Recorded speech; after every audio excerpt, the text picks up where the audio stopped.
Flight Sports TV, man. That's my dude. I rolls with him. You heard what the man said. It's Flight Sports TV.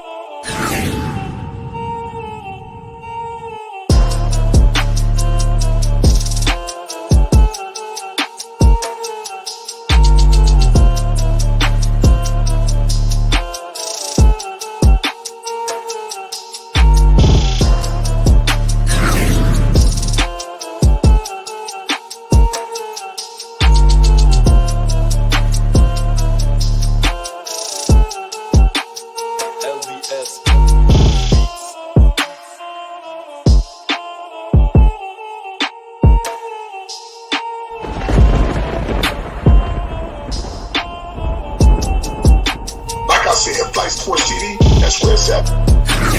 Flight Sports TV.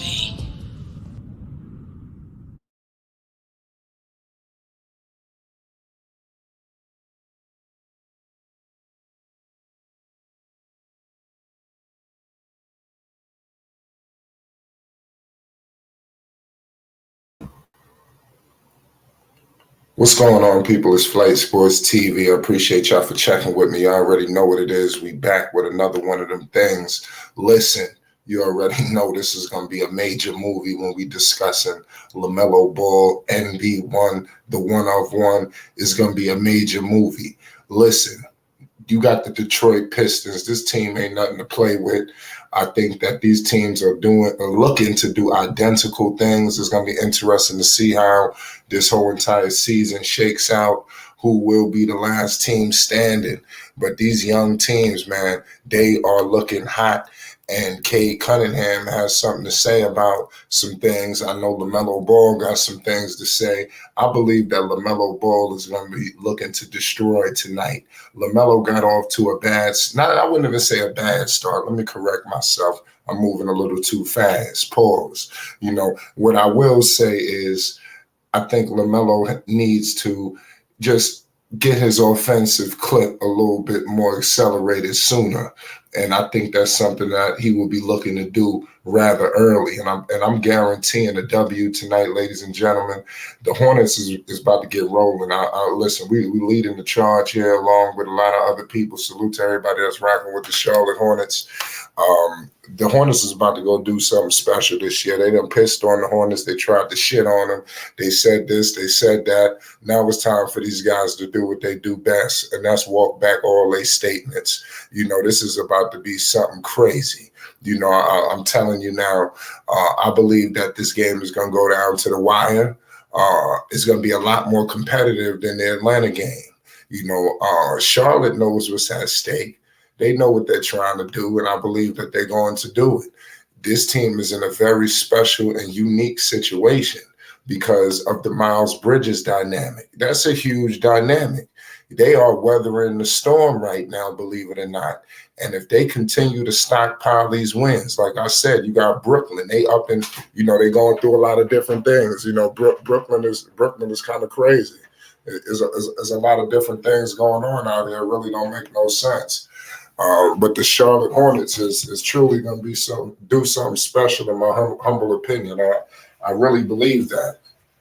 The Hornets are a dominant team, you know, and they can be that because you have obviously a center now. They did not have a center before.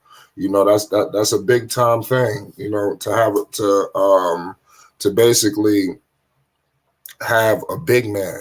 This guy, Mark Williams, is big time, you know, all jokes aside. Mark Williams is going to have a major test tonight because you have the situation with Jalen Duren. I think that's going to be a special thing, in my humble opinion. The Jalen Duren situation is going to be something crazy. These two guys were pretty much compared with one another. We all know the story. The Charlotte Hornets, they got Mark Williams. You know, and that's just point blank, period. And nobody's going to be able to do nothing about it. Mark Williams has been a big time piece for this team. You know, like I said, I really can't speak highly enough of Mark. And I want to see Mark take that next step tonight as the big man for the Charlotte Hornets. This guy, also Terry Rozier tonight is going to be big. He's going to play major dividends. Terry Rozier is special. He played well last game. Also, P.J. Washington. All of these guys I'm very high on. I love what I'm seeing from P.J. Washington. He showed flashes during the preseason. Like I said, it's crazy. It really, I really can't speak to it enough. It really is wild. Shout out Thunder, shout out Twin, shout out Unregulated Logic. Salute to everybody. The Charlotte Hornets is about to do something special this year, and there's nothing that nobody's going to be able to do about it. And we are witnessing, change right now before our very eyes. Seriously, we are witnessing change in the Queen City, and it's been a long time since we've been able to say that. I believe that this ceiling for the Charlotte Hornets with this regime, with this whole entire new change will be much higher than what Kemba Walker was able to have. I believe that the Charlotte Hornets will be a team that gets active as well in the trade market. Teams are going to want to flock here. People don't want to leave here. Think about all the people that's here already. They don't want to leave. And like it's crazy. Shout out to everybody, man. Put your picks down in the chat right now. Let me know who you got in this matchup, who you think is going to win. Your points as well. Who's going to have the most points, if that even matters, which I don't think is going to be that serious, but it is what it is. It's crazy. So shout out to everybody rocking with Flight Sports TV. Peace and love. Peace and love to you all. Shout out to everybody. You already know what it is. Salute the Twin. Unregulated Logic. All y'all, we got the Charlotte Hornets basketball in minutes. Ladies and gentlemen. Y'all buckle up and everybody get settled in. The Charlotte Hornets is about to dominate again. And this time against a young team. You can beat a playoff team one night, beat a young team the next night, and these two teams match up. Charlotte could really put the NBA on notice, believe it or not. I'm telling you, right? The first game is cool. How many people go 2-0, to start the season? You start to catch on people's radars now.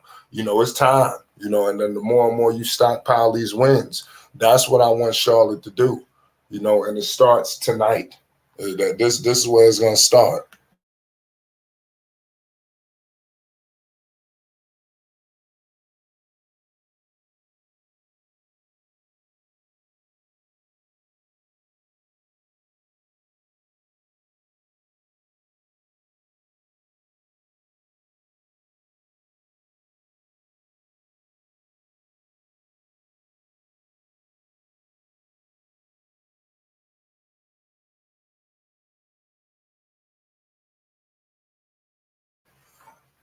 Shout out to everybody, ladies and gentlemen. We're moments away from tip-off.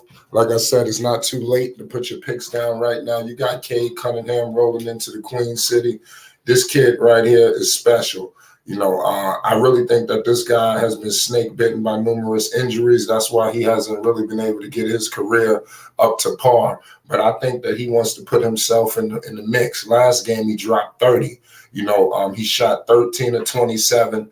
3 rebounds, 9 assists. We all know what he did last year. He only played 12 games. Obviously, he's going to be playing a lot more games this season.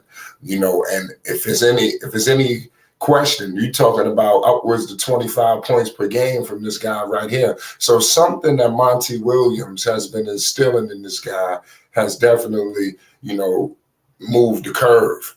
And I think we're going to witness it firsthand tonight again.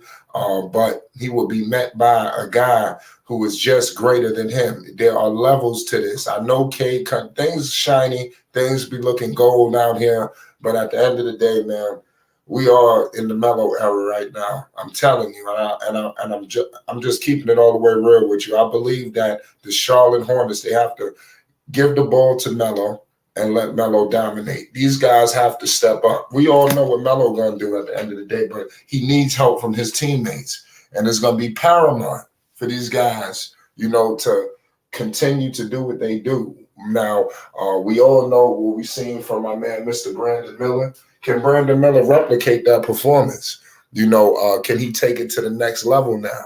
These are the questions that people are asking themselves involving the young guy, Brandon Miller. Like I stated, ladies and gentlemen, we are moments away from tip-off in the Queen City. It don't get no better than this. Shout out Basil in the chat. Shout out Ali Payne. Shout out Calvin Lewis. Shout out Twin. Salute to Kareem. Salute to Dex, Chuck, everybody that's listening, everybody that's ready to get ready for this game. It don't get no better than this, man. The Hornets versus the Pistons, live and direct. We are minutes away from tip-off. Put your picks down. Put your stats down. Who is going to be a surprise star? The Pistons, they got a lot of different, believe it or not, they got a lot of versatility. They just don't have the names that's so eye-popping, to you. But the versatility is there. I'm expecting this game to go to the wire. And the Hornets got to make sure that they protect early, because that's what they kind of fell into against Atlanta. If people don't remember the Atlanta game, the way it started off, they were, it was getting kind of rocky. They were missing shots. They turned the ball over 3, 4, 5 times. Atlanta didn't make them pay either. They were missing shots. They were missing wide open threes. The Hornets got to make sure they don't turn the ball over, because you look at the Pistons, just like you look at the Hornets. This is why I go back to these two teams are trying to do the same thing. Both teams are trying to basically show that this is not the old Pistons. The Hornets is letting it be known this is not the old Hornets. So somebody got to lose. Somebody about to take their first loss tonight, and the Hornets got that home stand that I was telling people, and they need to protect home court. The best says Cade, Ivy, Duran, Asor, Poppin, bro. Look, listen, I'm not discrediting none of that. I know what's going on in Detroit. I'm trying to tell you that that's one hell of a squad. I don't know if this is the year, but they will be a force, in years to come. You already see the makeup. Now it's time for these guys to develop. Cade Cunningham is hurt. Now he back. If this dude could play, damn near the whole season, now you're talking something different. But you got Melo versus Cade. I mean, two of the top young guards in the NBA. Both guys feel like it's going to be their era soon, if not already.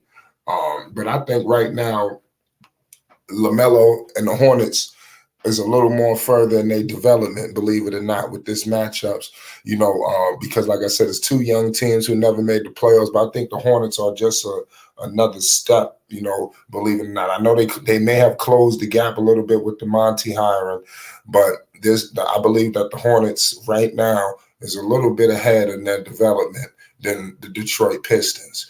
So it's going to be interesting to see if they can put it to the test. Now, Cade Cunningham dropped 30 last game, like I said. Now, who the hell is going to be guarding him? Because it's LaMelo played good defense, believe it or not, last game. You heard Steve Clifford speak highly of his defensive capabilities. Who's guarding Cade Cunningham? Is it Terry Rozier? I mean, like I said, I think that could be a serious problem.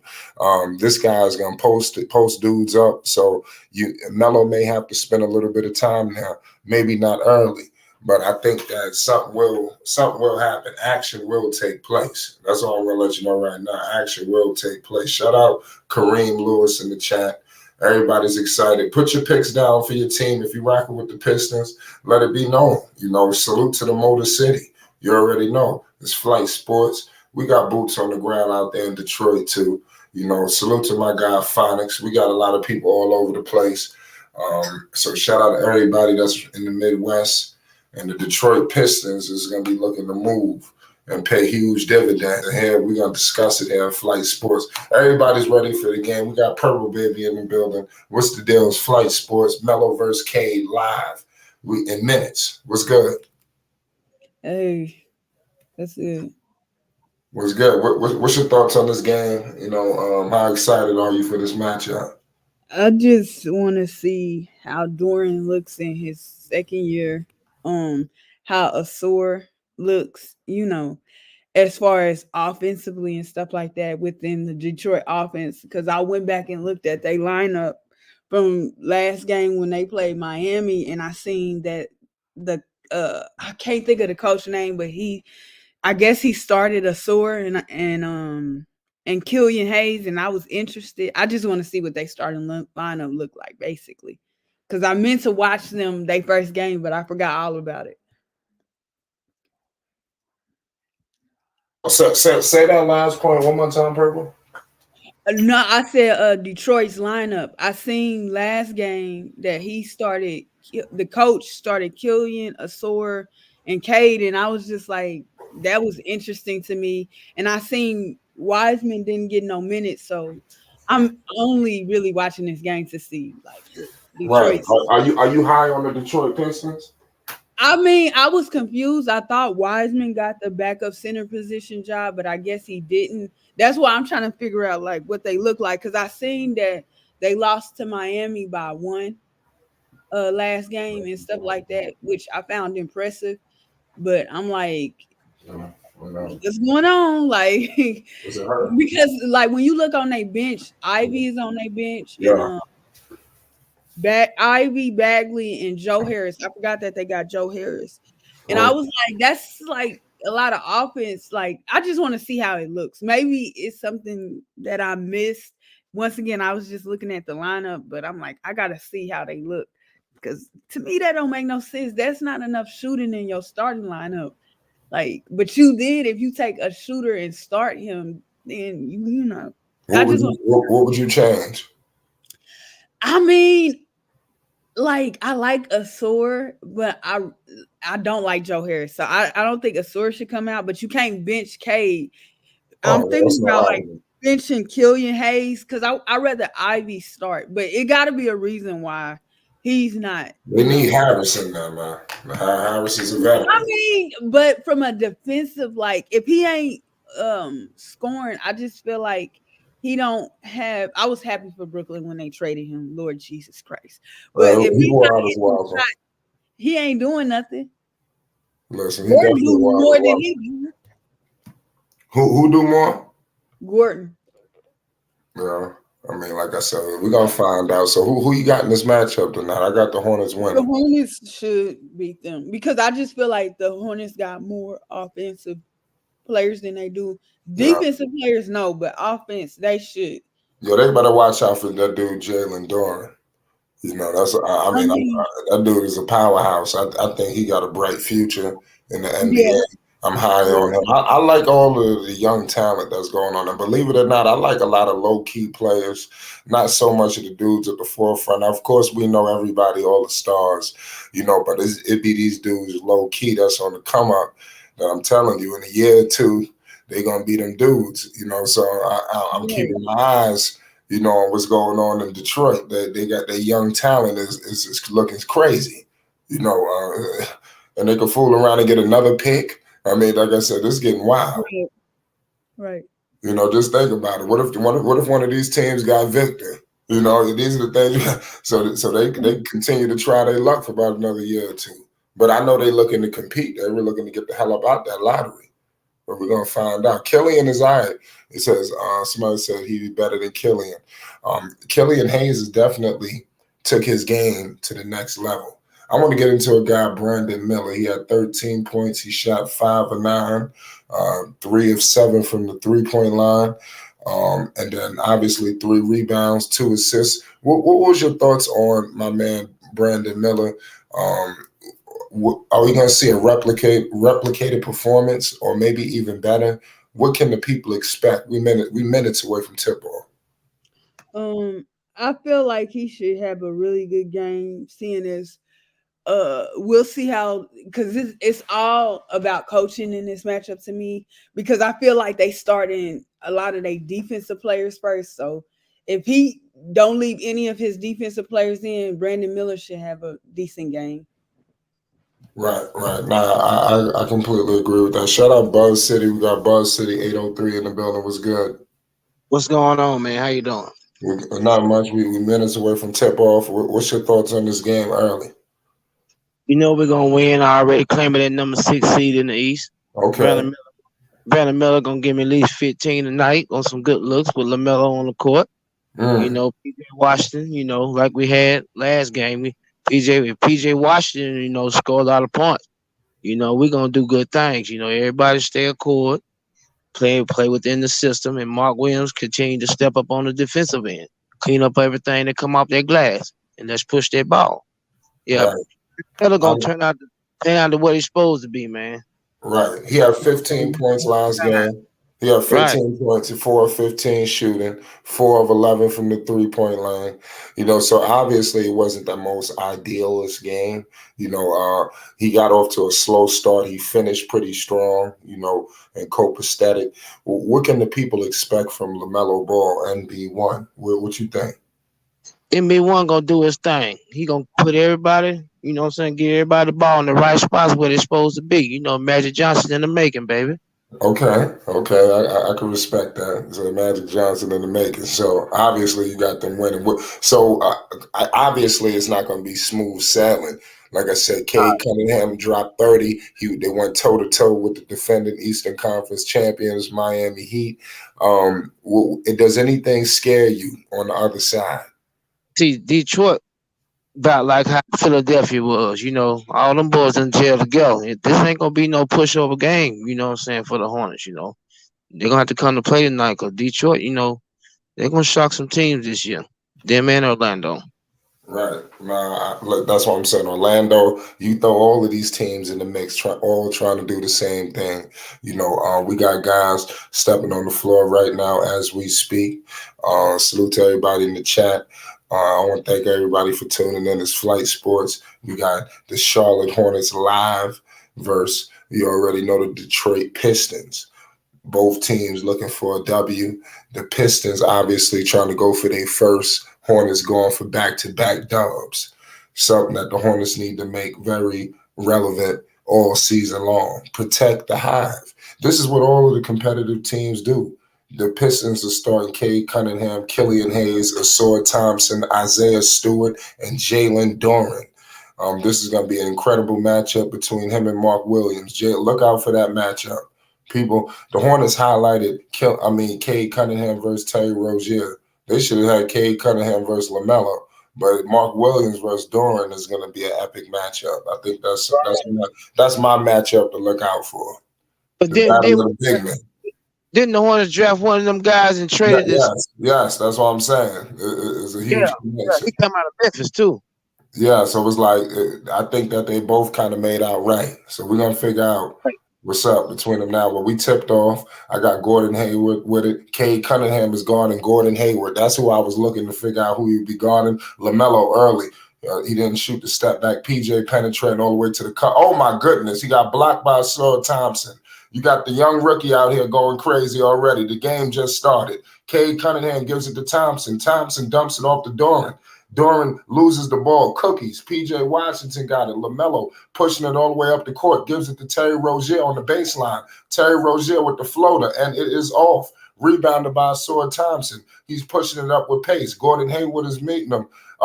He's pushing it all the way to the cup. He kicks it out, and the ball is tipped out of bounds. Detroit is controlling the basketball. The game and the pace is electric already. I'm letting you know right now.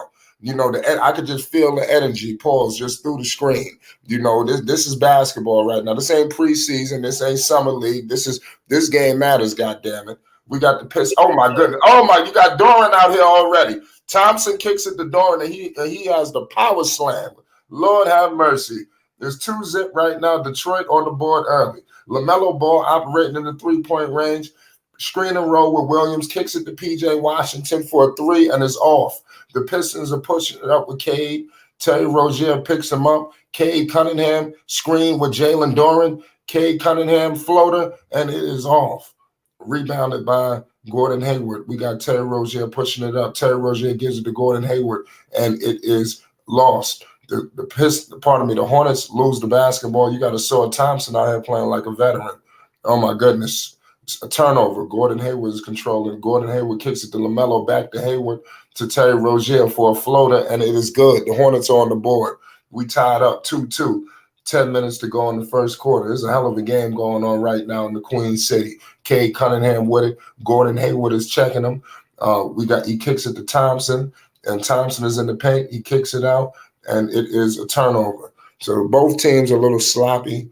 Listen, the Detroit Pistons is moving with a frenetic pace, but the Charlotte Hornets is matching that pace, and I like that. This is going to be a great game, between these two young teams. That's all I can let you know. The Hornets will win this game. Lamelo with it. He gives it to Gordon Hayward, mid-range. Gordon, good. It's 4-2. Hornets are up, ladies and gentlemen. 9:50 to go in the first quarter. Cade Cunningham cross half court. Cade Cunningham dribbling and surveying the floor. Killian Hayes operating in the mid-range. Shot, money. Is it tied up right now? 4-4. 9:40 to go in the first. LaMelo Ball shaking and baking in the mid-range. Gives it to Gordon Hayward. Gordon Hayward screen with Mark Williams. Step back three for Gordon. Is off. Rebounded by Jalen Doran. He gives it to Killian Hayes. Killian Hayes. What'd you say? Yeah. Shout out Dex. We got Killian Hayes. It's a crazy, crazy play right there. What's good, Dex? Tom, I need to get the paperwork thing that you got to do weekend.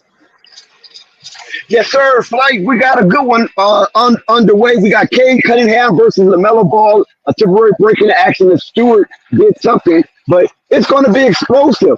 I can't wait for LaMelo Ball to go off and detonate the crowd here in the Hive, and we having a joyful moment with the Charlotte Hornets being undefeated coming into the season. Flight. Absolutely. It's 4-4 right now, 9:05 to go in the first quarter. LaMelo crossing half court, met by Thompson. Terry Rozier with the rock. He's guarded by Killian Hayes. He gives it to Gordon Hayward. Back to Terry Rozier. Terry Rozier kicks it out, and they lose it. The Hornets continue the sloppy style of basketball that they need to correct. It's 4-4, 8:56 to go in the first quarter. There's a hell of a game going on right now. Both teams matching up very well, as I expected. As we all expected. Killian Hayes has it. Guarded by Terry Rozier. Screened by Doran. Mid-range by Killian Hayes. Rebounded by Gordon Hayward. Hornets controlling it. LaMelo Ball. Cookies.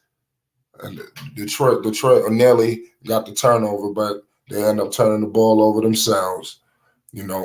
Great play.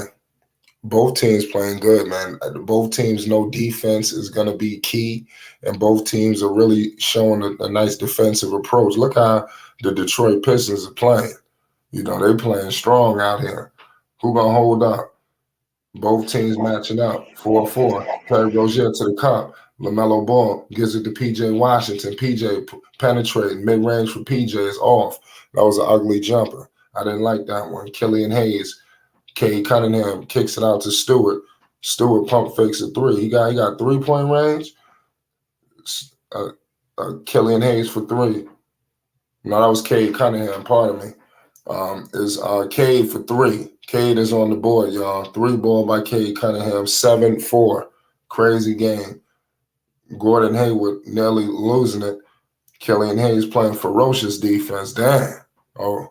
Killian Hayes fouled him. The Pistons out here playing defense like their life is on the line. Cade Cunningham on the board with a big 3. That was major. Yeah, I think Gordon Hayward is a little too strong for Killian Hayes, but shout out to Killian Hayes. He's part of that lucrative 2020 draft with LaMelo Ball, and he was a lottery pick. I think he was drafted number 7 or somewhere around there. But shout out to Killian Hayes. Right. It's 7-5 right now. Charlotte. Unbelievable matchup. 7:49 to go in the first quarter. You got to love what you're seeing right now. The Detroit Pistons are looking to keep rolling. We'll see if Gordon Hayward can hit the next free throw, bring this game a little bit closer. The Charlotte Hornets going for back-to-back W's tonight. Put your picks down. Gordon Hayward hits both free throws. 7-6, 7:45 to go. Cade Cunningham crossing half court, met by Gordon Hayward. Double team came, and the Hornets get the steal. Gordon Hayward to the cup. LaMelo Ball gives it back to Gordon Hayward. Back to P.J. Washington, top of the key 3 ball. Cash money. It's 9-7. Charlotte is up, y'all. Charlotte is up. Both teams is going back and forth. It's going to be like this all night. Cade Cunningham, screen with Jalen Doran. Free throw line jumper off. Rebounded by Doran to Thompson. and he couldn't get it. Doran gets it, and he bangs it. This dude is a powerhouse. Who the hell is going to box out? Who's boxing out, goddammit?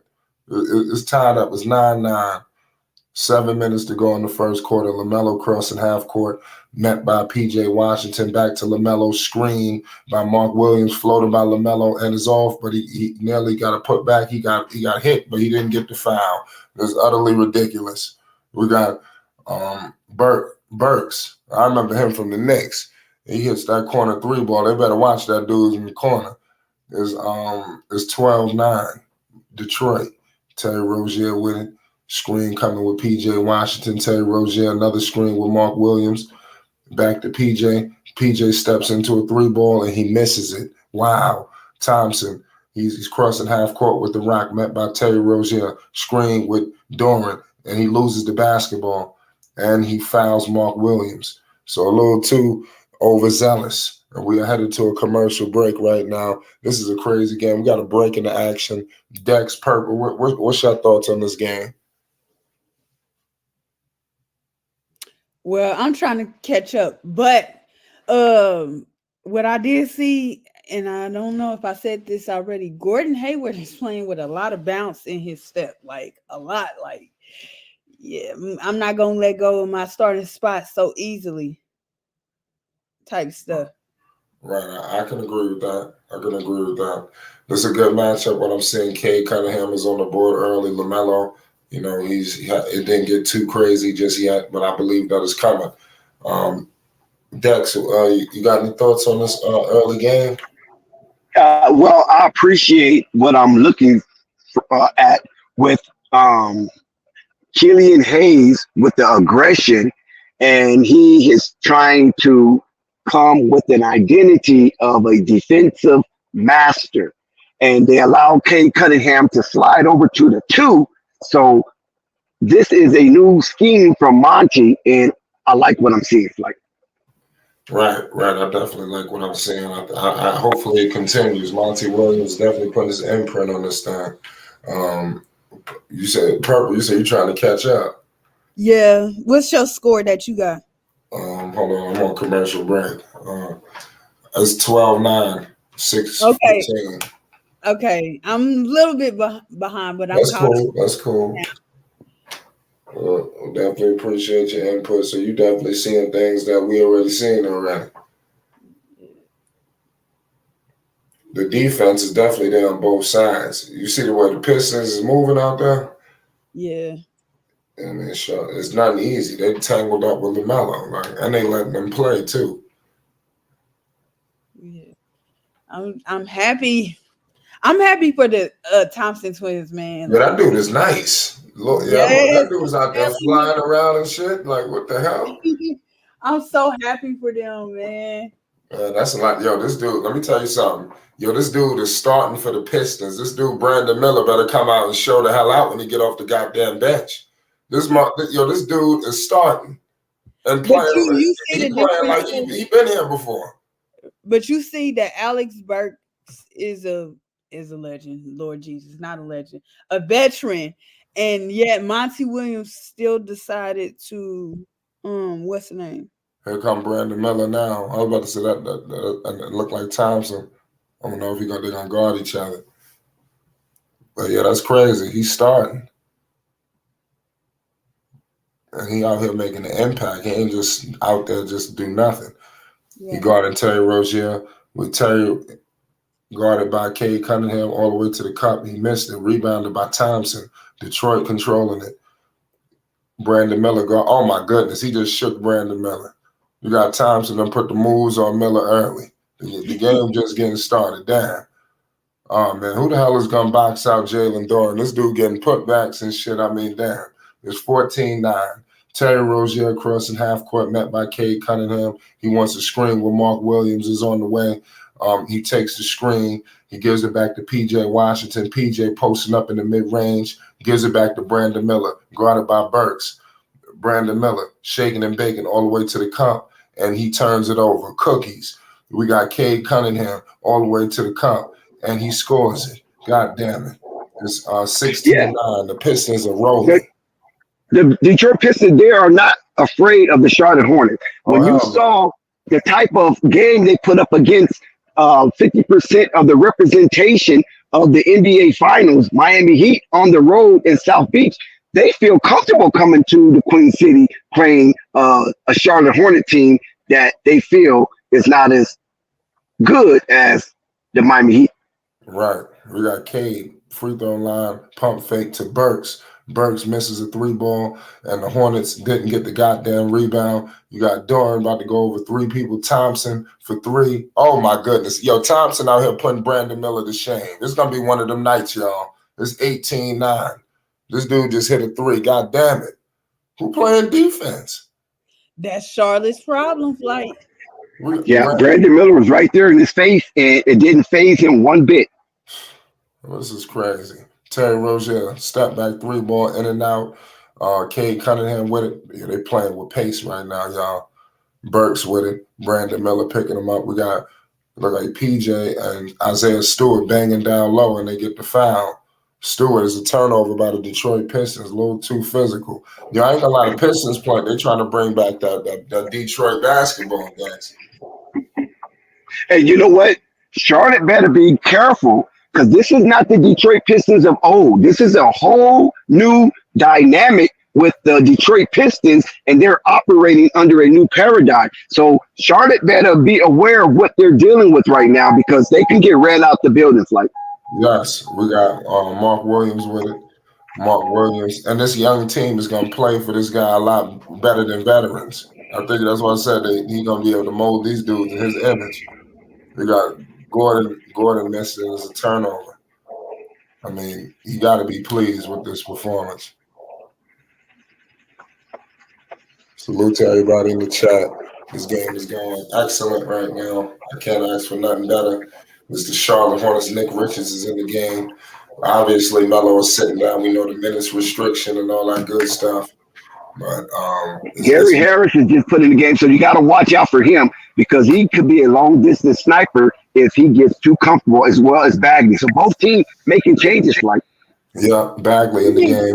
Harris, Dex. Say that again, Purple. Joe, not Gary. Gary. Yeah, Joe Harris. Yeah, Joe Harris. My bad. Joe Harris. Gary Harris. Who do we play with? Gary Harris. Orlando. Yeah. Orlando. There you go. Thank Brandon you. Miller for 3. Brandon Miller, cash money for 3. Brandon Miller is on the board. He got to play tonight. This dude Thompson, he trying to put. Well, he heard you, Flight. He heard you. Let me tell you He something. said, Flight talking shit. Yeah, yo, Thompson out here playing like his life is on the line. Yo, you better ball, goddammit.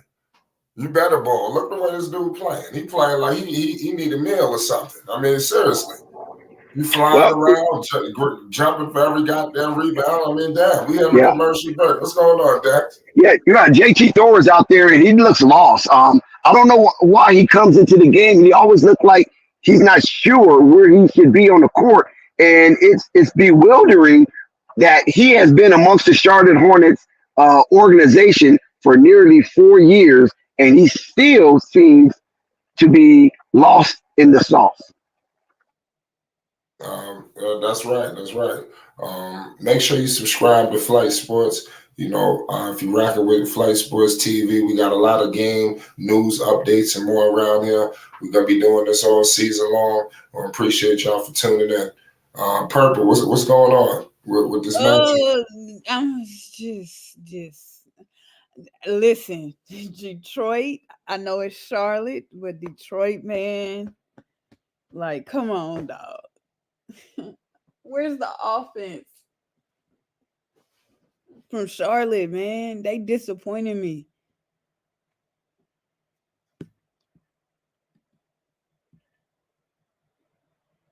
What'd you say? I said, where's Charlotte's offense at? Yeah, I mean, it's starting off slow like last game, and they got to stop getting off to these slow starts. This is a bad habit. So the Hornets are screwing up with bad habits already. Not only the slow start, but the turnovers. You know, these things are serious. You know, if you want to be a good team, you can't turn it over. The Pistons look like they're doing what the hell the Hornets supposed to be doing this season. They better wake up.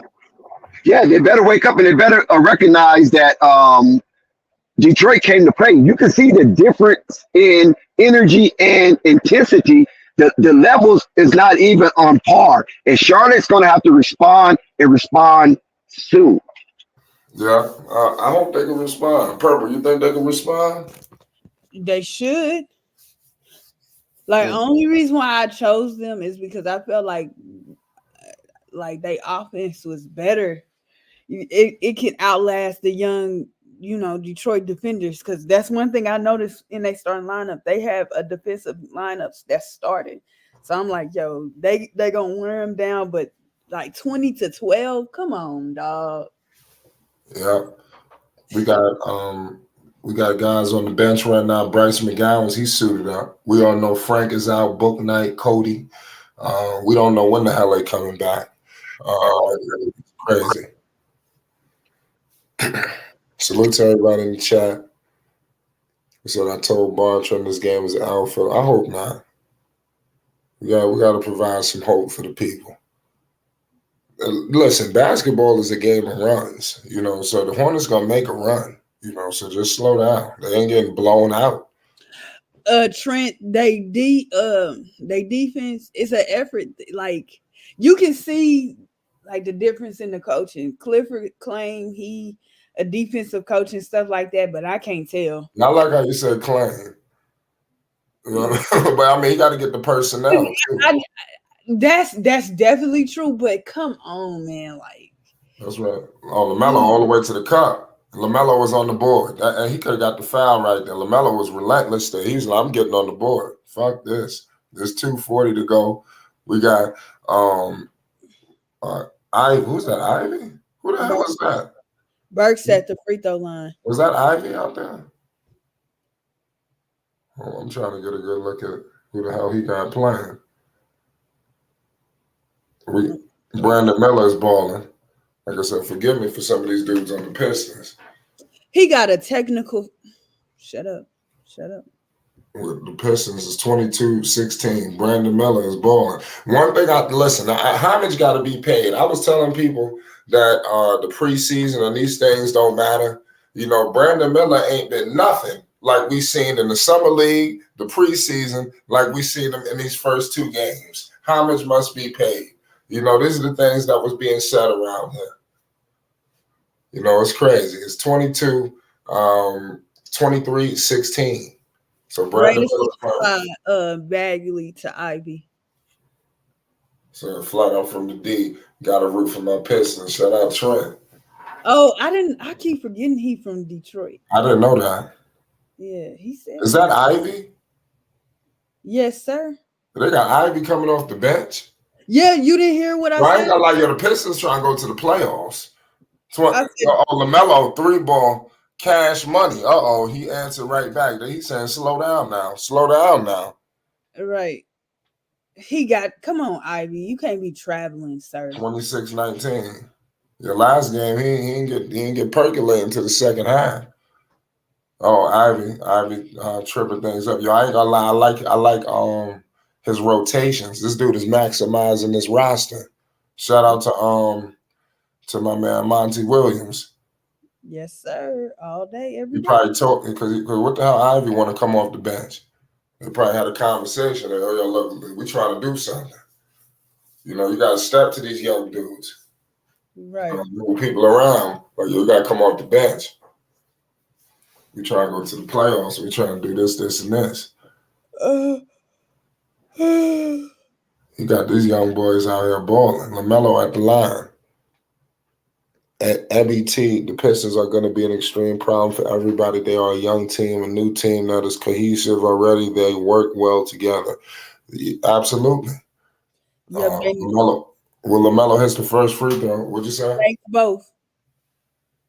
Joe Harris trash. Yeah. Wow. You slow on Joe Harris. You don't like him? No.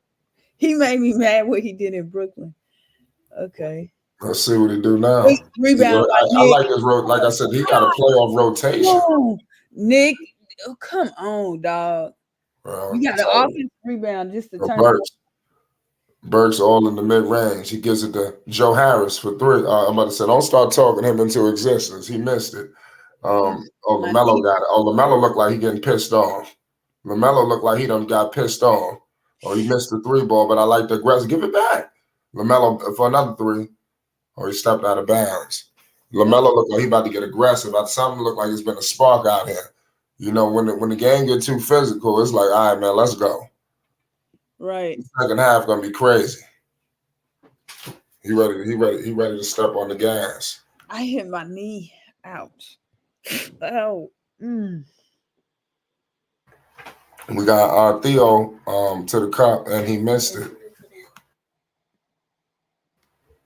We got Burks all the way to the cup and he missed it.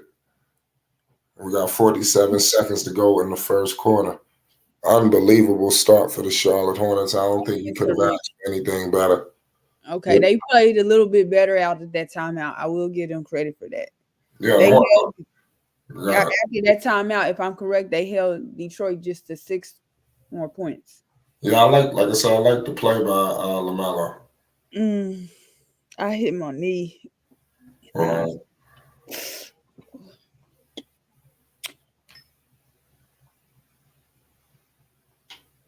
Come on, bro. Melo turning the ball over. We got Burks added to the line. 1 out of 2 for Burks. Lamelo with the ball right now as we speak. Oh my God. Turnover. Hornets turn it over. Continuing the sloppy play.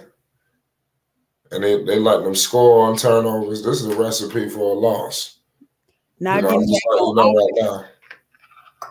And Brandon Miller turned another turnover. Brandon Miller with the push off. Yeah. We got back-to-back turnovers. Undisciplined. Come on, bro. Calm down. Shit. With Burks and Burks. He probably flopped. I cannot move this leg. Yeah, they balling. Get Joe Harris off the floor. God damn. Yeah, Cade Cunningham in the game crossing half court. I'm sorry, but I don't like Joe Harris, man. Yeah, double team. Oh, okay. Cunningham get it back. I ain't gonna lie. The Pistons are playing with a certain kind of swagger. Cade. Oh my goodness. Cash money. Cash money. Cade Cunningham for a 3-ball to end the first quarter with 32-21. Lord have mercy. Dex, what the hell is going on? What the hell is going on? Facts. Let's go second quarter. This don't make no damn sense. This don't make no sense. Shout out everybody in the chat, man. Yeah, it's bad. It's looking bad. The Pistons are balling. They stepping all on the Charlotte Hornets. The Hornets can't do a goddamn thing about this, man. They got to play some defense. They got to make some shots. If they can't do that, I don't know what to tell you. Right. Cunningham hits a bomb to end the first quarter. What? I'm going to ask you this, why do you think that one coach that's virtually... Oh, there's levels to this. This is a whole nother... I ain't gonna lie. Now that you said that, you bringing more attention to something else. Go ahead. It's just that I don't understand. I'm really trying to... I don't know what Monty said to them or whatever, but for them to come out, they look really, really good on defense. I'm trying to understand where the Hornets, it's just we're going to play defense sometimes, but really we just not about to play at all. It's frustrating to me. Why? Why y'all look like that? I don't know, but Detroit is playing strong. Yeah, that's what I'm saying. Come on, dog.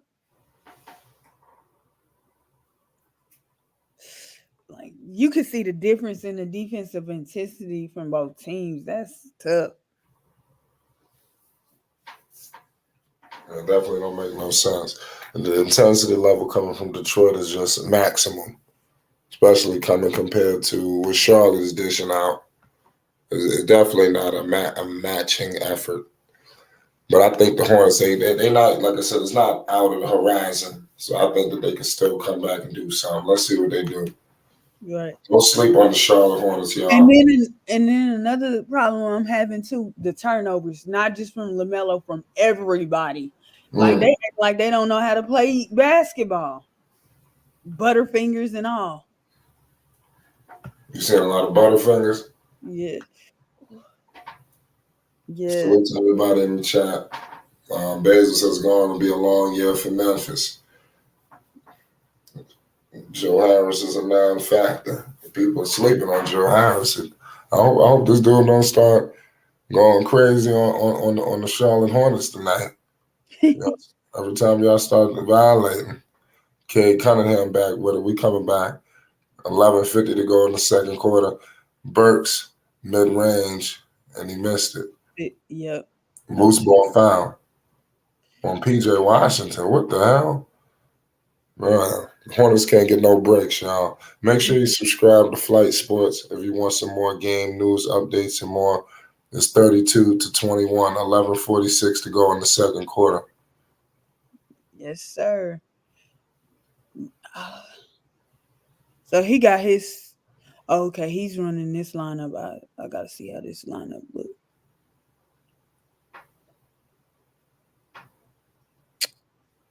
PJ. Just take a deep breath. You ain't got to worry about you losing your starting spot. Ooh, Isaiah Stewart. Oh. Man, that was crazy. Yeah. Lamelo gives it to PJ. Oh, cookies. Detroit back with it. Oh Lord. Come on, y'all. Showtime. Cunningham alley-oop to Isaiah Stewart. Yo, they out here getting freaky, y'all. They're getting freaky. Detroit out here getting freaky.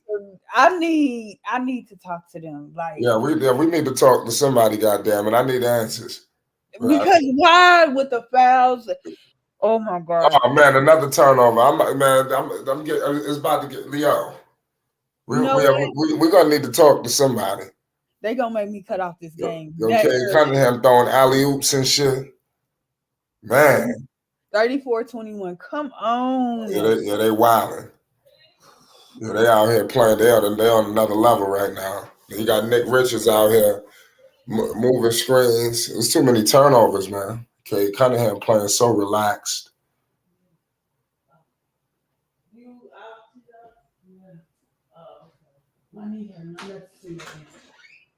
Oh my goodness, Jaden Ivey. Ivey all the way to the rim, 36-21. Yo, they got talent. Yo, he's spreading his talent around. Yep. Nicely. He got talent coming off the bench.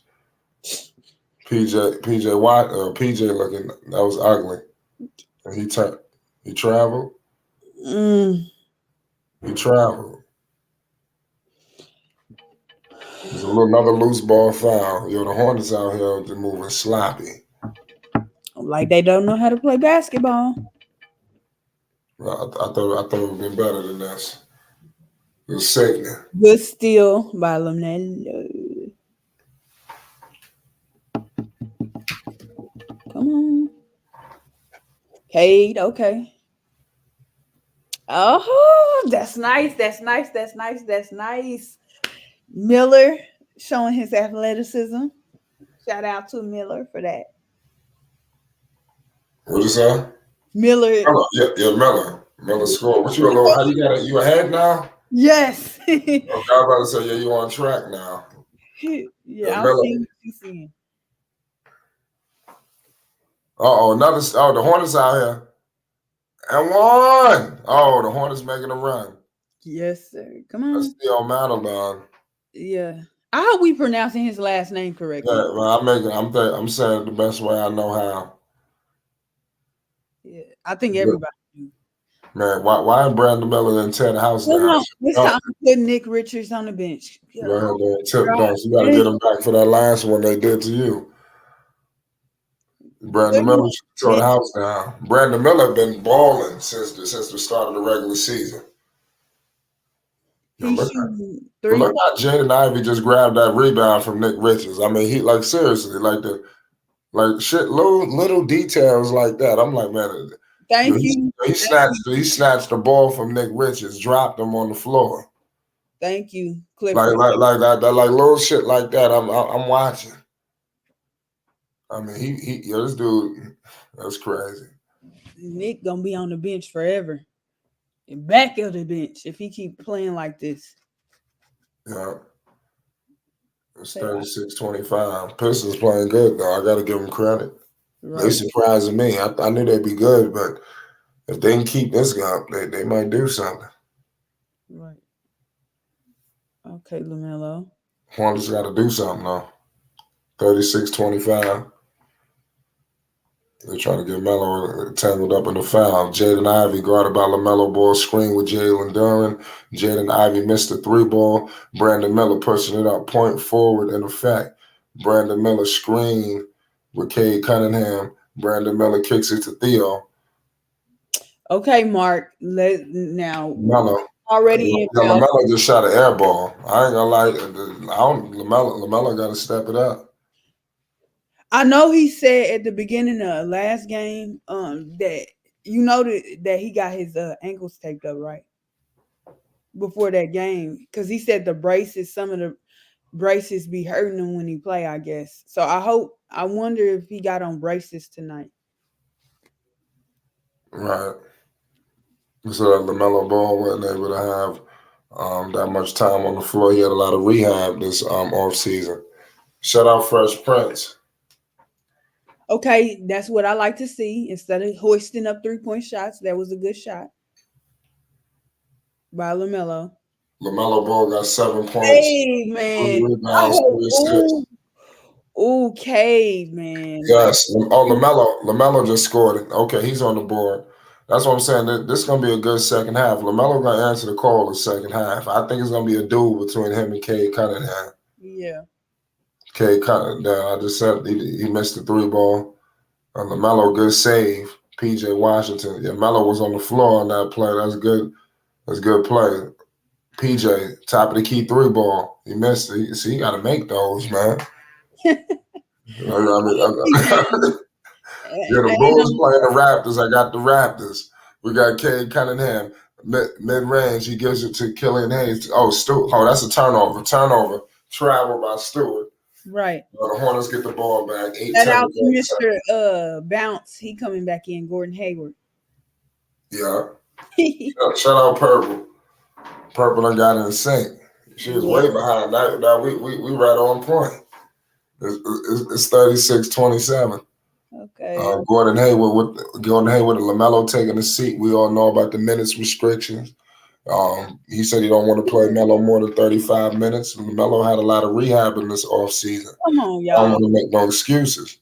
Brandon Miller, he missed it. He missed the mid-range baseline jumper. Isaiah Stewart, down. He helped me bring the ball up the floor. Cade Cunningham, who's guarding him?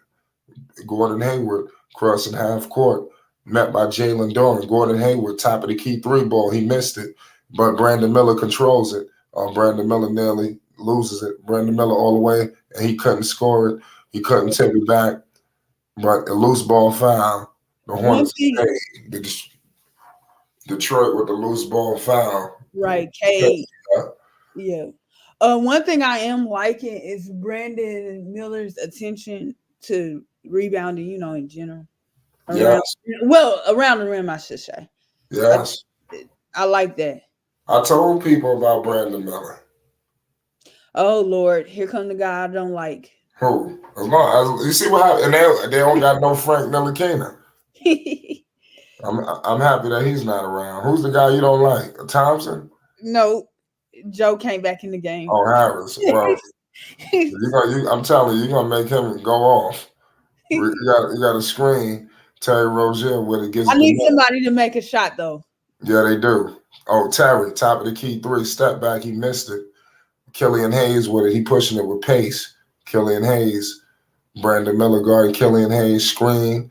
Killian Hayes gives it to Joe Harris. Joe Harris nearly loses it. Thompson all the way to the cup. But I see. Turnover. The Pistons turn it over.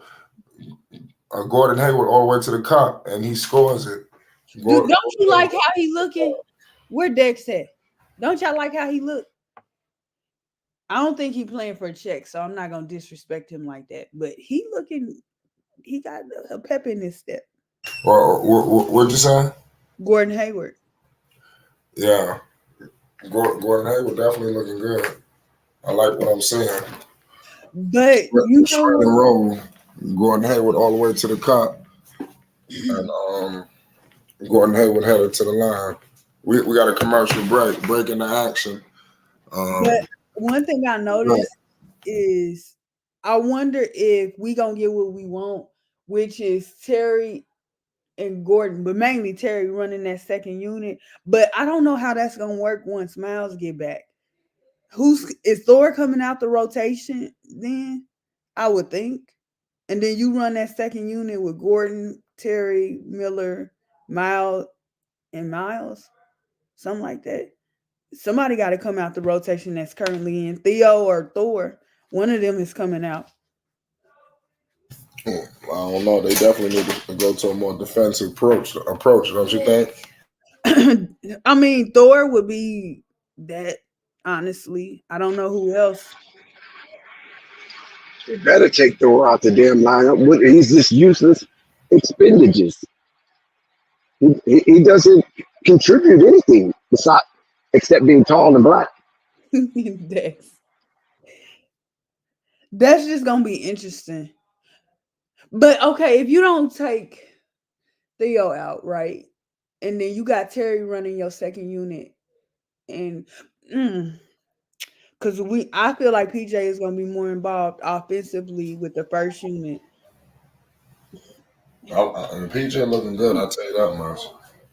I don't mind Theo though. Theo, he doesn't hurt you. I mean, he doesn't help you, but he definitely don't hurt you. So I think that is a plus when Theo comes in and you don't lose any momentum or you feel you can't trust his playmaking ability. But yeah, I think Theo is cool. Thor, it's a big question mark. I know people in love with his anatomical structure, and a lot of these light-skinned cats that commentate for the Charlotte Hornets and content creators, they see this big old greasy looking black dude and they think this dude's going to be tremendous. You know what I'm saying? Right. He's just a nice black guy. One thing I don't know. So I'm guessing it's not considered small anyway. No, Fresh Prince of Belize. Shout out to Fresh Prince of Belize, a dual citizen. New York is in the building. The beautiful country, black owned, black supervised, black monitor. Belize is in the building, baby. Come on. Oh, Gordon Hayward I'm going to stop saying he's trying to keep a job. Let me mind my business. What'd you say? I'm going to stop saying he's trying to keep a job. I'm going to be nice to him. Yeah, Let me find out you got googly eyes for Gordon Hayward, purple baby. Hell no. I'm just saying, you gotta admit, he skipping, he dunking. Let me stop. Let me calm down. Gordon Hayward done turned back the time, the clock, the hands of time. It's looking like it. Yeah, we back in the game. It's 36-31. Joe Harris nearly. Oh my God. Boy, Joey. Hornets back in this game. I know. Let me tell you something. Detroit punched them in the face right away. And look now. So you got to think about all that. Gordon, come on. Well, Terry, it's 36-33 on my end. Trying to keep him now, but I got Killian Hayes operating with the rock. He gives it to Burks. Oh yeah, Gordon did some bullshit. We did. Damn, just when Purple Baby was gold over him, you said he's screwing up already? Listen. We gotta be nice because he might get traded and trade. If he keep looking like this, I don't think they're gonna trade this man. They gonna be You just goaded Gordon Hayward. like, shut up, Dick. I'm Gordon. just saying. I noticed him. Okay, Burks. Oh Lord, come on, Gordon. It's 36-33. Belize has spitted out an outcry for James Harden to the Hornets. Why?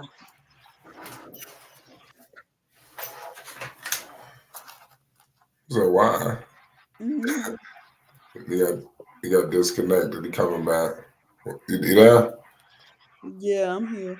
Nah, it's 38-33. Dex got disconnected. He Oh, I made, did? My bad. You he there? made all three of his free throws I fly. think somebody's knocking at the door. It's like, Yeah, bars.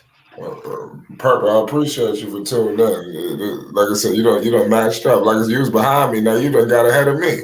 It's 39-33. oh shit, Buzz City. Yeah. Oh, all hell finna break loose. Buzz City in the building. We coming back in the game, Buzz City. We almost there. Oh yeah, we gonna get that, baby. And Belize, I'm monitoring the Knicks game. It's 5-17. It's second quarter right now. Killian Hayes, he missed it. Rebounded by Terry Rozier. Scary Terry crossing half court. Oh, he putting the moves on Burke. Screen with Mark. Brandon Miller in the mid-range. He gives it back to Mark Williams. He's looking for help. Oh, he dumps it up. Turnover. Cookies. The Hornets turn it over. Killian Hayes gives it to Joe Harris. Joe Harris gives it to Thompson. To Burks for the three ball in the corner. Cash. Uh-oh. What the score like? It's 44-33. Yeah. Crazy. I got 4:35 to go. I got Terry Rozier. Mid-range. He missed it. Ugly. I'm sick of this. Yeah, it's getting nasty. But I mean, the Hornets was just right there. Now they starting to push it back out. Pause. We got Bagley. Melo got to get back into this game. It's crazy. They had to call a timeout. I ain't gonna lie. You brought up something special too. I'm gonna bring it up with y'all during the break. Purple brought up something about the coaching. About the levels and the difference between the coaching. This dude is whooping his ass. You understand? I mean, I'm seriously. I mean, did we expect anything different from Monty Williams versus Steve Clifford? It's a completely different. You see this shit? I mean, he ain't moving. He getting his ass whooped right now. He is wiping the court with Steve Clifford. Steve Clifford don't have a clue when it comes to the X's and O's of what Monty Williams have just hurled at him. Yes, Monty Williams got him thinking. He's showing him how to maximize a young roster. This dude got young Lions coming off the bench. You see, that's why I said you got to talk to somebody. They got to get Miles to come off the bench. You got to get some firepower off this bench. Really. These dudes bringing in some Lions. Jaden Ivey, that was their lottery pick last year. They got this man to be the sixth man. Sure, there ain't gonna be no slouch this year. But you can see the difference, right, in the energy level. Different. And Charlotte is at home inside the hive. They gotta start stinging. They can't be a Hornet without a stinger. It don't make no sense out here, man. This is Charlotte Hornets. Shout out everybody in the chat. We got Buzz, we got Purple, we got All Access. Salute to everybody in the chat, man. We moments away from coming off the commercial break. What you see, Buzz City? What you see out there? What you have observed so far? The good and the bad, alarming and the charming. Right now, Dex, I had to step away for a second. I just got back. I'm about to ask y'all what y'all done seen. I missed it. I missed it a few times. I just got back online.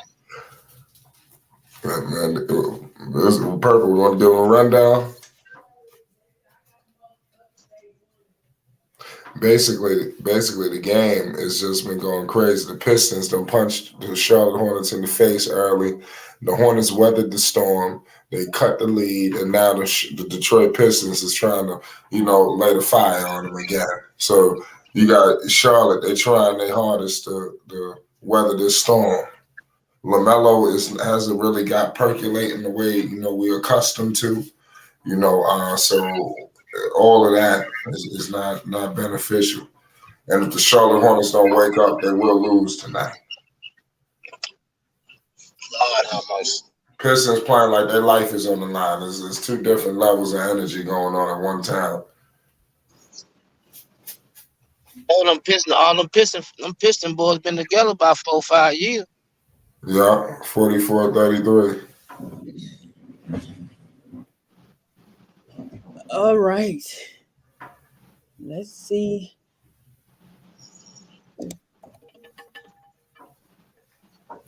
Salute to everybody in the chat right now. We got the Charlotte Hornets versus Detroit Pistons live. Lamelo Ball versus Cade Cunningham. Crazy. Bagley out here, top of the key three. He missed it. Lamelo Ball, he is on the floor right now. What will he have in store? Lamelo, all the way to the cup, kicks it. Oh my goodness! Mark Williams just dunked on Marvin Bagley. God damn! Oh man, this 44-30. That shit was crazy. That's a I sports think center Charlotte top probably 10. Steve Clifford got to go, man. We got all that young, and we need a young coach in there that's gonna relate to them young boys, man. Even though Steve That Clifford was defensive minded, man, but his strategy and his game plan, that shit old, man. He still caught up running play when he with Kimmel Walker, man. hey Yeah, Slight, yeah. that was Duke versus Duke. Yeah, Bagley and Williams. they got violated. Bagley going outside his career. Hopefully he can get his shit resuscitated. We got Lamelo with the ball, 3:20 to go. Is Gordon Hayward with it? He gives it to Mark Williams. Looking for Lamelo. Killian Hayes is playing great off-ball defense. Lamelo, step back three, cash. Lamelo hit a three-ball, three of the night. That was good. Over Killian Hayes. It was 47-38. He cuts the lead. Why LaMelo sunned him like that? You see how LaMelo sunned him? Like he's too small. I mean, I want Lamelo to sustain this, approach because it's coming to the point where he got to take this motherfucker over. He gonna have to. Yeah, it's 47-38. Melo needed 25, 10 by sale.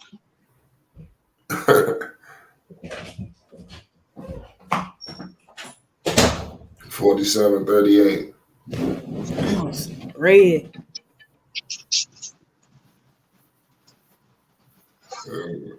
Oh, Jesus. Fuck. I'm so aggravated right now. What, with the Hornets? Oh, baby, how y'all Pelicans doing this year? I don't know. I need to watch them too. The Pelicans, they play tomorrow. Oh, I'm watching. I see Zion put somebody on the poster. I see. That shit was filthy. Which one was better, him or what's his name, Monk? Malik Monk. Malik Monk. Yeah, just because he's smaller. Hey, what that boy at Texas T? Switcheroo. I call him Switcheroo. He like the Knicks and the Bucks. Oh, Toxic T. Yeah, Toxic T. Switcheroo. He's probably listening. Yeah. You gonna wake him up? I've been looking for him.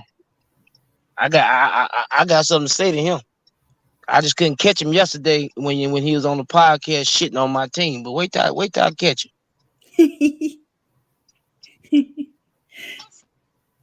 He want to jump on the team now. He want to come back on the panel because he got Dame Lillard.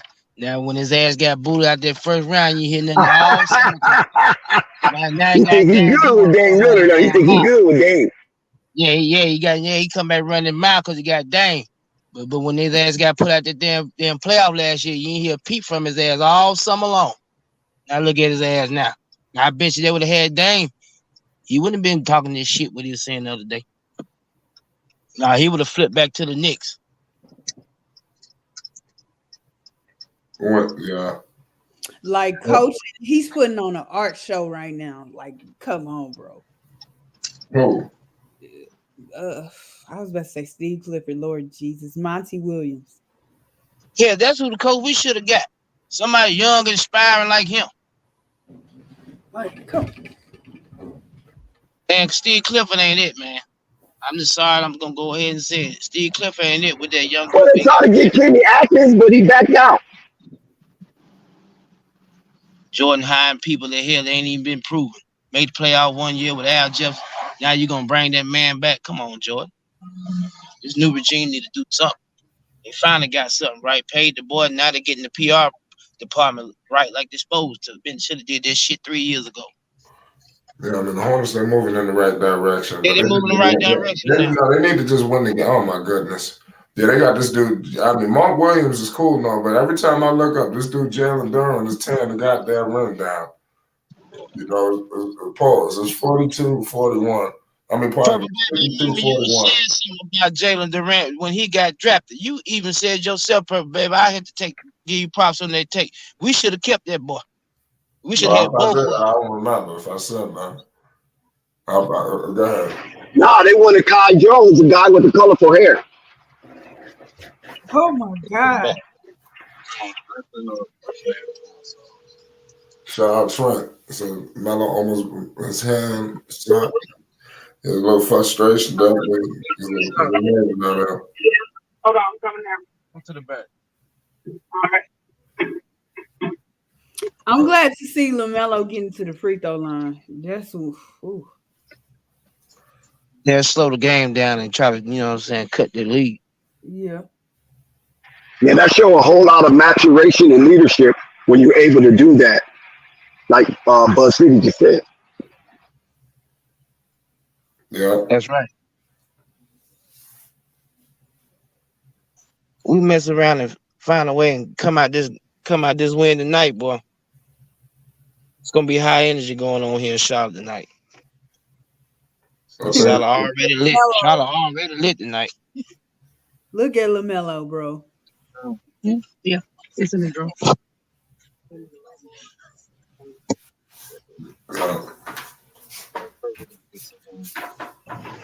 The Hornets have turned up their defense intensity. They're still down, unfortunately. That's the only problem. Oh shit, it looked like some issues going on between Stewart and Just decide on the house. Melo. That's all that's forcing us to do. Something we already was gonna do. Melo always finding himself in the middle of some shit. And Stewart, both of them. Stewart too. Stewart, he made my day when I see his mouth was blue. I was about to say Melo didn't even do anything. I guess he Stewart tried to be a bully. He tried to be a bully. That's all. Yeah, you know you're a record. You know what I noticed about Brandon Miller so far? He's being very efficient. Yeah, he's efficient. That's what I noticed. You're right, Purple Baby. And I do like that. That is a sign of consistency, which by playing with LaMelo, he's getting the ball in the right spots and able to shoot the ball with consistency. What he said, yo, Melo, if he can get his shit going, he's gonna be good. I'm talking about what's the name? Your other partner I was looking for shitting on Brandon Miller. Talking about he this and he that, he a mama's boy and all that, trying to talk down on my man. Oh shit. Get another bag. Get another bag.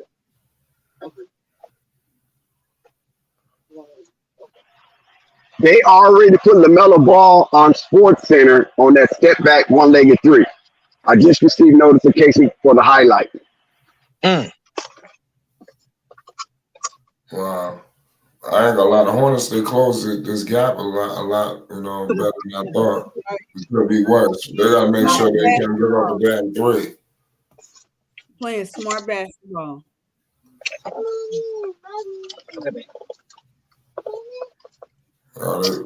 Good defensive play.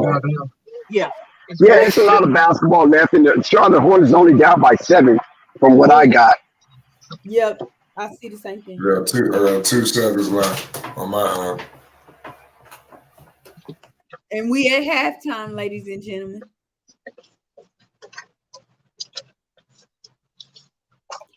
But Clifford's rotations need to be better. Man, we need a new coach. Oh Clifford ain't man, it, man. Well, let I me go. mean, you can't say that just yet. Clippers got you undefeated so far, and you're still within Yeah, but a puncher's chance in this game. You got 24 minutes of basketball left to play before the Fat Lady sings, and the Charlotte Hornets are not in a real bad position right now, albeit they're at home inside their own silo with that wonderful, magnificent court. I think the yeah, we Charlotte got Hornets can come back on Detroit. Detroit's not a winning team, so it's a possibility Charlotte can come back and take this. Monty That Williams is out coaching Steve Clifford. And to me, Steve Clifford's scheme is not the scheme fit for the players that we got on the Charlotte Hornets. I agree with that. That's the problem. He's still, like I say, he's still like I say, he's still. I think he's still caught up in the last with Al Jefferson and Kemba Walker running them kind of schemes because I see the plays he running, and those were the same plays that were running when he had Kemba. But he doesn't have Kemba. Charlotte is an up and down transition team. Now you swap out coaches.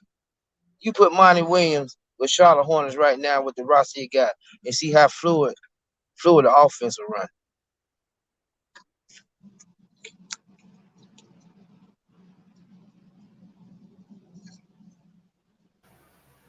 Who, who you think gonna win this game? You know I'm gonna say we're gonna win it. I hope they can come back. That's all I hope. That's a major key. Detroit might lost a little spark, you know. Second half, you never know. I don't fight.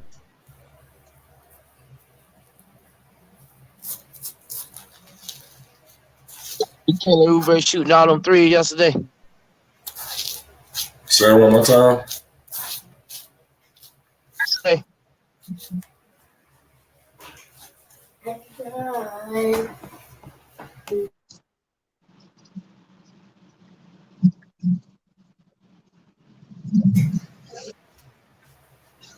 Salute to everybody.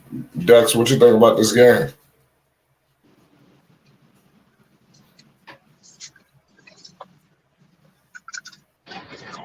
Yeah, I'm having reception problems, but it's coming along. I mean, Detroit is playing so aggressive. They're very energetic, and it shows.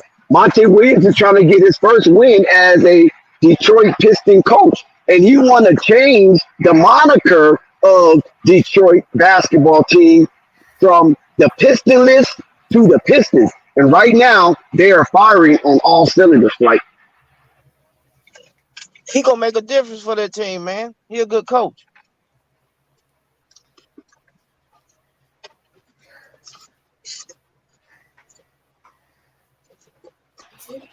and as for the Charlotte Hornets, they just need to penetrate more and put the pressure on the interior defense of the Detroit Pistons because I don't think they are proven. And the referee is not going to give them the benefit of the doubt.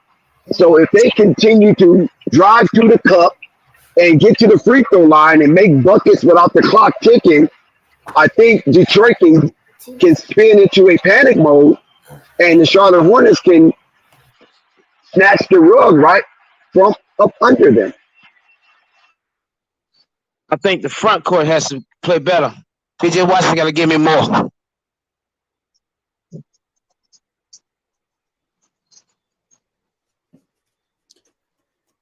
This game shouldn't be this close. Well, here we are at halftime, and the Charlotte Hornets is down by 7. So they cut the deficit down by 3. So right now, in that last 3 minutes until half, the Charlotte Hornets is +3 against the Detroit Pistons lead. So that's a good sign. So let's see if they can take that momentum into the break and come out and use the same thing. That was a nice play. What the hell? Oh, that was shit. What y'all think about Scoot Henderson, man? since he had a bad night. I'm not gonna fuck. A bad night?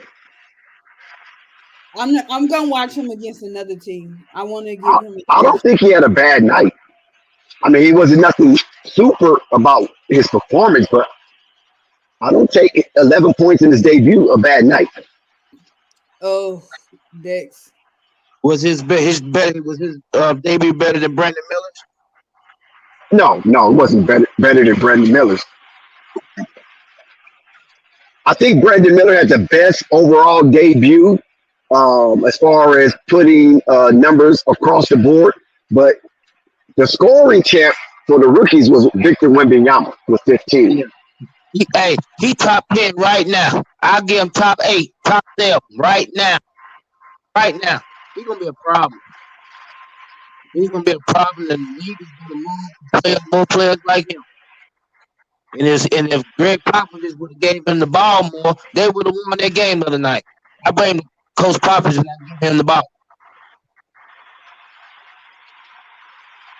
Well, I mean, you listen.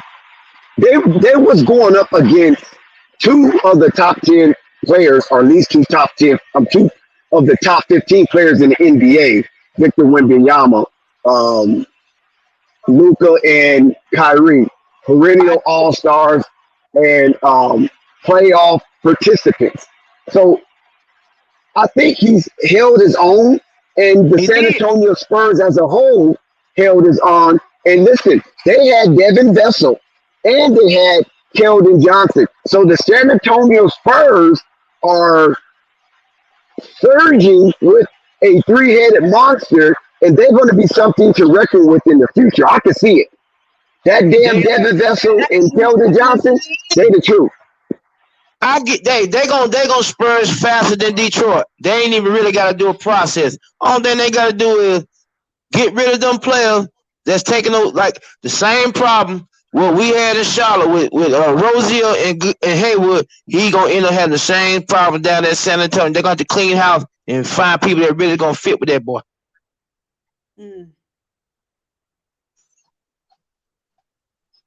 Yeah, I seen that Thunder. Yeah, you seen that? San Antonio got some stuff they got to fix if they're gonna really be in contention. Cause I'll give them 3 years, man. With that boy, if he stay healthy, they're gonna be a problem in the West, man. Cade getting old, LeBron getting old. And to me, it ain't gonna be no more African American player really gonna be the face of the league no more. It's gonna be a European. I don't know about that one.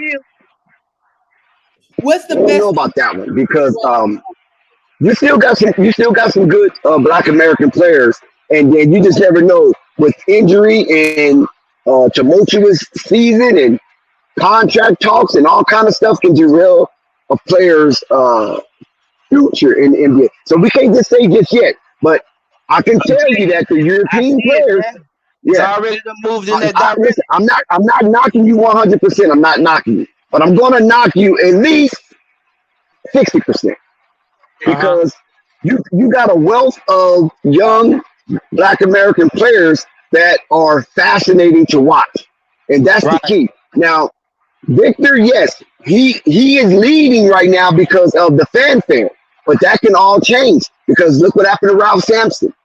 Who would have thought his career would have ended up the way it did with all of the hoopla surrounding him coming out of college? He was a consecutive player of the year in college. You understand what I'm saying? And that was crazy in itself to do that. So you just never know. You know what I'm saying? But let's hope the best for the young man. And if he be the face, he be the face. I'm gonna rock with it, whoever. You know what I'm saying? Right. Oh, and let me address Slat. Oh my God, Slat. Here we go. Slat just want to be against the world. First of all, Slat, I'm not bashing Brandon Miller. You got the wrong guy, and you know you got the wrong guy. And second of all, Slat, I have no intentions on bashing Brandon Miller. He was not my choice for the Charlotte Hornets, but that don't make me bash him because I'm not egotistic like that. I'm not a psychopath. So it doesn't bother me, whoever the Charlotte picks, because that's who they want. They paying the money. I'm not paying the money to neither one of the guys. They paying the money. All I'm just a fan. So I don't get that invested where I'm gonna, go off the edge because I was wrong and others was right. No, I'm not that petty. Not me, Slack. I know Brandon Miller already coming to the schools in Charlotte, down here in North Carolina in Charlotte. He's very loved in the city already. You talking Charlotte? Shit, nigga in Southern California, they talking scoop. So I can imagine what he's gonna do when he gets to play at the Crypto.com arena when he play against the Clippers and the Lakers. They're gonna be hollering, "Scoop!" I can see it already because young people talking about this dude. They talking about Scoop more than they talking about Victor. It's around my way. They already played the Clippers though. No, I'm talking about in a real game, not no preseason. I know they already played the Clippers. Oh, they already played the Clippers the first game? That's right. They did. I forgot about that. Yeah, Clippers handled them too. Yeah, so let's see what happens when they play the Lakers, because I didn't watch that Clipper game, so I don't know what the crowd reaction was. But I would definitely watch the Laker game when Portland comes to town. Oh my God, that's another conversation until after. I told people, is he in the chat? Yeah, he might appear though if I mention them. But I told them they don't have a bench. Oh my God, trash. Hot dog water. Trent, Scoot is not looking like poop. Stop it, Trent. You just trying to satisfy your ego. I noticed that Chauncey Billups started. I think Brogdon is on that team. So 6'5" and then 2 6'4", 6'3" guys. I was like, why? Like, why? Especially against the Clippers.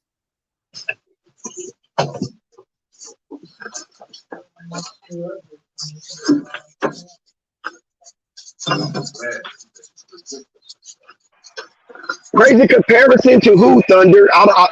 Please put some context to that. Was you talking about comparing Scoot to D Rose? No. Like people was comparing John Morant to D Rose early on?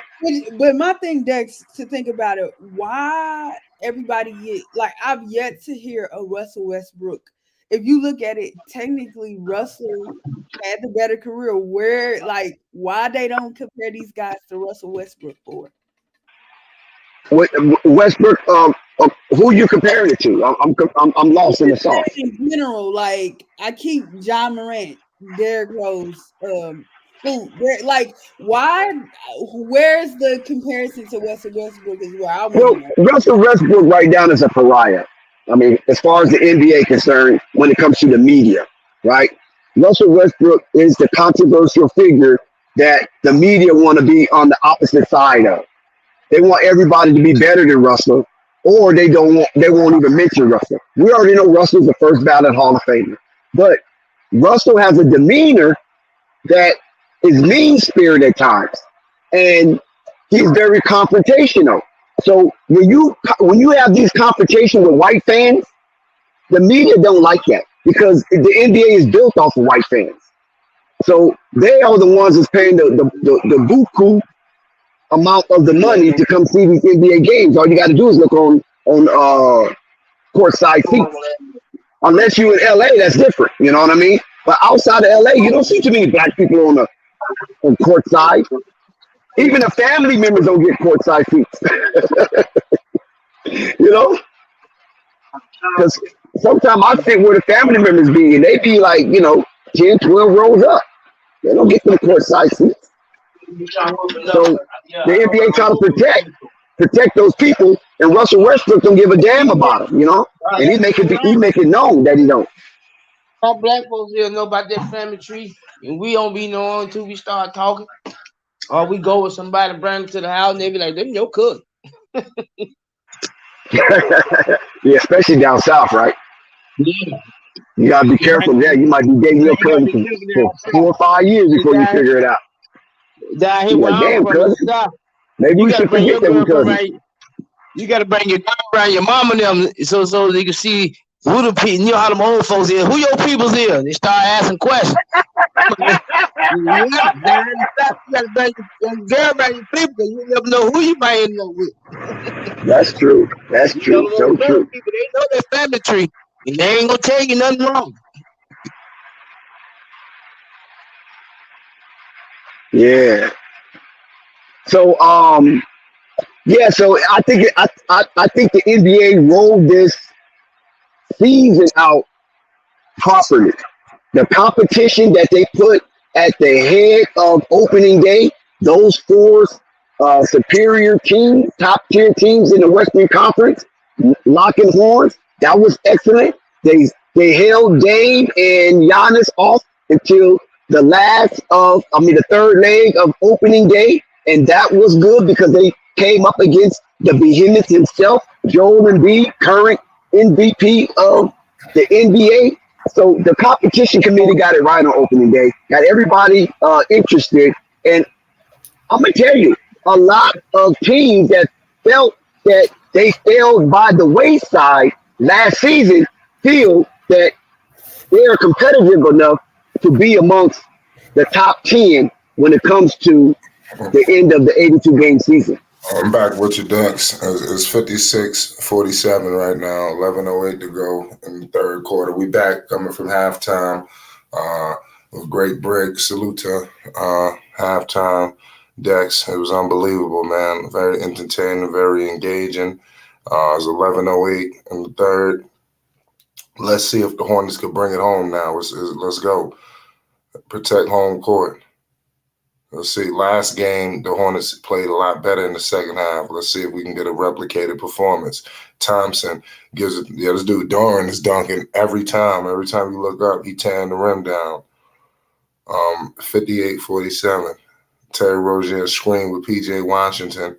You got Isaiah Stewart on him. Lamelo Ball. Lamelo all the way to the cup. Lamelo. No, it's the Hornets ball. It was tipped by the Detroit Pistons, so the Hornets get a save right there. Good play by the Charlotte Hornets.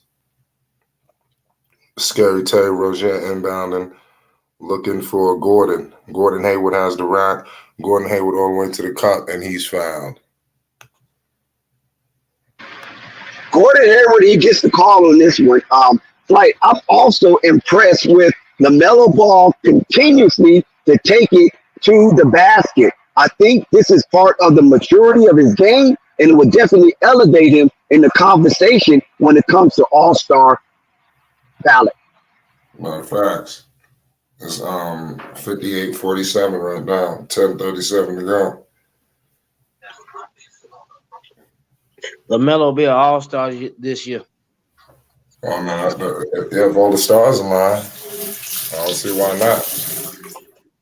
It's Like, why do you think all the stars have to align? Could you explain that?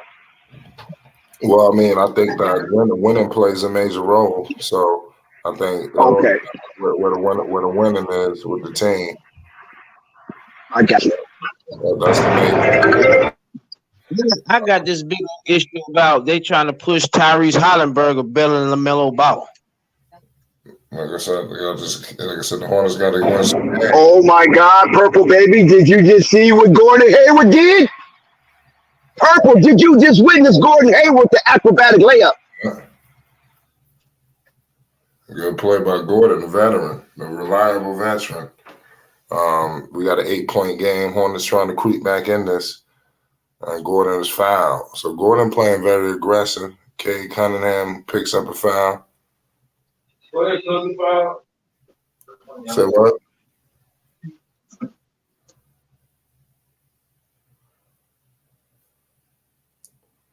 We got P.J. Washington, top of the key. He gives it to LaMelo Ball. LaMelo has it. LaMelo gives it to Gordon Hayward. Gordon Hayward, cash money, 3-ball. That's what I'm telling you, man, Purple.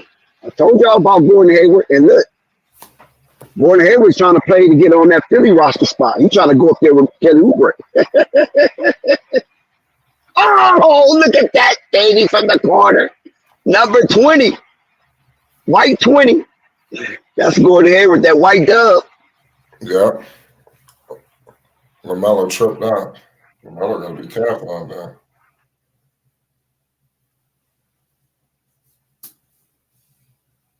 Melo got there.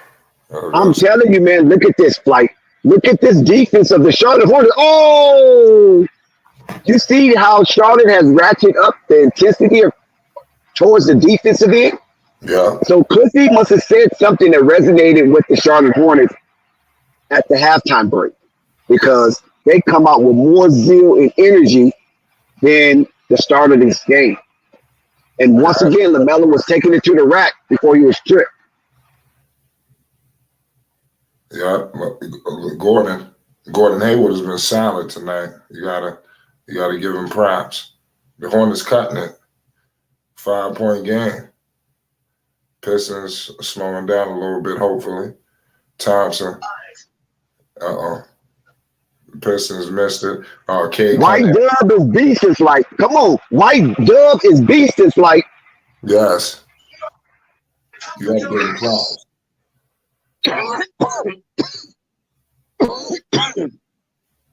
You got to give him his props.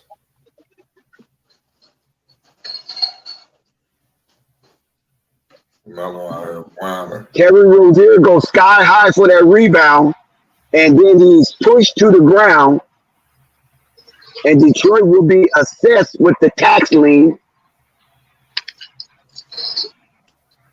on Osur Thompson. So Terry out-hopped the rookie for that tremendous rebound. And now Osur goes out. Monty Williams is making changes. So they're trying to make changes. Let's see what the Hornets could do. I mean, they definitely playing well. Much better than the first half. So this must be a trend for them. Like I said, this is a bad trend. They need to slow down these turnovers and make free throws. Gordon Hayward. What about benefit? Nick Richards misses his first stimmy. Now I said that Gordon Hayward threw a circus pass to Nick Richards, but Nick Richards was unable to convert the assist. And he missed his first free throw. So he gets a second crack at it to bring this into a 4-point basketball contest. And he misses both of them. Good goodly wiggly. Look at Patrick Ewing on the bench. PU. No, they need to get Big magic. Right. Pat Ewing.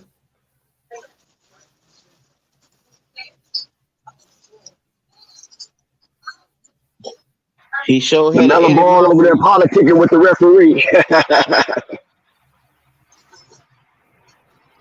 Killian Hayes misses his first free throw. So Lamelo was tagged with that tax lien. Or tax levy. Yeah, Nick Richards. Killian makes the second. A lot of silly calls happening right now. Here comes Lamelo. Here he come. Here he come around the baseline. Oh, they fouled him. Lamelo is taking it to the rack with authority.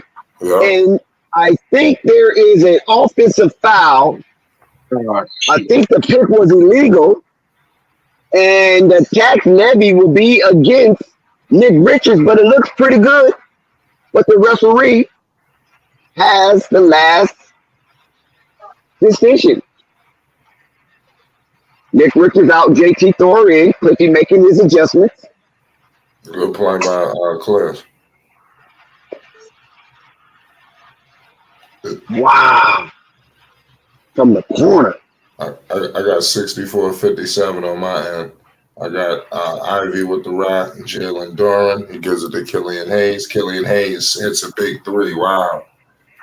I ain't gonna lie, they're not letting Charlotte get in this game. 67-57. The Hornets. PJ on the board. 59-67. Charlotte trying to hang around. You got Killian Hayes with it, crossing half court. Screen. That's back-to-back buckets from PJ Washington.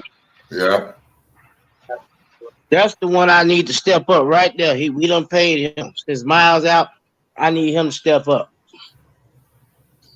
Yeah, I think that's a major key. You got to step up. He got to step up, especially PJ Washington. Oh shit! You done called for him, Buzz City. Toxic has made his way to the panel.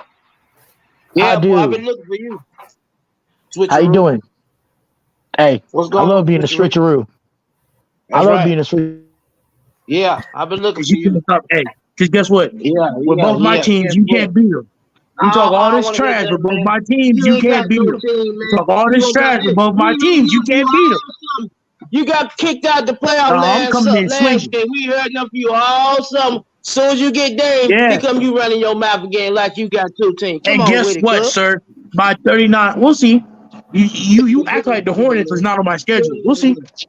We'll see. You fraud, cuz. You We'll see. fraud. You a fraud because you don't know what you gonna do. You too wishy-washy. Like we say in the South, you wishy-washy. You from Florida, so you know exactly what I'm talking about. You too wishy-washy, cuz.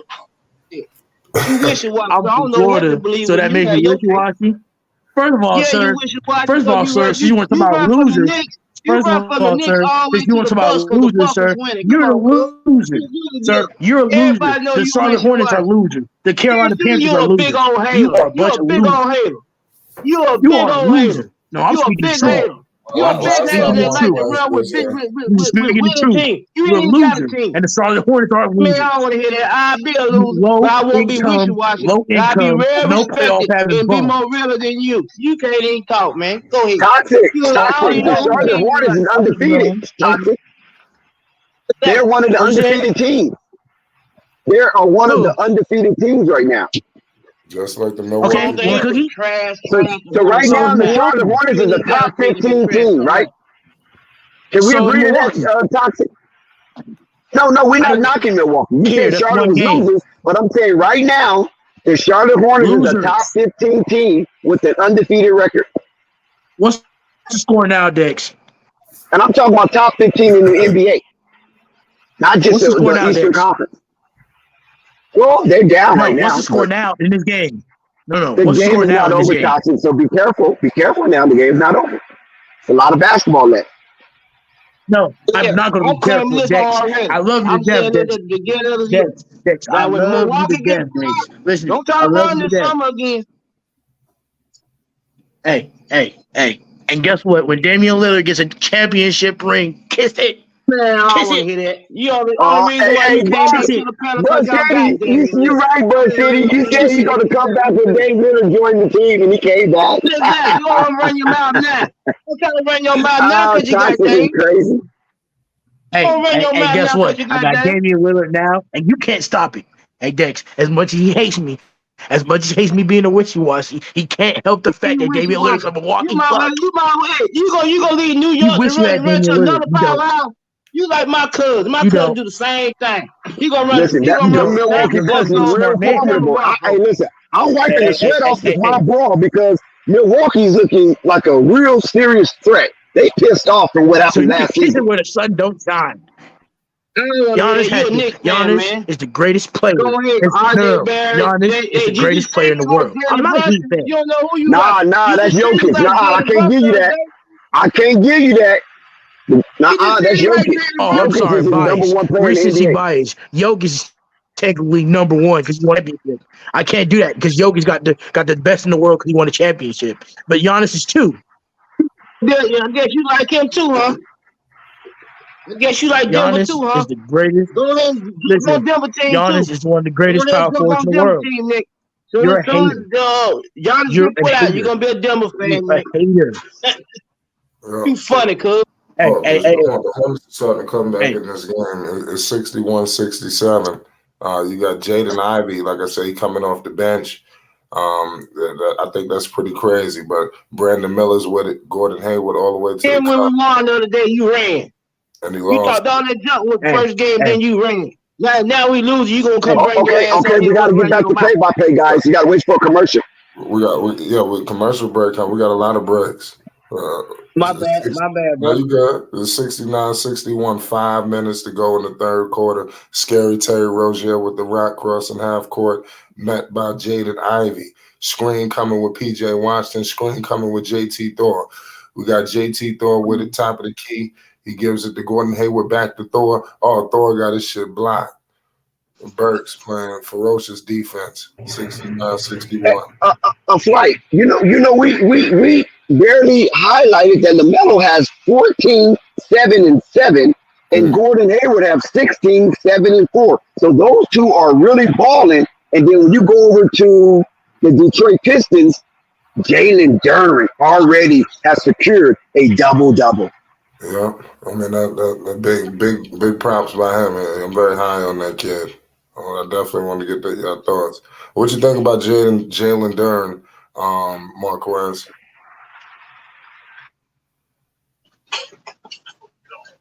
Huh? What you Read think that. about Jalen Duren? He don't surprise me. I don't believe in him. I don't believe in the Pistons. I just don't trust them as a team overall.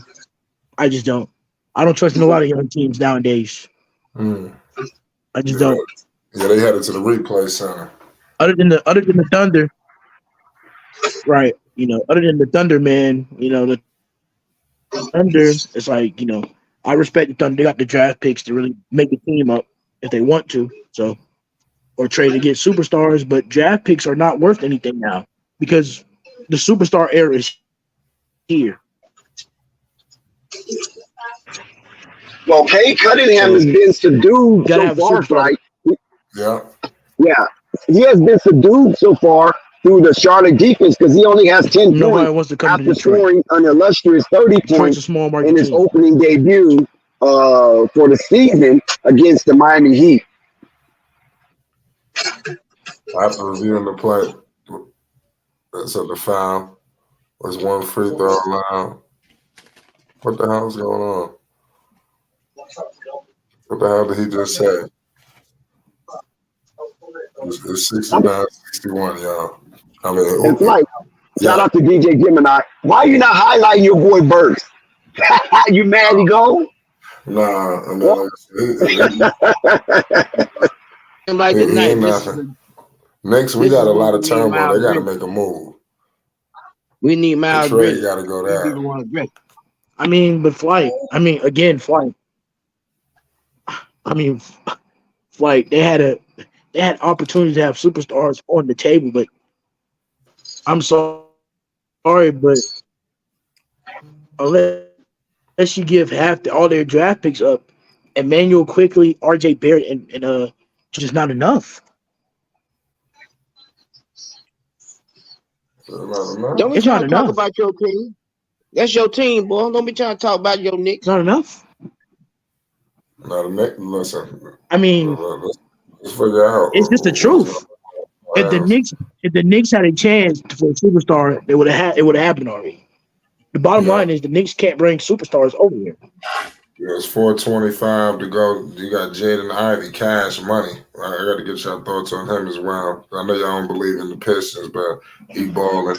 Yeah, he's balling. Like, you got to give Jaden Ivey his credit. The way that Monte Williams have this team constructed and the roster rotation, it looks pretty damn well good.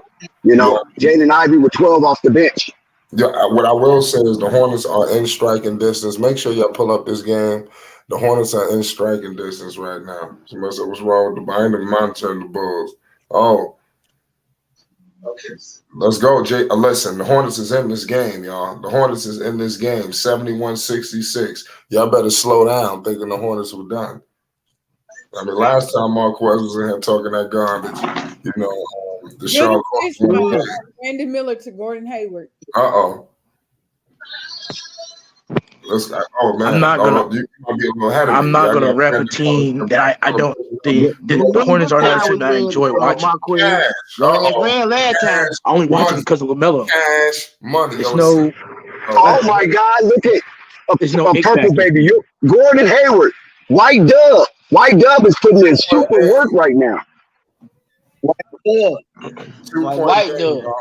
Y'all better not sleep. The Hornets gonna win this Hey, game. Marquez, what you got to say about it now? Oh, but we gotta slow down Burks. Burks just scored the 73-69. Melo is sitting down too while all this is going on. This is perfect. We got Terry Rozier picked up by Killian Hayes. I don't trust him. They don't have to play off the screen. 4-point ball game, Marquez. 4 points. Oh. That's fine. Hornets cannot. The Hornets cannot trade big buckets with people. They can't. They have to play better on defense. And I think they're trying to tag PJ Washington with a gold team. They about to go look at it.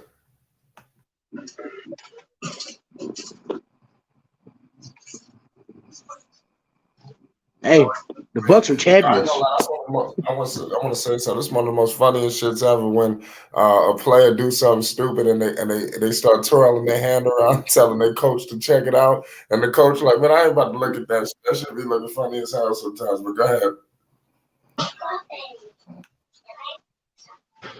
No, that's a good block though because the ball wasn't on the. The ball wasn't on the glass yet, right? Or did it hit the glass? He might have a case. Nobody cares about the Pistons 3-time championships. Nobody cares.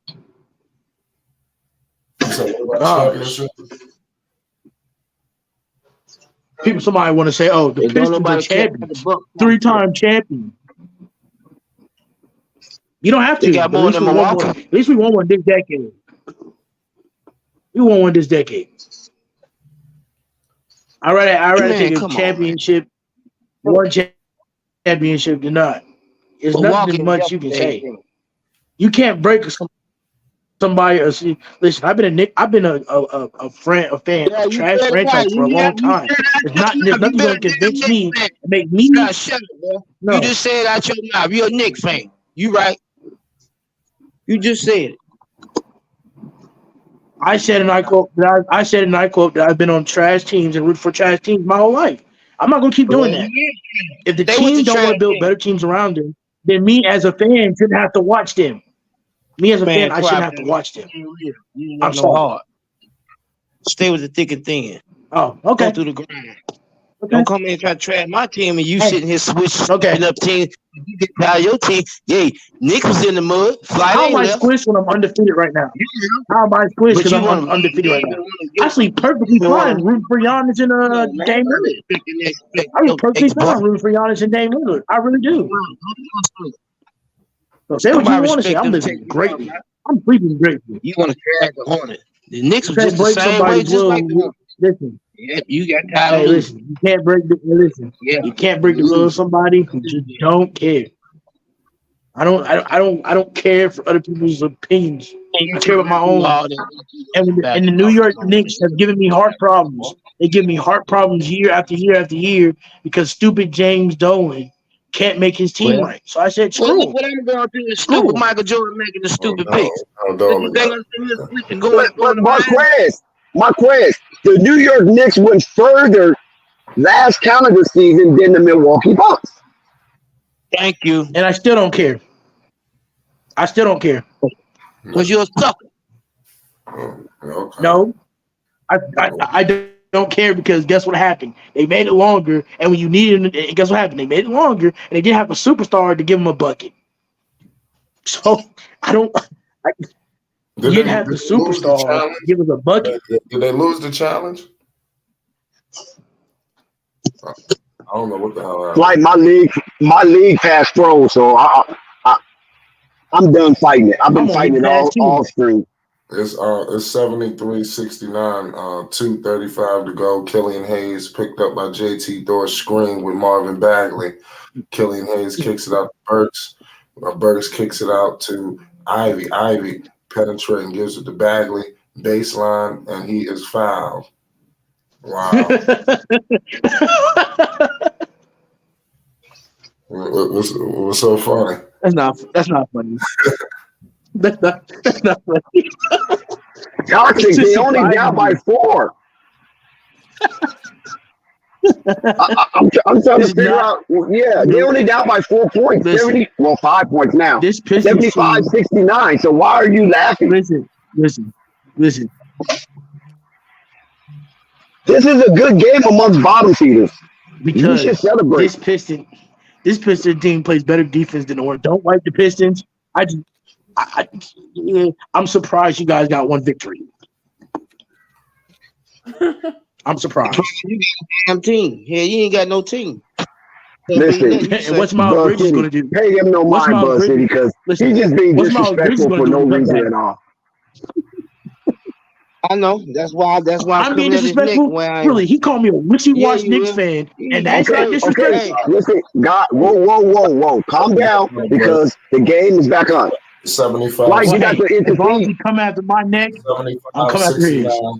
There's 2:15 to go in the third quarter. We got Mark Williams. He missed the damn layup. Right. We got number 25, kicks it out to Harris, gives it to Bagley. Bagley posting up on Williams, and he is not successful. Thor gets it. Theo Maledon crossing half court screen, coming with Mark. Theo kicks it out to Melo. Melo penetrating all the way to the cup, and he's fouled. Like, are you really watching what Lamelo is doing? He is really trying to put his imprint on this game flight by constantly taking the ball aggressively to the rim, and the referees are rewarding him. Usually, Lamelo don't really get these calls. That's why I said Lamelo is headed for one of the top votees in that All-Star ballot, because when you see referees constantly give you the call when you penetrate to the rack, they respect your game, and they're telling the fans he's on another level. Yeah.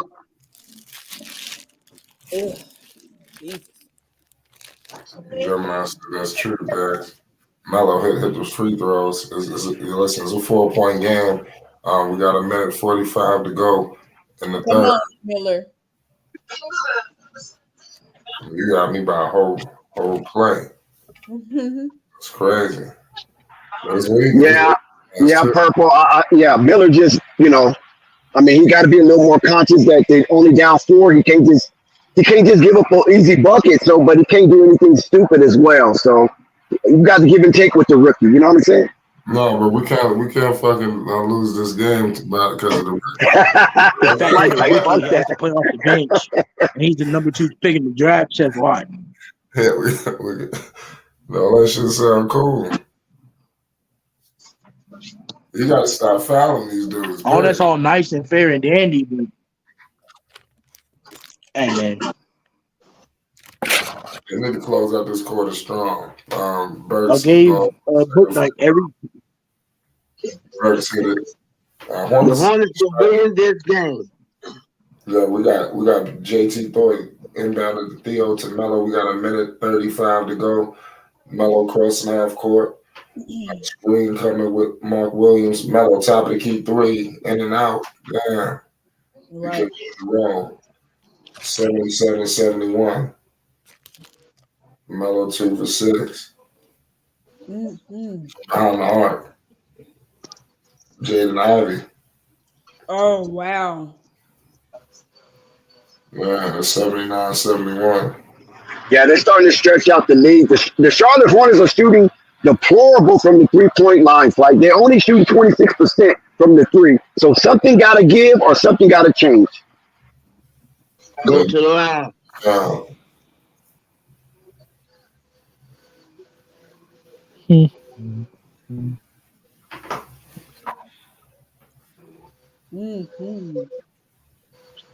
That's crazy. No, well, And Miller needs to make his free throws. that should have been a continuation.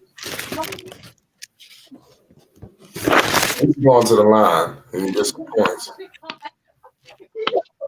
Brandon Miller's been playing really good. You know, you should have drafted Scoot. No, I don't know. Oh man, see, I just said that he missed the free throw. So let's see if he can make a second free throw. You should have got the Scoot though. He does. I don't know. They're playing pretty good so far. 79, Yeah. 72. Yeah, they only down by 7 flight. He made the second free throw, so the Hornets do get something out of that trip to the charity stripe. Yeah. It's 79, 72. Screen with my, oh my goodness. Oh my Lord Jesus Christ. Ugly, fuck. Come on, y'all. Melo. Thanks. Melo crossing half court.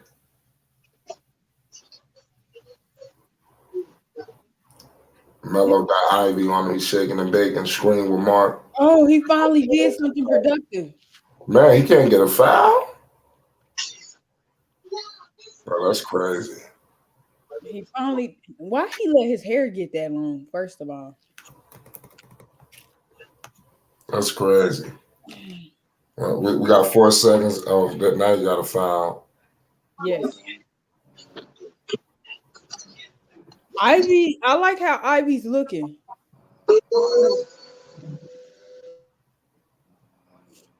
Yeah, Ivy's nasty. I like Ivy. I like his play. Yeah, they got him coming off the bench. That's what I don't like. Joe, Like, Joe who is Harris. Slow. Once again, LaMelo's back on that free throw line. I'm trying to tell you guys how basketball works. For all you little diaper dandies out there with pacifiers in your mouth, when you start seeing your face of your franchise get to the line, even though he's not having the best of his shooting night, the NBA is telling you, we want him to succeed. Right. To a certain extent. Yeah, where he fouled and he going back to the line. That's smart. That was crazy what he just did.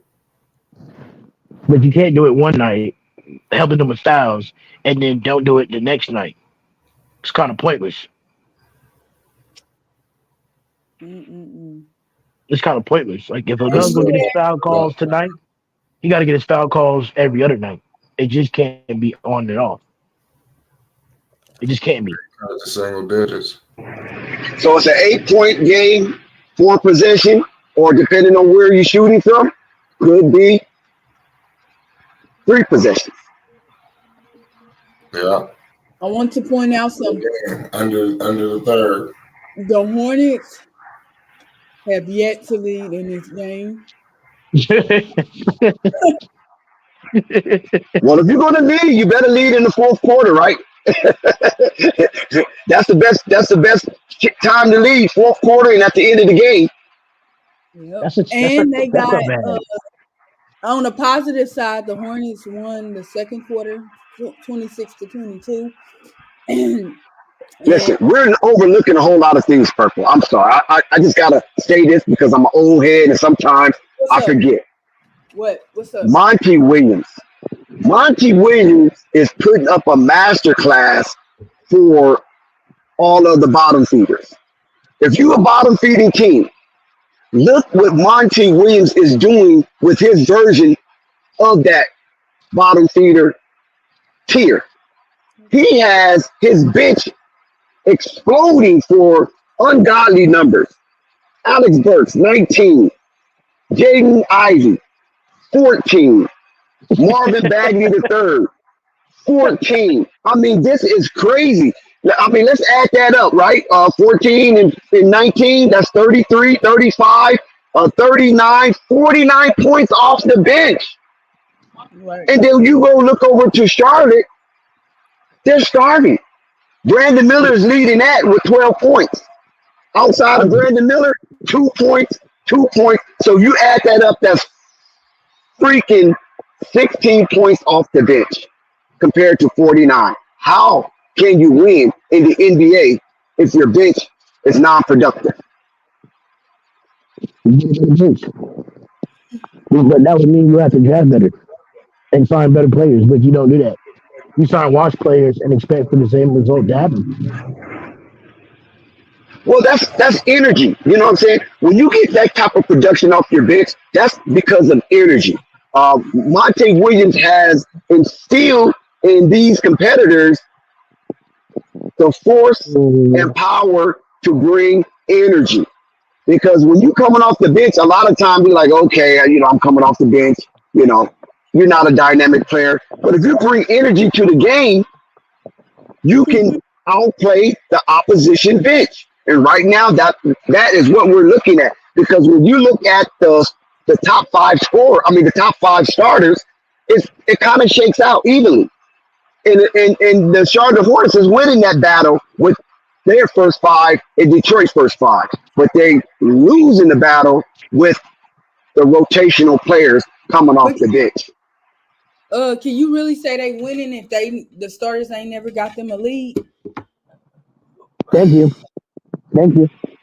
Yeah, but even though they didn't get a lead, Purple Baby, you can always, when you measure out the game, the starters might not have had a lead, but during times of the game, the starters scored more than Detroit Pistons starters throughout the game.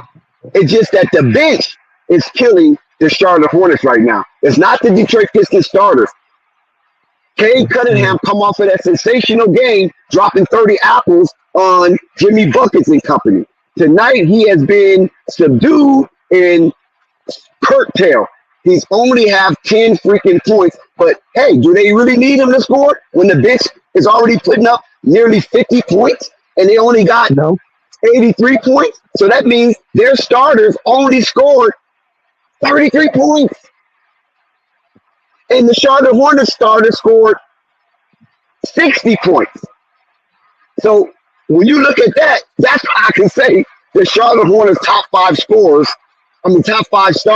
is outdueling the Detroit Pistons top five starters, because Charlotte got 76 points on the board and they got 16 points contribution coming from the bench. So that leaves 60-point ratio that's had to be counted for, and that comes from the starters.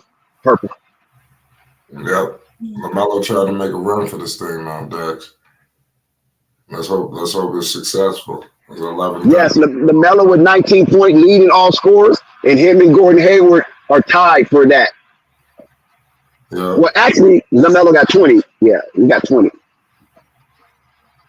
They gave him one. I think somehow the score was wrong, and then they corrected. So Lamelo lead all scorers with 20 points. Yeah, and this is not even one of his better performances. We carried Cunningham all the way to the cup, and he missed it. Let's go. Oh, my goodness. I can't tell the importance of getting the goddamn rebound. That was a big miss on the rebound. And Cade Cunningham is going to the line.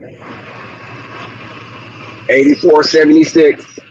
I don't know what's going on with the bigs for Charlotte in this game, man.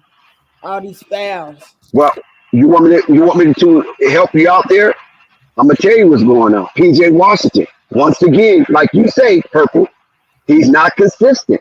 The man has yet to crack double digits after having a really, really top end debut for the calendar season of 2023-2024. So that right there is not helping at all. We don't expect Mark Williams to be that scorer. What I just seen? Oh my God! Oh my Lord! What happened? Because it looks like Charlotte Hornets did something spectacular. All right, to Lamelo. Yes, I see it. Brandon Miller, cash, top of the key 3 from Brandon Miller. Brandon Miller with 15 strong points. I'm telling you. And he's shooting efficient. 5 for 11. That's good. He's in the 40. He's in the 40 percentile. And they got to stop Brandon Miller pushing it. Go. Oh, God darn it. Oh, boy. Charlotte. That wasn't good. Right. That's what I'm saying. He should have never had the basketball. No, I ain't going to lie. He threw the pass bad. That Jaden Ivey, man. I don't know what to say about that guy. Coming in, like, I thought he was solid. I like Ivy a lot. Stuart Thomas is a no-show so far. He only made one bucket out of 6 attempts. Yeah, it's more about his defense, his effectiveness on defense, and his playmaking to me. All right. Okay. That bench is just killing. I don't care what nobody says. That bench is killing Charlotte. They did not respect the Charlotte Hornets as an opposing force. Did you see the where I said before the game started that they got Joe It's Harris, which cool. but mainly Ivy and Bagley was coming off the bench. So And another thing we have to recognize that Charlotte is shooting 26 of 72, and that'll give you around 36%. You cannot win a basketball game shooting 36% from the floor. right. You the one last time I was there. Is that And Jimmy? then, oh, I'm sorry, Purple. Then you look over across the aisle, and your opponent is shooting 46%. But So I mean that doesn't math right. do Say it one you? more time. Oh, okay, never mind. Yeah, I said you look across the aisle, and your opponents are shooting a whopping 46%. That doesn't math right when you're shooting a dismal 36%. But do Right, y'all right, think right. that's Makes because sense. Charlotte's defense, the Pistons defense, or are they just missing shots? No, they missing shots. It ain't the Pistons defense. At first it was.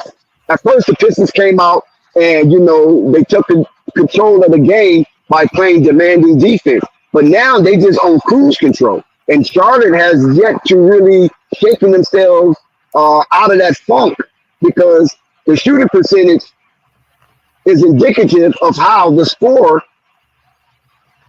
is right now. 87-79 at 8-point deficit for the Charlotte Hornets inside the high. They have to do something because Detroit came down. They wanted to get on the win column with Monte Williams as their coach, and they fell short by the narrowest of margin against the Miami Heat, and now they're taking it out on the Charlotte Hornets. This is not the same Detroit team that Charlotte used to face in the past. This team is looking to be a top 10 at the end of the season. Okay, evidently Monty Williams challenged a call.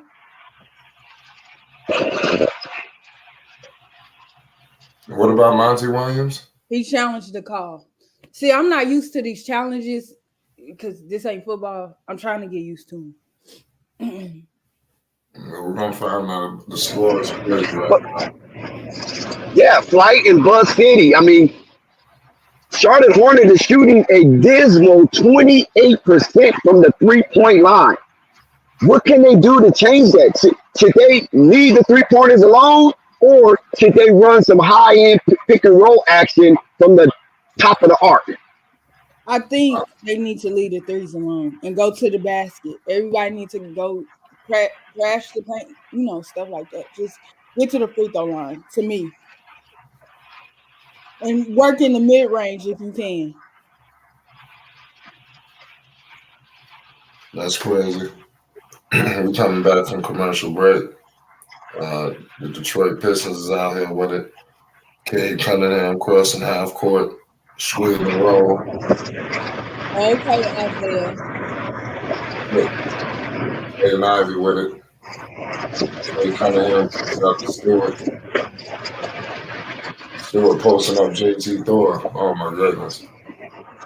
The Hornets playing games. I'm trying to tell you, you got to get it together. They're playing games. They got to work there. Come on, you can tell some of these guys is young by the fouls they making. Yeah, it's a 7-point game right now, and when you talk about shooting more free throws, Lamelo Ball has been to the line 12 times, and he has made 10 free throws. Excellent. Another thing I'm noticing, and I'll wait till this game is over, but rebounding. Come on, like Nick, where's your rebounds at?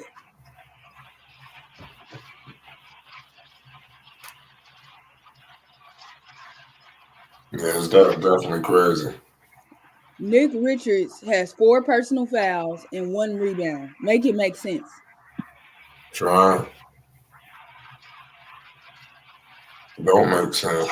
They can't handle that youngster. Like Flight was saying, they can't handle that Jalen Duran. They can't handle that youngster, man. He's a man child. Or Isaiah Stewart, evidently. They should. Well, Isaiah Stewart is a bully. He trying to steer you off your game. But Jalen Duran is putting in work. That dude is a problem. Shout out to Ivy for playing consistent. Too. Jordan Ivy. Oh my goodness. Your favorite player? Pistons just got a more just better offense right now. More cohesive talent. Yes. Okay. They're just playing better. Yep. I'm telling you, it's that bench. That bench is really putting in some serious work tonight. And I don't think the Charlotte Hornets was properly prepared to defend that bench. Because I gave y'all the numbers. The numbers, men lie, women lie, but numbers don't lie. And that bench is just really crazy right now for the Detroit Pistons. The leading scorer off their bench is Ivy. No, it's Burks. Burks the leading scorer. Oh, I'm sorry. I looked right at his name and said Ivy. I'm sorry, Dex.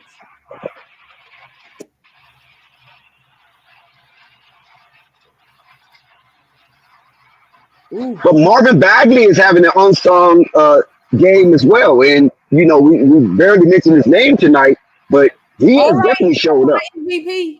Here come my MVP. He coming back in the game. Melo. Down by 6. Melo. Where's Toxic? Brandon Miller. Let's go MVP. What happened? Did he step out of bounds? Yes. To answer That's your question. crazy. It's a silly mistake. Okay, Doran, you need to relax, sir. Well, he doing okay. He just got too fast. Well, that's cool. He was gonna miss it anyway with that. Killian Hayes screen with Jaden moving. Hornets are right there. Do not count the Hornets out. Don't think that the game is over. The game is close to the You see the MVP? Unfortunately, I'm just watching on Gamecast because my league pass keep freezing on me, and I'm just gonna watch it on Gamecast where they just highlight. They don't show no footage, but they just give you like a tight edition of what's going on. You got Brandon Miller with the ball. Terry. Top of the key. Gives it to Gordon Hayward. Gordon Hayward missed it. Come on, bro. This is crazy. Well, Terry Rozier did get the rebound, so he gave the Hornets a second chance to make a first impression. So let's see if they can capitalize off a Terry Rozier hustle. Oh, yes. Oh, Stewart. Uh-oh. Yes, baby. Yeah, Stewart hitting. Oh, I'm sorry, Flight. My bad. Trading Oh, they gave it right back. Damn, they gave it right back. They trading baskets right now. Yeah. Yep, they gave it right back. All that hustle Terry Rozier did for naught. We're in the fourth quarter, folks. With 6:46 and counting. Another thing I'm noticing about Detroit is more effortlessly. They're more effortlessly passing the ball around to each other. They're finding that open guy. Let's go! Oh! Uh-oh. Come on, don't scare Flight like that. Don't scare Flight like that. Yes. Was that a 3? That was a 2. Terry just woke up all of a sudden, right? Yes. He done scored 6 straight points. Listen, Let's go. Let's go. Good timeout by Monty Williams. 3 points, Flight. A 3-point ball game. And Monty Williams is sick. He's seen enough of what's going on. Another good block on time. It's time for some adjustments. Let's go. Yes. I have a concern. A 3-point ball game. I have a concern because I'm also trying to multitask. Here comes the high. I see Miami. Oh, yo, what's going on? Is a fight breaking out? I see you, Miami. Your starting lineup is kind of fugazi, but I see y'all. What the hell happened between Doran and what's his name? The Detroit Pistons trying to recreate the bad boy image. Monte Williams trying to bring the bad boys back.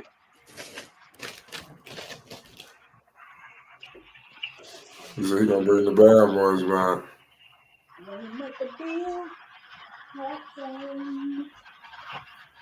That's crazy. What the hell happened in between that little situation? Yeah, there's little scuffle, but it's all a part of the spirit of competition. It's all good for these young men out here trying to battle and make a name for themselves. Detroit do not want to leave the South winless.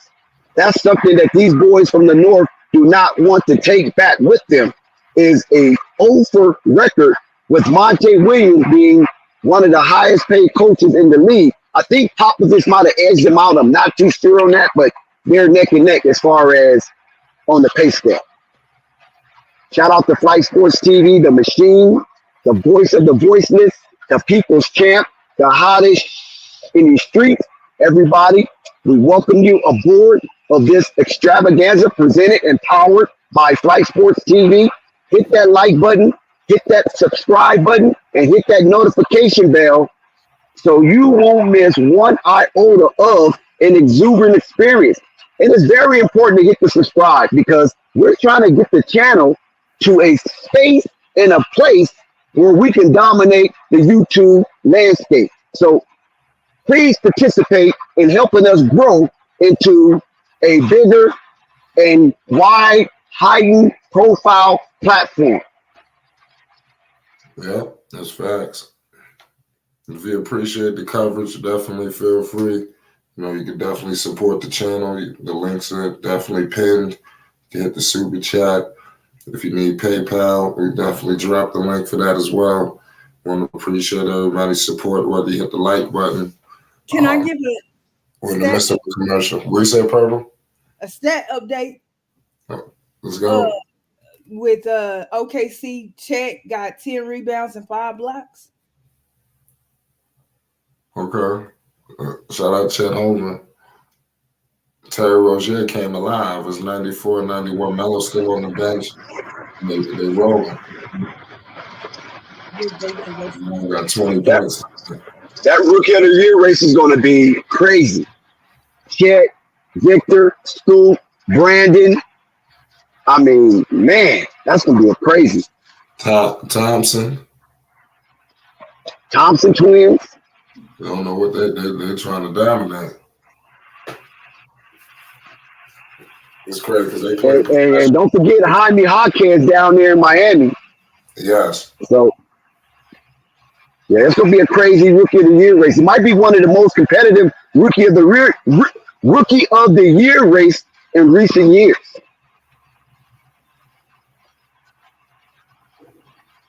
I'm just glad Brandon Miller will be a part of that conversation as the season unfolds. And if you really want to tell the truth about it, Brandon Miller might have the edge over everybody right now. Jalen Duren low-key hit this dude Miller in the face. Oh man, the Hornets about to fuck around win this game. Well, Monty's making his changes. Terry definitely is back at it.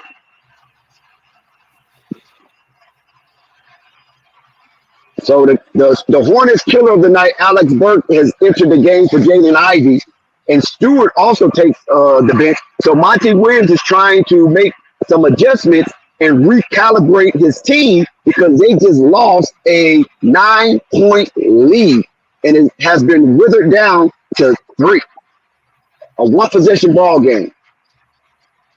He's bringing Bagley back in as well. So he's bringing his reinforcements. Let's see if Cliffy and the Hornets can adjust. They need to calm down. Well, yeah, that's what you're a little ahead. I know I got Killian Hayes inbounding the ball. I got a 3-point game. So they both got technical fouls on that one. Yeah, everybody got canceled out. No free throws, nothing. It's Pistons ball. Oh no, PJ double technical. Oh my God. Him and Isaiah Stewart, double technical foul. Cooler heads must prevail. Right. Yeah. Stewart did miss the free throw, but he got his rebound. Shucks. Oh, Stewart hit a dagger. Oh. Damn, that hurt right now. Come That's on. Uh, not Stewart. Stewart started all that trouble flight, and then he ended up hitting a dagger. Well, I won't say a dagger. Maybe I'm being too extreme. Okay, Nick doing his job right now. Let's go. Yes, Terry. Flight got to catch up. Purple, we too ahead of Flight. We getting too excited. Flight got to catch up. Well, I gotta forget. Brandon, Okay, let's go. Brandon, Rookie of the Year, baby. You can't fuck with him. He's dropping apples on their heads right now. Oh, at least Nick. Brandon Miller, look at this here. Scoot who? All this while Melo sitting down. Terry done got cold. Like he I'm always. sorry, Flight 97, 93. No, I got 97, 93 too. Dude, just Inside the 4 minute zone. I got Terry Rozier crossing half court. But go ahead if you're ahead. I mean, but it's not, I'm really not ahead like that, Terry. but I just got carried away. Okay, Nick doing his Oh my job. God. Nick doing his job. Oh my God. Uh-oh. Nick is a windshield wiper. He doing his job. But they gotta get that rebound though, Purple. They can't just I know. okay. Here come Lamelo. But they take Brandon Miller out. Okay. He would take his seat. The reigning Rookie of the Year, who's atop the Kia rookie ladder right now, Brandon Miller, and Killian Hayes will take a seat. And Monte Williams constantly making adjustments and counter adjustments. Yes, sir. Yes, he is. I see where his mind is. We have to give Cliffy his credit also because these guys didn't quit. They had all the opportunity in the world just lay it down and say, we did win our first game. No, the Charlotte Hornets wants to impress the Hive. Brandon Miller. Oh my God! Come on. Brandon Miller. Damn, Stewart out here acting a fool. Oh no! Damn, Alec Burke, the Charlotte Hornet killer. Number one, They they ain't got bumped it nobody up to to 9 take the points. game. I see. They were down by 3. Now they down by 9. Listen, the Detroit Pistons broke the 100-point threshold first. They reached the 100 points first in this game, and you know what that means. Oh, they 102 to 93. Cliffy calls timeout. Just that fast, Flight. The Detroit Pistons went on a scoring barrage, and now the Hornets, who were once down by 3, looking up at Detroit down by 9. That's crazy. He got a foul. Yeah, I mean, Steve Clifford gonna have to talk about this. This is ridiculous. But the biggest problem is they have to play consistently on defense. Like consistently, man. I mean, Lamelo went up for the dunk, and Isaiah Stewart made him eat it. So that right there sprung a 5-point swing, I think. Yeah, but that because they had came down, scored. Lamelo got a shot block, and then Alec Burke hit a 3-pointer. So that's 5-point swing right there. Right. But I like the aggression of Lamelo. Right.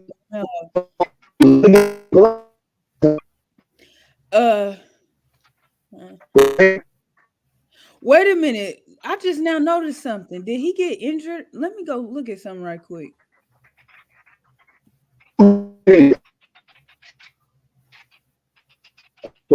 What are you speaking of? No, I'm checking on 2 games at one time. I'm trying to coming in for victory, so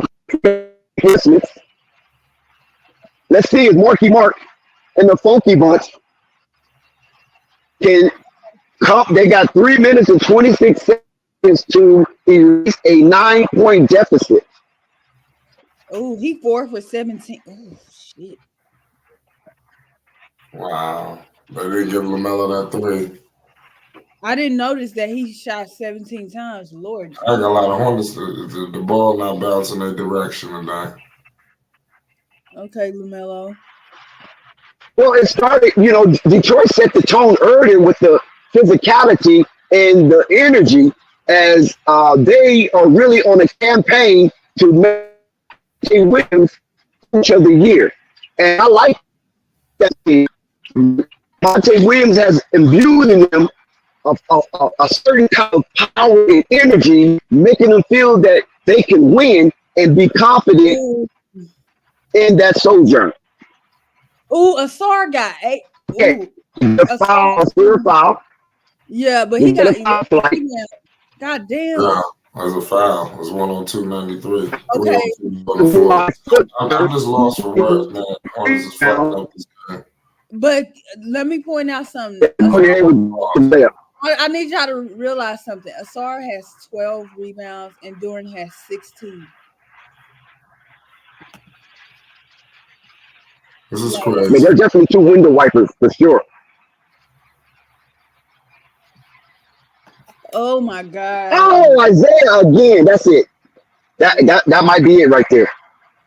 Hornets got to go on a serious scoring parade. If not, that just might have done it. Oh my because Jalen Duran just blocked Terry Rozier, and Detroit captured the rebound up by 11, 104. Oh, that's it. Osur Thompson just dunked that ball.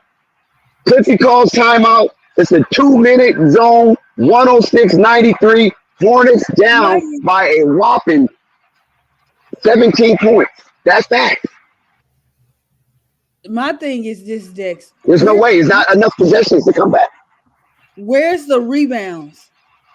Where is the freaking rebound? Like, Mark Williams, PJ, and Nick. Where's, oh my God, dog.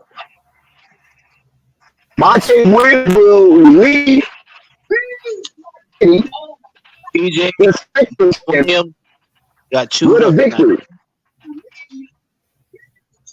Man, I'm about to go make myself happy. I'm about to go look at this Miami game. That just made me mad. Where's Miami at? They was down by 3. It was 94-91. 6 minutes to go. And in a 4-minute span, the Detroit Pistons have reeled off 14 freaking points. In a 4-minute span, oh man, the Detroit Pistons have reeled off 14 freaking points. Look at somebody got their volume up a little too loud, or it's not. Listen, I know you guys are enamored with my vocals, but I don't want to hear myself. Shut up, Dex. Hey, Dex, you might want to turn on ESPN. You said what? All right, Dick. Oh, look at Denver in a close game with Memphis. See, I got so many options. Let me calm down. Let me just choose one other game. I'm just pissed though. The Hornets just blew this one. Yeah, but once again, they haven't led all game. Yeah, Fly, you're singing to the choir with that one. A lot of us are very PO, and the Detroit Pistons came down with fire, with flame, and energy, and they turned the Hive into a dookie stick. And unfortunately, Cliffy did not have an answer to match all of the adjustments and counter moves that Monte Williams were putting out there. And when you look at it, Monte Williams poked circles around Cliffy in this matchup. Yeah, dude, Thompson is a problem. And rebounding was an issue. So there's that.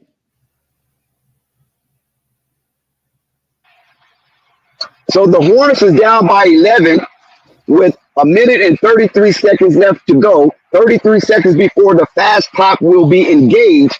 And they trying to make it as close as possible so they can leave out apparently with a moral victory. This I can't put this shit into words. Another. They pissed this game away. Yeah, Yeah. Asur is at the free throw line. He makes 1 of 2. So that stimmy was cash. And let's see if he can get a double portion of the results from the stimmy. Got good guard play, but front So court. it's a free throw game right now, and he makes both of them. So his check do not come back return insufficient funds. 108.95. Detroit Pistons have came down to the high and stole all the honey. Crazy. Melo with it. And you got Thompson on. This dude Thompson, man, he gonna be a problem. Brandon Melo. PJ Washington finally decided to show up, but it's a little too late. He finally made a free. 97-108. Pistons up by 11. Can you imagine the money line on this for the Detroit Pistons coming down here beating an undefeated Charlotte Hornets team inside the Queen City?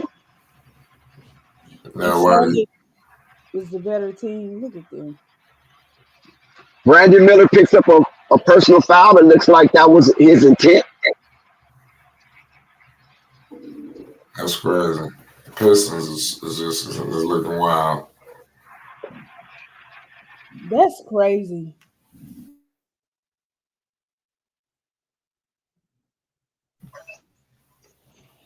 This is they need to sit down and look at each other. Atlanta is ass cheeks. They losing to the Knicks, right? Yep. They only down by 5 though, but Those games are always crazy. I feel bad for Trae Young though. Like they literally didn't get sugar, honey, iced tea. Like outside of the guard, I can't think DeJounte, like it's nothing there, dog. Like they don't got nothing. No, I got 110.97. Sad game. Yeah, you can kiss this one goodbye, Flight. The Hornets will move forward in the season at 1-1,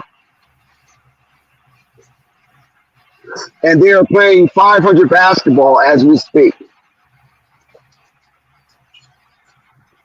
This is crazy.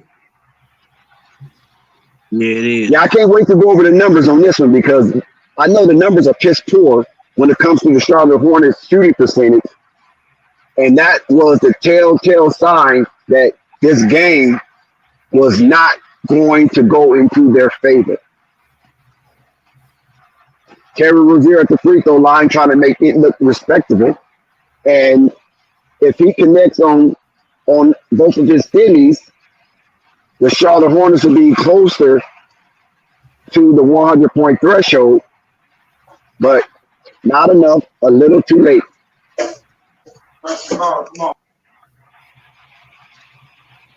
Yeah, I ain't gonna lie, this is a physical team. I need to find something. I should have saved it. 22 seconds left. 110.99. Will the Hornets try to extend the game by intentionally fouling, or would they allow the clock to run out? Because Detroit do not have to shoot the ball. They can actually run the clock out within their possession.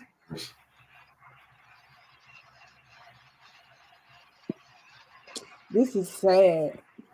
And PJ Washington chose to foul. So the Hornets will get another crack at it to get 100, past the 100-point threshold.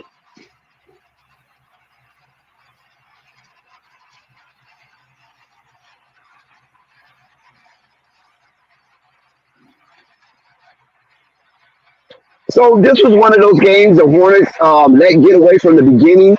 They was unable to calibrate themselves into a formidable format And now we're seeing the results of when you allow a team to get out in front of you inside your silo, and instead of you whipping them and sending them back, they turn your building into an ossuary. They literally only won one quarter. That's crazy. You got mine to tell them, don't worry about it. That's so sad. Despite the results of this game, the Hornets losing, the team I chose to win this game, but let's kind of put a microscope on the Detroit Pistons. You can tell that this is a different team, and they're playing under a new paradigm.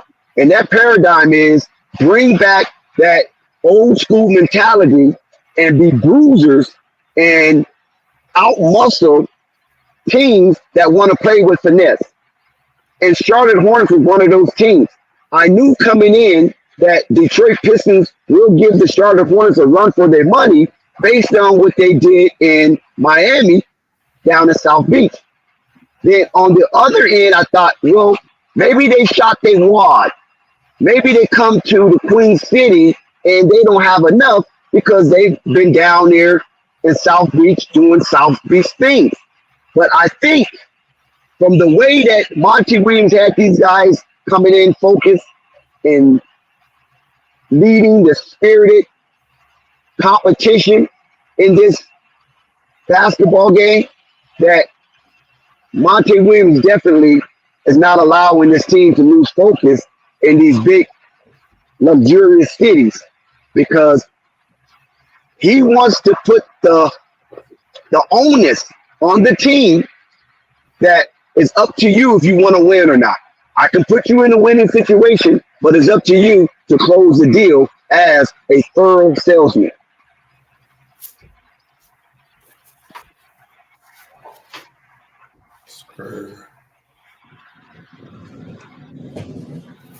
So tonight, it just wasn't for the Hornets and Flight. I guess the stars didn't line up for them.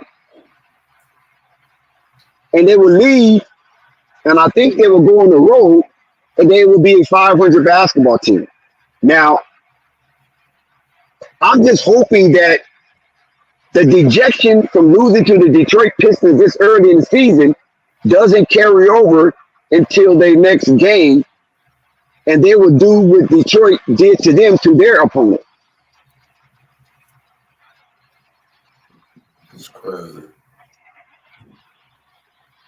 It must be his deep. So Isaiah makes his free throws, and that's it. 111-99 is the final score. And the Detroit Pistons carve out a win inside the Queen City on that beautiful court.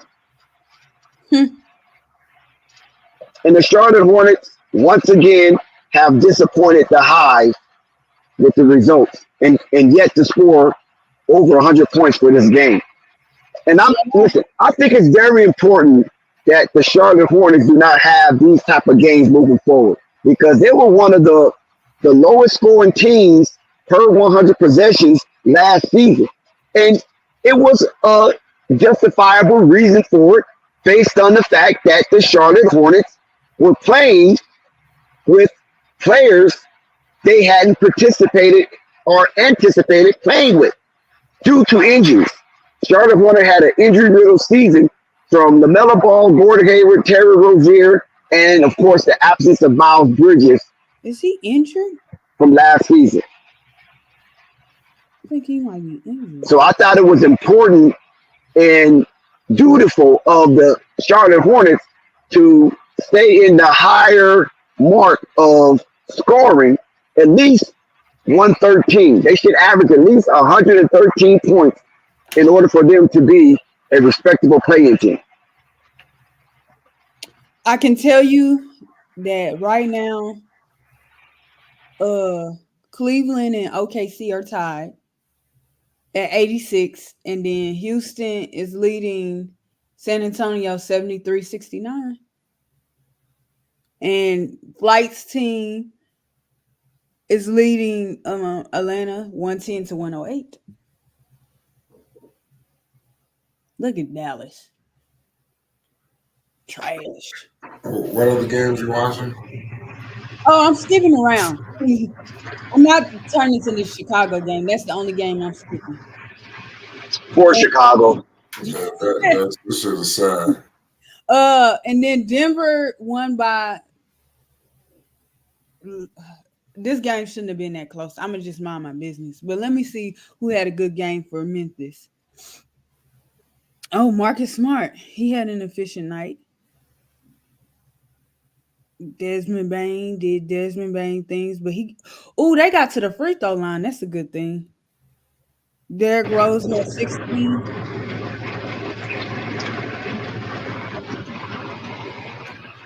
Well, I mean, when you look at the Charlotte Hornets starters, they had 4 starters in double digits. The only starter to not reach double digits was Mark Williams, and the high scoring led by Lamelo Ball and Terry Rozier. They both scored 20 points tonight, but Lamelo was one off a triple-double in 2 categories as he had 9 rebounds and 9 assists. So Lamelo is starting to get back to the norm coming off of that 7-month hiatus in the last 19 games he missed of the regular season. I think so. We're going to get more of Lamelo, coming too. But let me say this: Brandon Miller, 17 points, 33 minutes of basketball. This is how you roll out your number 2 pick: 6 for 11, 2 for 4 for 3, 6 rebounds, 2 assists. I like that stat sheet for the rookie. Go ahead, Purple. Another thing that I'm noticing is I'm glad that kind of the ball is getting around so the guys that are scoring can score. But I'm like, they're gonna have to figure out something. Like who's going to, if you're going to go game by game and saying, okay, I'm gonna feed who has the high hand. So in the starting lineup, I would say it was Gordon Hayward early on with the high hand, and then he cooled down eventually. But it's great that they in double figures, but come on, for 20 points that's 40 points plus what Gordon Hayward did, and they didn't win. They didn't win. Yeah, I feel you on that one. Like I said, Purple, the Charlotte Hornet bench outside of Brandon Miller didn't really bring anything because, like I said, Brandon Miller had 17 off the bench, and the other scorers were J.T. Thor with 2 and Theo Maladin with 6. And when you add that together, that's only 25 points off the bench. Whereas the Detroit Pistons, I'm going to need a calculator to add up all of their total sum of points, where you had Alex Burke, 24 points, Jalen Ivey, 18 points. So if you add those two together, that's 42 points right there. And then Harris had 2, so that's 46, plus 14 from Marvin Bagley, so that's 56, 60 whopping points off the bench. So over 50% of the scoring output for the Detroit Pistons came from the bench because they only had 111 points. So 60 of those points came off the bench. And if your bench cannot produce that, it's going to be a really bad night. But let's be honest here. How often do you get 60 points coming off a bench, especially from a bottom feeder team like the Detroit Pistons? Now, like I said, it's a new paradigm up in Motor City with Monte Williams at the helm. He knows how to win. He's been a coach of the year in recent times. So this is a new Detroit team that we're looking at, and Charlotte Hornets just failed to realize that. And now they leave the Queen City 1-1, the same as Detroit 1-1. They have the same record. Yeah, but that leads to what I'm talking about. I know officially he got 8 games left to serve his suspension. I don't know how they're gonna do this. Like how is this gonna work? Well, It's listen, looking Purple. people. Listen, I'm sorry, I gotta cut you because I see you going doom and gloom. and it ain't that time to go doom and gloom. They're 1-1. They're better right now this year than it was last year at this point, because they playing 500 basketball when last year they hadn't had a victory at this point as of yet. All the Charlotte Hornets got to do. I'm not like gloomy about it. I'm just trying to figure it out because we know they need a secondary playmaker to still come off the bench. But that's coming. Miles Bridges is coming. Remember, not just my opinion, but remember I said that the Charlotte Hornets just have to play 500 basketball to Miles Bridges get back. If they get anything over 500, that's a plus. Just don't be too far gone while Miles is out. Because if you look at what Brandon Miller is doing, he's doing it off the bench. So it doesn't matter when Miles Bridges come back. If he's inserted into the starting lineup, it wouldn't affect Brandon Miller because he's doing everything he's doing off the bench. And I love the way Cliffy is rolling him out in the regular season. But Brandon Miller is getting comfortable in his role. And then when Miles Bridges come back with that thunder, because that's what the Charlotte Hornets is missing. They're missing that thunder. They don't have it. They're missing that lion, that gorilla, you follow what I'm saying?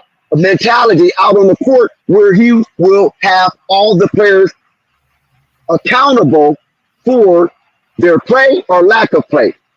And that kind of leadership is needed while LaMelo Ball continuously to lead by an example and maybe not by his vocal cords. So that's why I'm saying I don't think it's all doom and gloom. The Charlotte Hornets is fine. They're doing good. They're playing competitive basketball. It's just that Detroit have an outstanding coach. We can't knock this dude. This dude is $75 million per.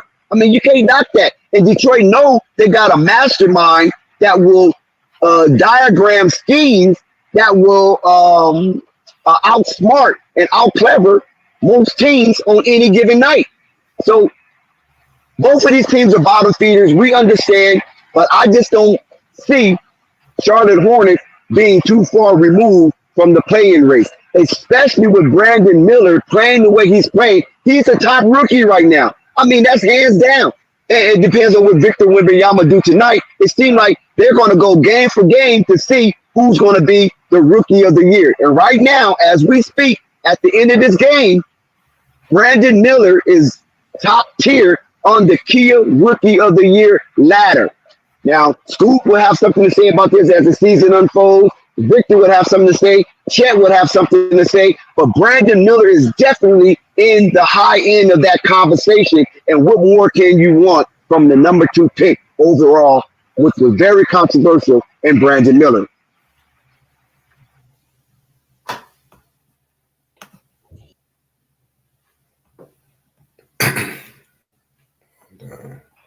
So, Purple, I'm going to let you duke it out with Big Al. Oh, he's here. your favorite punching bag, Purple. What you want to talk about first? Well, first of all, I want to talk to Pope. I ain't think about you, Purple. Where that nigga Pope at? That's what I want to talk to. Pope is probably somewhere where he's talking about LeVar. I mean, it's only obvious if he's not here. Right. Brandon, what about Brandon? Brandon balling out.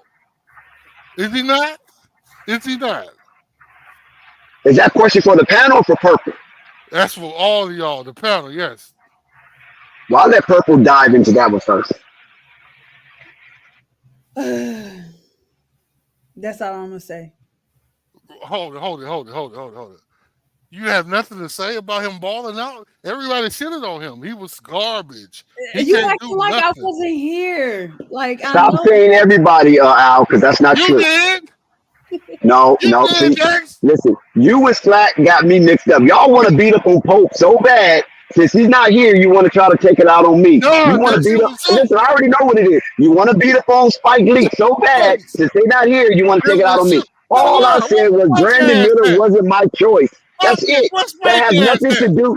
Come on, listen. I know you want to fight, but I'm not gonna fight with you because I appreciate what Brandon Miller is doing. And I've been listen. I got the receipts. I ain't got to lie to kick it.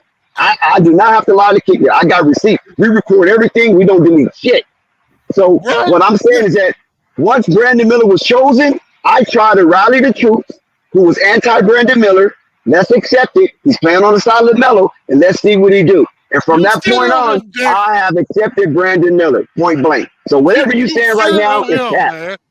Hey, you shitted on him too. Flight was the only Flight and me was the only one that kept it Don't you 100. come up here trying to kiss Flight ass. Don't you do I that. ain't You kissing Flight. I'm just simple telling thing. the truth. Flight wasn't talking no shit about Brandon. He was still giving him a chance. Yeah, I was. Thank you. Regardless of who Flight chose, I'm telling you how I feel. I'm sorry, Dex. Go ahead. Yeah. Regardless of what you said, Flight, I'm just telling him he's trying to lump me in with everybody because he's looking for a fight. And I'm telling him I'm not the one. I'm not the one you fight with because I've been on board. Oh my God, this guy. I've been on board with Brandon Miller once he got chosen for the Charlotte Hornets. I did not like the pick. That's obvious. But I did not poop on him. All I said was basically, I hope he become an asset in the Charlotte Hornet uniform. And if Lamelo chose him, I'm rocking with him. Point blank. And I left it alone. Now I can still critique him. Hold on. Because you got shitting on somebody different from mixed up with critiquing. I can critique him all I want, but I will not bash him. I will not thrash him, and I will not call him a sucker or mark or buster or stupid or idiot or imbecile or moron. That is not going to be my vocabulary when it comes to Brandon Miller. Okay. That's all I'm saying. Just because he wasn't my choice, that don't mean I'm going to poo-poo on him. Okay, what was that nigga that was on that one night who was sitting on Brandon talking about he's sorry, he can't shoot, he garbage. You talking about Dale? Yeah, I think so. He said he was basically saying everybody on the Hornets was pretentious. But it's okay. I mean, listen, Big Al, it's okay. When those guys get here, you unleash your clip.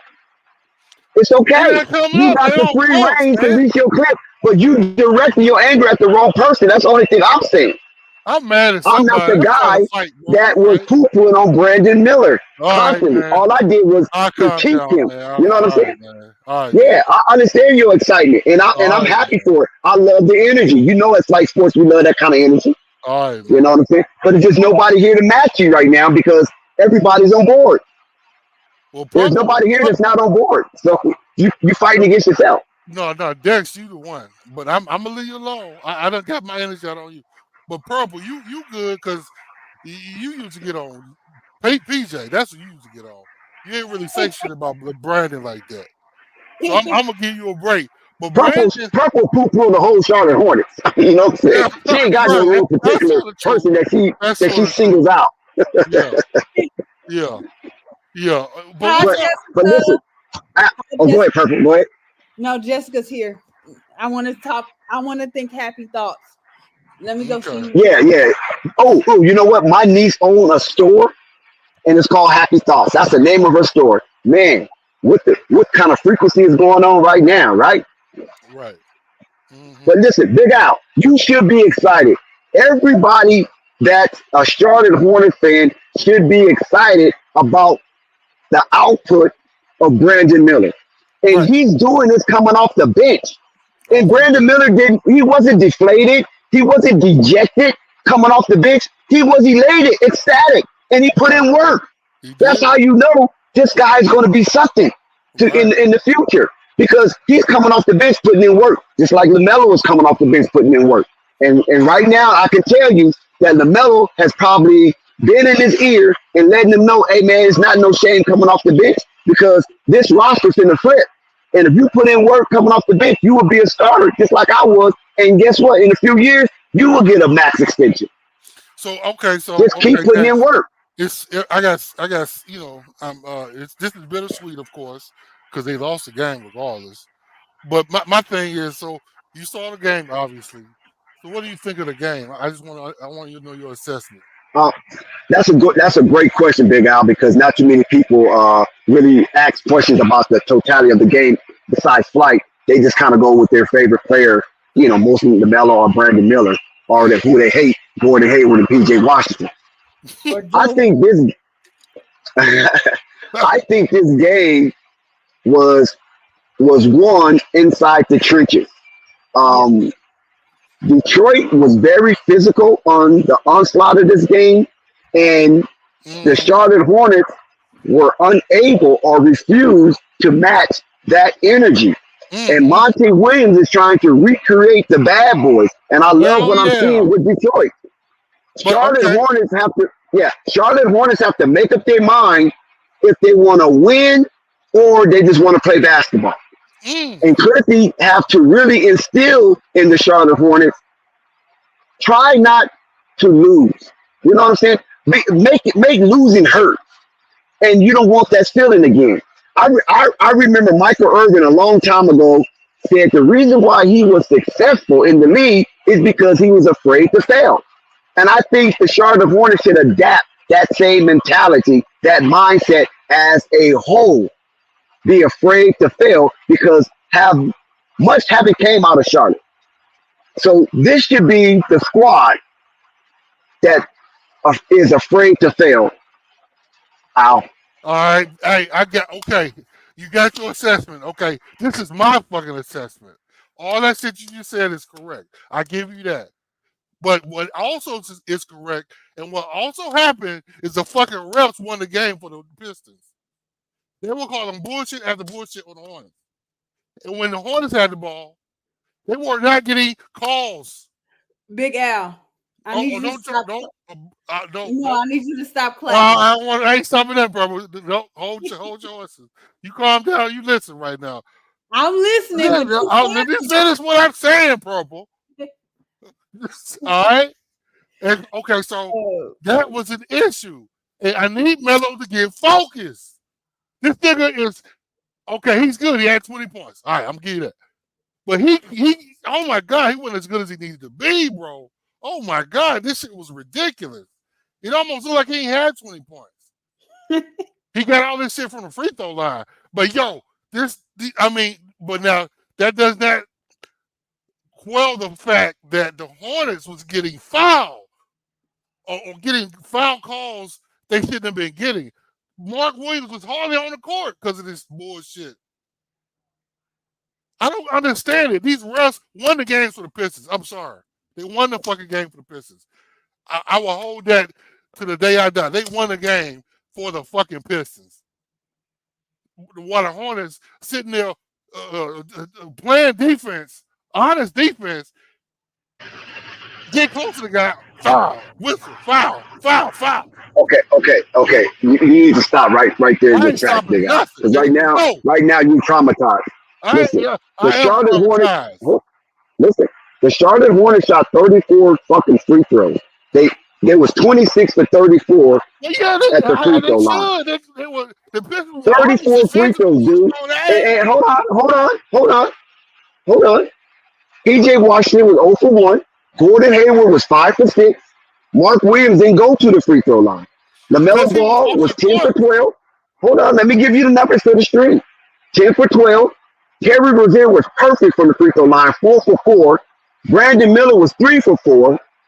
Thor didn't go to the free throw line. Nick Richards missed 0 for 2. And Theo Maladin, 4 for 5. They gave this nigga Theo Maladin 5 shots at the free throw line. What are you talking about, referees, my guy? Hell no, bro.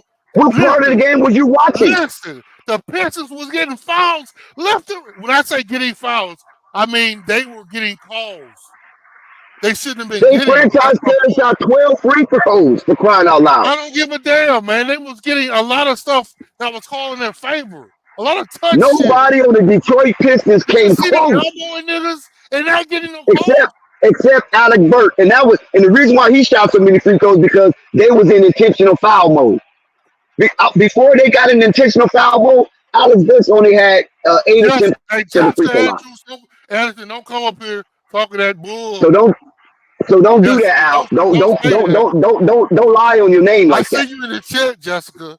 Don't talk no shit like that. Oh. Yeah, because Big Al, you capping. I ain't capping nothing. Now listen. Let me show you something, Big Al. Let me show you something right here, right?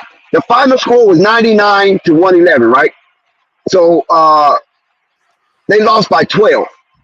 Do you know those 12 points was damn near missed free throws that the Charlotte Hornets Those Didn't 12 capitalize points. on. Those 12. I got something else I got to say. Charlotte Hornets missed 8 free Listen. throws. Okay. That was. But And that then, was, let me finish, Big Al, because let me say I'm this, trying to give you the numbers so you Dex, can let have me an say this. understanding. You won't be so No, emotionally Dex, invested I in know your this. I know subjectivity. this watched your podcast. But And let your me say this. subjectivity makes you sound like a All the moron. time. That's the only thing Let I'm me trying to say tell this, you. Dex. Also, Well, talk smart. Don't talk crazy. let me finish. Also, Clifford was an issue. You know when they started pressing? They started pressing 2 minutes ago while they was out 11. Why you pressing then? Well, that's a coaching error. Struggling. That was a terrible coaching error. That should have been pressing second half. The Pistons was pressing in the goddamn second quarter, maybe in the first.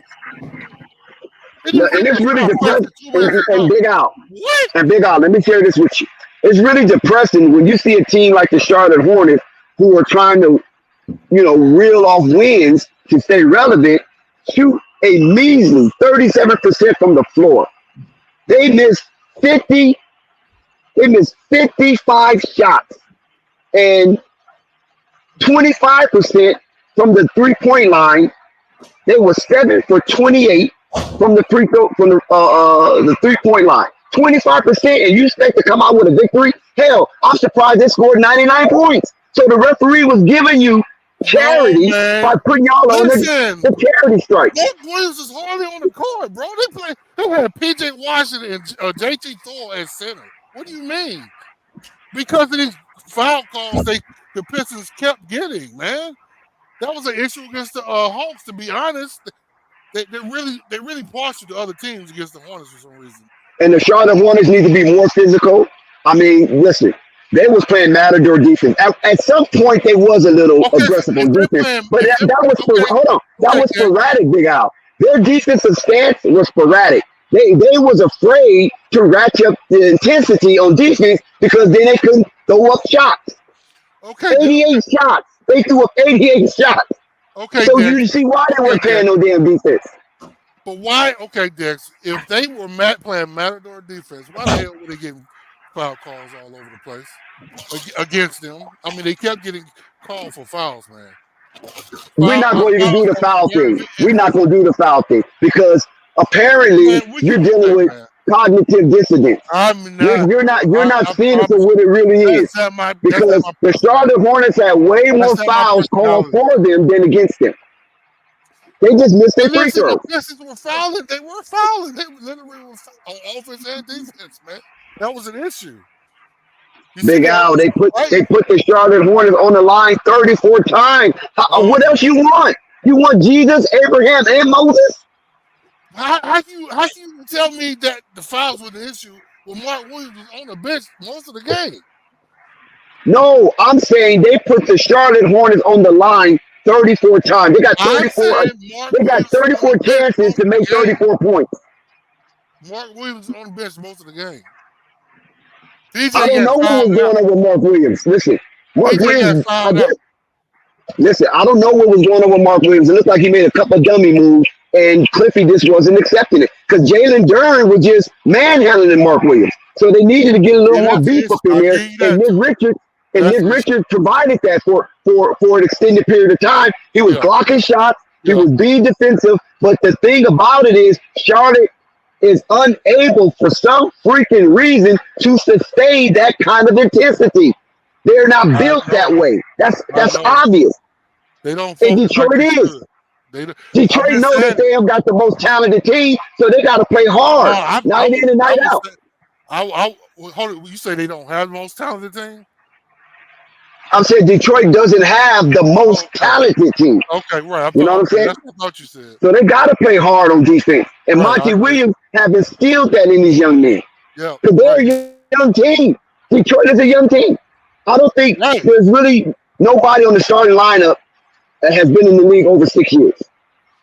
Yeah, and I think Charlotte, they take shit for granted, man. They took it for granted for sure. That's the key word right there. Now you're talking basketball language. They took this game for granted because they think Detroit was the team they was playing last season. And it's not nowhere near the same team. When I saw them match up with Miami and lose by the narrowest of margin, one freaking point, I knew Charlotte had a fight on their hands because if you could go down to South Beach and wrestle with an Eric Spoelstra defensive-minded team and almost beat them in the opening game down in South Beach where all the distractions in the world is there. Because have you ever been to South Beach and seen them women on the beach? Have you been to South Beach on Ocean Avenue, on Collins, Washington, Lincoln, all those beautiful areas, or even Biscayne Market, and see those beautiful women out there, man, just gawking at NBA players because they 6'7" and 6'3" and 6'5" and 7 feet. They know who they are. They know who they are. And Monte kept them focused, and they almost beat Miami. And then they still had enough energy to start this game out very, very zealous. All right, so I got a question. I know this is a very supportive Melo channel, and I support Melo too, but I am not as I'm not as what's I don't have the mindset that I'm gonna support this team no matter what, like you think I do. So okay, you're not so. What's your assessment of why they don't play like they should? I have mine, but I want to hear of the Charlotte Hornets. Why they don't play like what? They don't have the intensity because they can be a good team if they more. Have they ever had intensity? That's even before Lamelo got there. The organization doesn't have the intensity because if the organization really had that intensity, Terry Rozier and Gordon Hayward wouldn't be on this roster. And I'm not saying that to be mean. I'm just being honest because they don't fit the timeline for this young team. It's just too discombobulated as far as the timeline goes for this team. And it's too much. And listen, let me say this. And it's too much confusion when it comes to leadership. They want LaMelo Ball to be the leader. They gave him the money to be the leader, right? Okay. But when you got veterans like Terry Rozier and Gordon Hayward, you think they're going to be listening to some damn 21, 22-year-old? When it's their career and their family wealth and finances is on the line, they're going to get the fuck out of here. You haven't even lived. These people, especially Gordon Hayward, he's a parent. He's a parent of multiple kids. And he's a married man. Come on, Dixon. When you say timeline, you just mean they hadn't got the older guys out yet. That's all you mean. You said, say that again. I'm sorry, Big. I can barely hear you. All right, so when you say timeline, you say they hadn't got the older guys out yet. That's what you mean, right? Yes, they supposed to got younger because they're not winning no championship. What veteran want to be on a team that don't have an action at winning no championship? Charlotte is nowhere in the field to win a championship. So why Terry wants to be there? Why Gordon wants to be there? They should be trying to kick the damn door down to get up out that joint because they don't have the competitive spirit. They don't want to be accountable. It's obvious. And I like Gordon Hayward, and I'm damn sure like Scary Terry, but he's not the same Scary Terry. This is not the same guy that had the mitigated goals to challenge Kyrie Irving for its starting spot on a championship caliber team. This is not the same guy. He can't be the way he's playing and the way he's acting out there on the court. Okay, so hell, he act younger than Mark Williams sometimes. So you're saying, okay, time out. Okay, so you're saying Terry Rozier and Gordon Hayward are the issue that they, or why they? Yes, moving forward, yes, they are a big issue moving forward.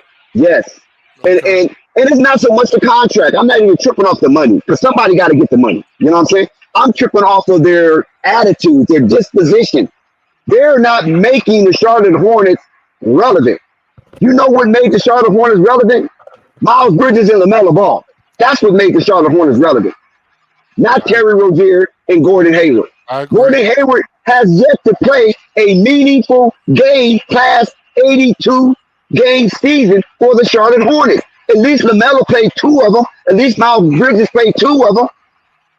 But their rock of calmness, Gordon Hayward, have yet to participate.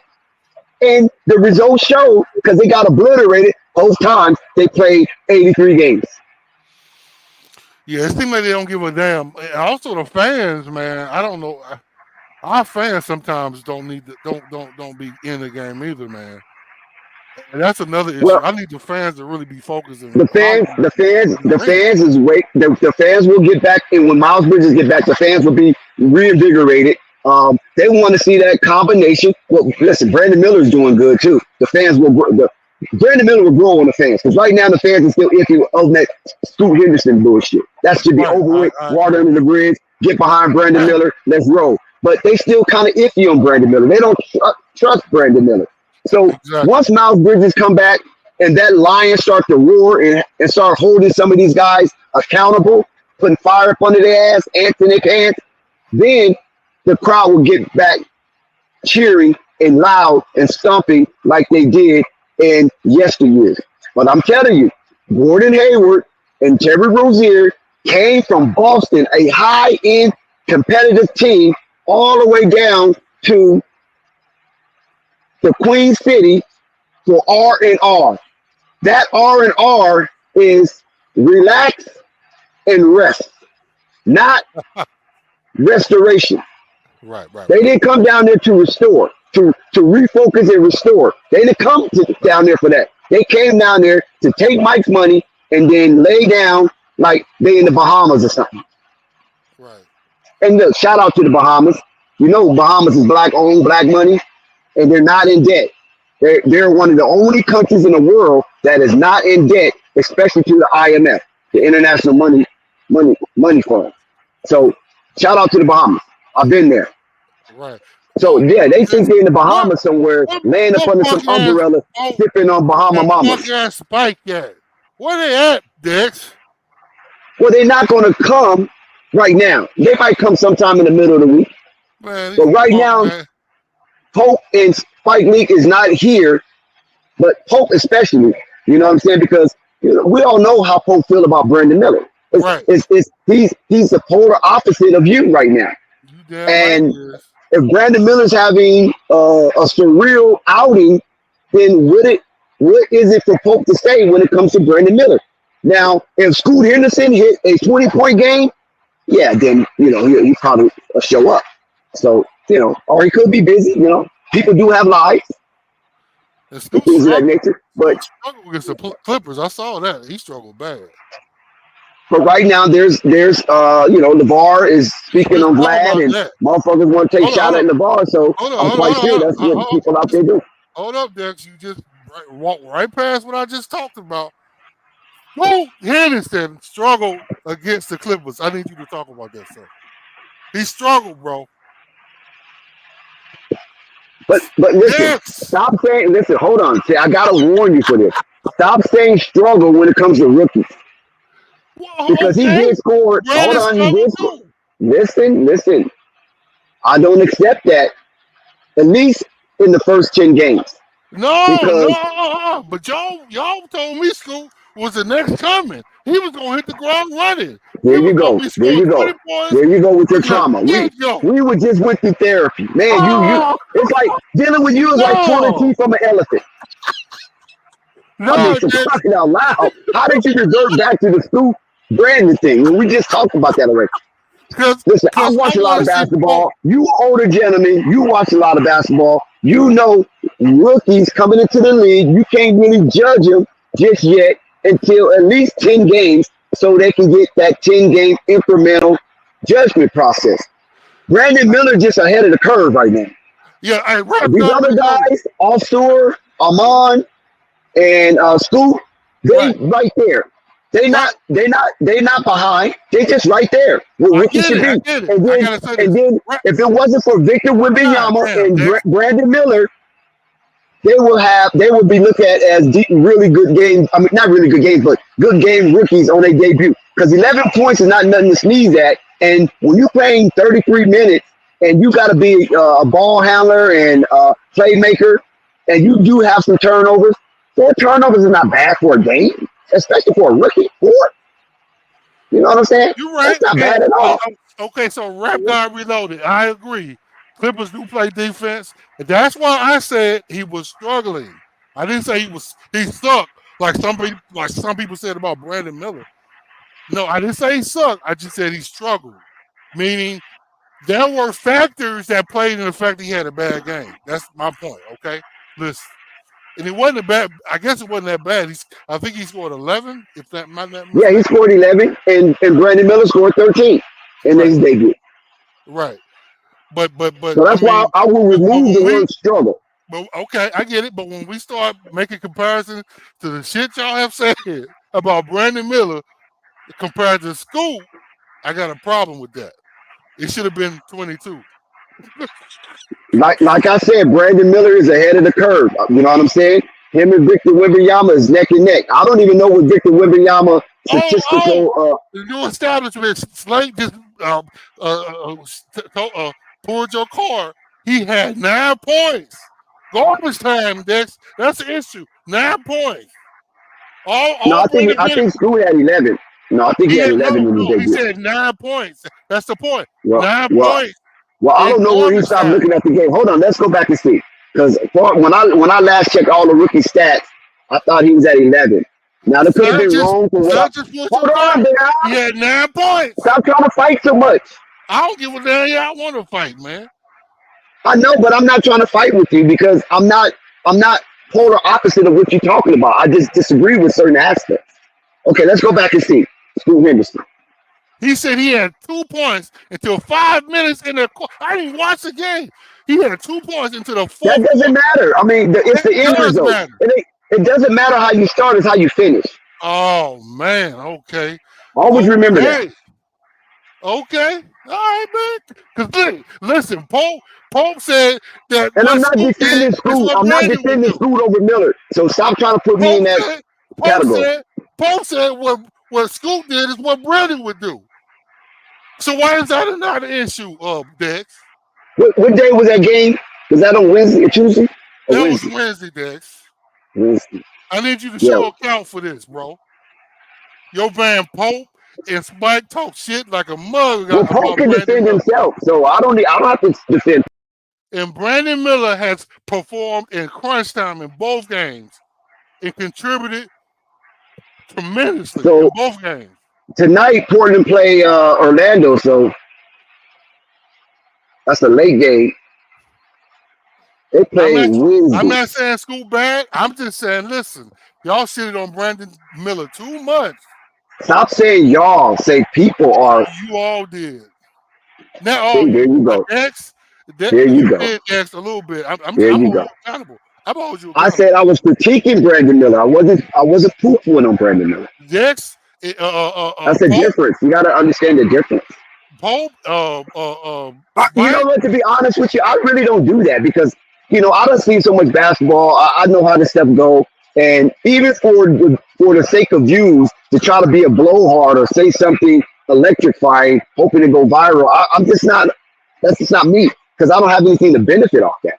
So I don't even have that kind of approach to young players coming into the NBA where I'm just going to try to smash on them. Like, what the hell did that mean? I'm not psychotic. Okay. Why am I smashing people for? I don't have anything to promote. Okay, all right, Dex. But I can disagree. I can critique. But okay. How about this? You instigated because Pope, you were gas. Yeah, I might instigate. Yeah, I might instigate. I won't lie on that. I might instigate. But that's the difference, though. You caught me there. You caught me there, Big Al. I might instigate, but I'm not instigating like a motherfucker. Yeah, I do that. I will do that from time to time. I definitely will instigate. Down from a fight, but I was like, man, fuck this. Pope is. Some people say I'm a notorious instigator. Yes, you instigated like a mother. That's what you do. That's why I shit as bullshit. Because just like Pope and Spike, because you instigated all that BS. A lot of it. I ain't gonna say all of it. Yeah, but it's to get out of you the best of you. See, my instigation is not to start a war, but it's to start conversation, dialogue. You know what I'm saying? Debate, spirited debate. That's all it's for.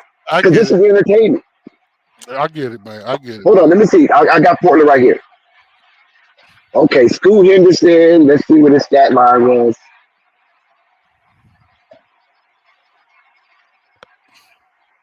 Scoot Henderson. His first game. Damn, where the points at? Oh, he had 11 points. See, that's what I'm saying. These guys be capping so much. Dex, Slat Dude did not Henderson had say. 11 points. It's right No, here. I'm let me looking right at finish, it. Dex. Let me say this.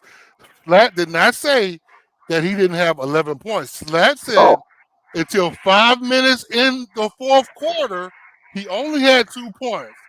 5 minutes in the fourth quarter, that's when he scored 9 points to get his 11 points. So when okay. it really Well, mattered, all he had was 2 points. okay. Well, That's like it. I said, he had 11 points, 2 points less than Brandon Miller. I don't even know what this excitement is all about. Only thing that Brandon Miller 13 points was so potent was based on the fact that the Charlotte Hornets got a victory and the Portland Trailblazers didn't. You know I what I'm need saying? to watch Now, this if game. Brandon Miller would have lost that game, Purple trying to then say something. 13 points is just 13 points, right? But Yeah, it Purple came in a trying to say something. victory, and the way that Brandon Miller scored those 13 points, because he Yeah, did do something in crunch time. He hit a crucial three. So those 13 points were thunderous. yeah, Miller was impactful and very important in that win, and he was important in this Pistons game, even though they didn't win. What were you trying to say, Purple? I was listening. I was No, I want to watch this game because I seen that Jonathan Isaac is back healthy, so I'm watching for that. Is this Portland and Orlando? Oh, yep. Oh, I might have to watch that myself. But man, yeah, man, you know, Dex, I appreciate your, I guess, honesty. At least I think you were honest. I ain't gonna go back and listen to nothing. I just felt like you instigated everything. Brandon is looking like more of a star than we thought he would be. He might actually be really good. He might not be the dud Pope has said he is. I don't think he's going to be really good. I know he's going to be really good because I'm convinced. Woo! Because when you're able to put up that kind of performance in a crucial time where the Charlotte Hornets was really on the brink of disaster, Yeah, and you struggle. spark a team, Ooh, you spark a team with as a rookie, yes. then that shows me that you got what it takes to be a part of a winning situation. Now, if he would have like cow-tied and disappeared in those moments, then I was like, even though he had 13 points, I don't know, because when it came crunch time, he ducked, he dodged, Exactly. he went under the covers. Exactly. But nah, he didn't. He was like, I'm here, recognize me, and I'm here to help and assist to get that dub. And then tonight he did all he could, but Detroit was just too physical. I mean, they just outmanned the Charlotte Hornets. I mean, you could just see it was obvious how they were just pushing the Charlotte Hornets around, trying to fight them and some more stuff. Oh yeah. They're getting crazy calls. But yeah, I'm a jump off, man. Y'all ain't want me on here, man. Y'all know I irritate the hell out of y'all, but I love coming on here. Shout out to you, Flight, for having. I was hoping you had the stream up because I didn't see it in my your opposition. Huh? What'd you say? I'm sorry you didn't get the fight that you was looking for. Yeah. Pope ducking. He ducking. He came on since the season start. I don't know what that's about. He been talking shit since before the season start. Brandon Miller ain't good because his daddy wasn't good. Brandon Miller don't play to the fourth quarter. Brandon Miller is a punk ass nigga. He got bubble guts for a stomach. Brandon Miller this, Brandon Miller that. Brandon Miller can't shoot. Brandon Miller garbage. Brandon Miller ain't fast enough to take nobody off the dribble. Brandon Miller is what? Well, I mean, you don't have to be That's what fast to all take they somebody off the said. dribble, right? That's You don't what have they to, I mean, all said. I think, listen, hold on. All of that wasn't mute criticism. Some of that was valid. But you don't have to, Hold on. take What was valid? what I'm saying. Take like him being able to take people off the dribble. What was valid, Dex? I need you to tell me what's valid.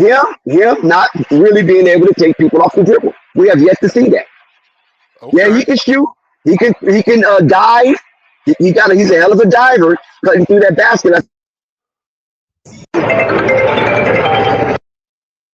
We have yet to see him just shake somebody and just go to the rack. You know what I'm saying? And either finger roll, dunk it, lay up, pull up, or whatever. We haven't seen that yet. We haven't seen Brandon Miller create space for himself. We only seen Brandon Miller operate in space. So that's the difference. So don't poo-poo on that part of the criticism when they do say Brandon Miller is not taking nobody off the dribble. Because we Tell haven't them, seen that Slack. yet. You see what Slack said? Put that up, man. Can you put comments up? Yeah, but I ain't looking at comments, but we'll put it up. But listen, Brandon Miller's not taking people off the dribble on a consistent basis.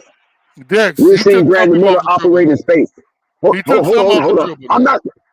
Listen. You're not hearing me out, please. I said consistently, like, this is not what he's known for. I mean, Miles Bridges don't take nobody off the dribble. That'll make Miles Bridges a slouch.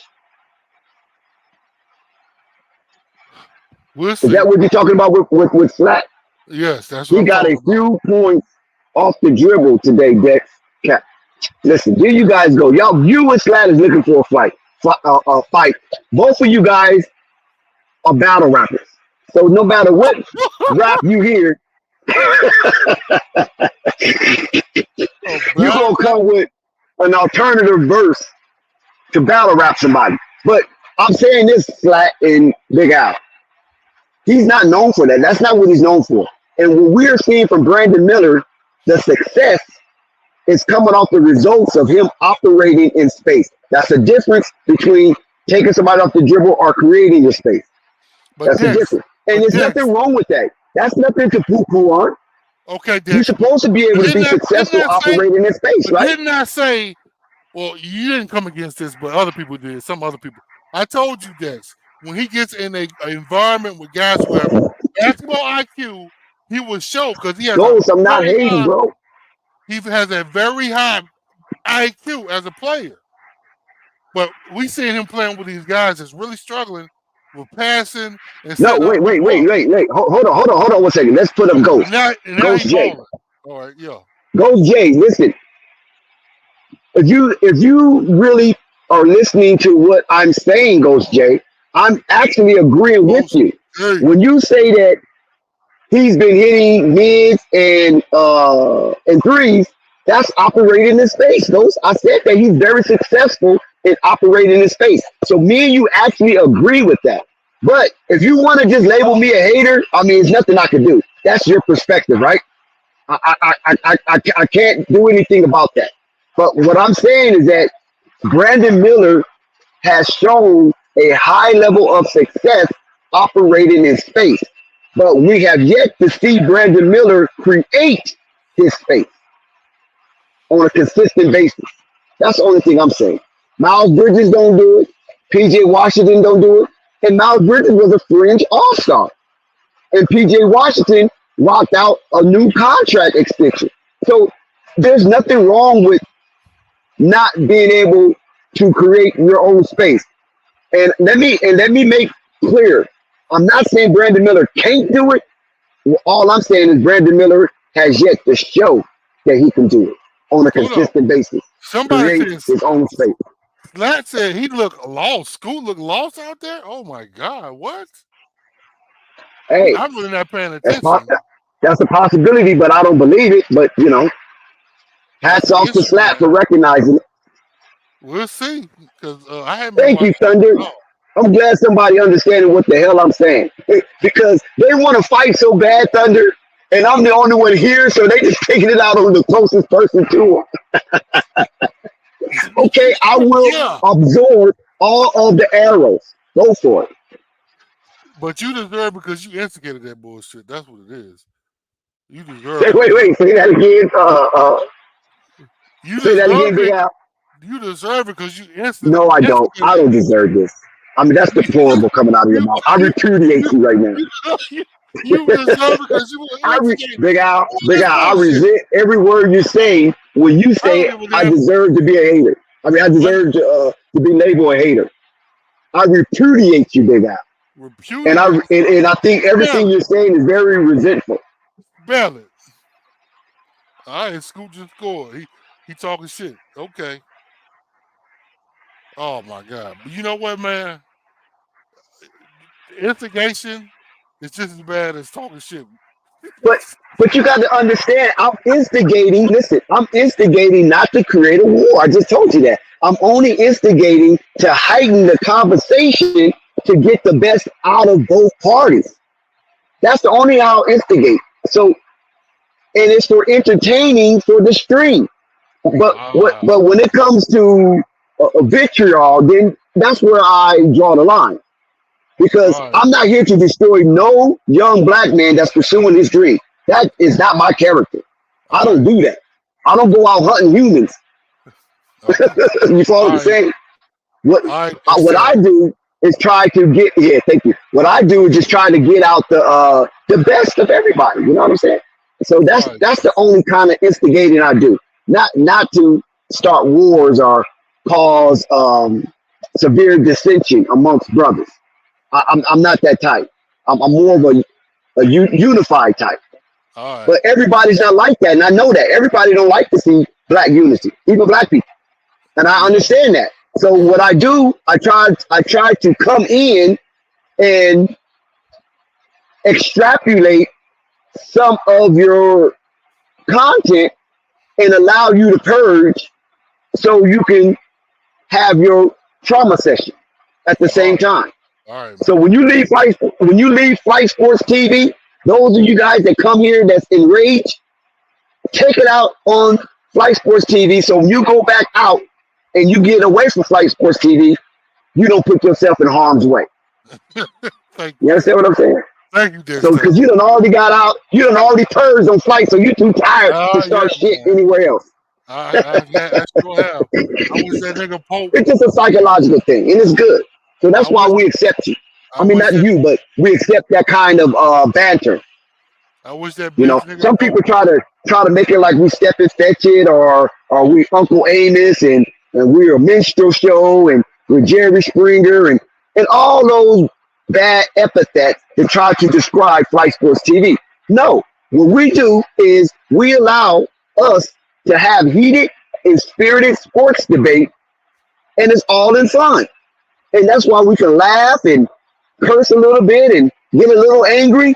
And then when we're done, we're so exacerbated and so fatigued that we just go lay down and we don't get in no shit. You feel me? We're not trying to send you guys out on missions. When you go out and hurt somebody or somebody hurt you because you're a little angry and frustrated of how life is going. So come here, get it out your system. Well, thank you. We will absorb it like a sponge.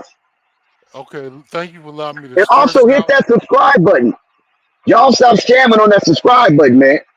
Y'all be pocket watching these subscriber count. Y'all hit that subscribe button. And don't listen to nobody who tell you don't subscribe to Flight Sports TV. Fuck them. Exactly. Yes. Give me that middle finger. Hey, subscribe to Flight Sports TV. I'm about to jump off, man. And I appreciate you, Jack. Yeah. Salute, Big Al. Until next time. All right, bro. Yeah.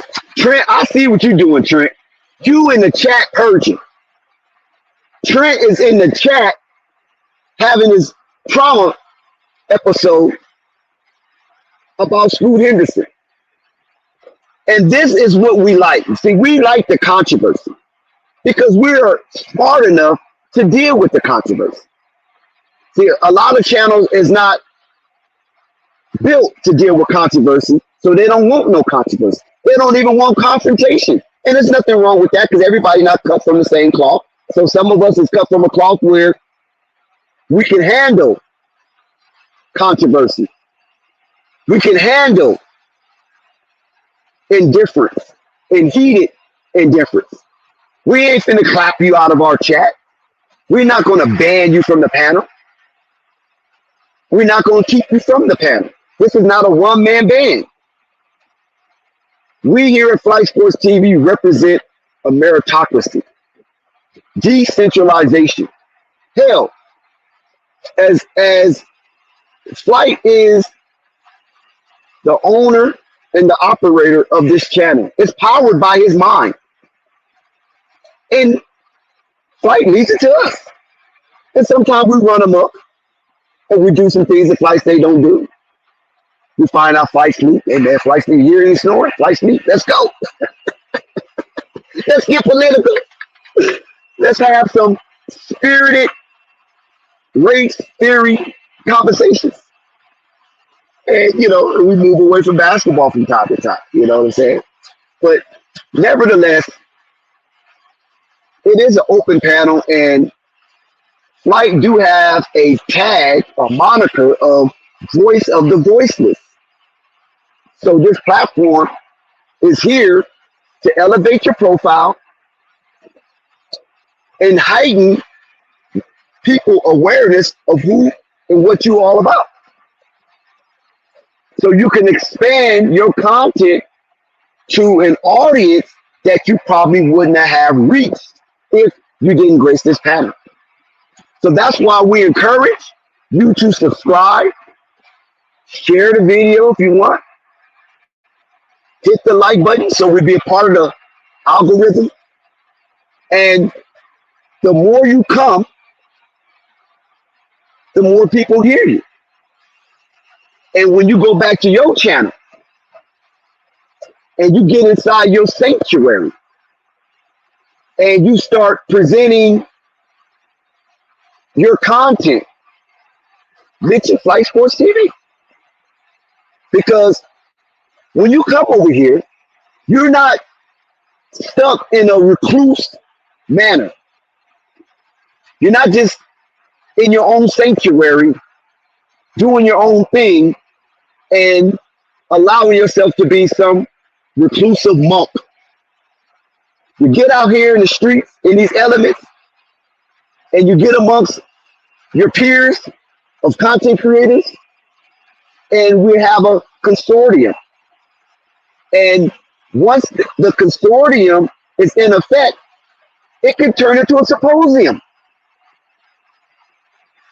Because the more content creators are individuals that grace the panel, that's a symposium. Because you have different views coming from different perspectives. Now, everybody's not going to agree with everybody. We already know it's not going to be a kumbaya moment because we see things differently. We're raised differently. We are trained to think differently. And so some of us come with empirical data.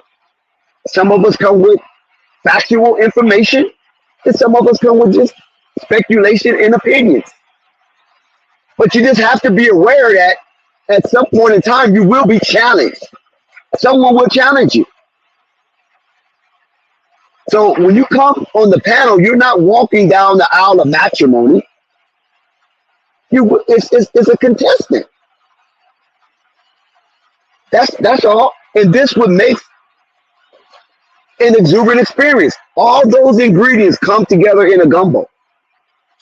Is the results of an exuberant experience. And as we continue to express ourselves, and sometimes we get laughter, sometimes we get anger. That's our extravaganza. Because it's polarizing. It's exciting. It's excitement. What side of the aisle you're going to be on? The angry aisle or the happy aisle? I don't know. Depends on what kind of content that spews from your mouth. That's all it is. So we here at Flight Sports TV, we try our damnedest to give you an exuberant experience, and we give it to you at a variety, at the cost of a variety of content creators and individuals who are courageous enough to come on the panel and speak their truths. And that's not often in these YouTube streets. We have formats that do it to some degree, but it's not really often how we here at Flight Sports TV structure and roll out our version of decentralization. And we break news. We break news and we disseminate information. And we don't place ourselves in victim mentality. I refuse to allow this platform to be a victim mentality space. Yes, some people do have the mentality, we understand, but it's not predominant. I want and I strive to help participate in creating a space where we can share our voices. And we have to protect our voices, whether our voices are for commending or dissenting. It doesn't matter. If you want to be the lone dissent, cool. That's you. But you're gonna be met with contention. So how you handle it is on you. Only you are responsible of how you handle receiving information or backlash. And that's all we really want to provide. As we have a multitude of games still active. On the NBA slate tonight. I don't know why everybody want to call me at this time of night. This is Booty.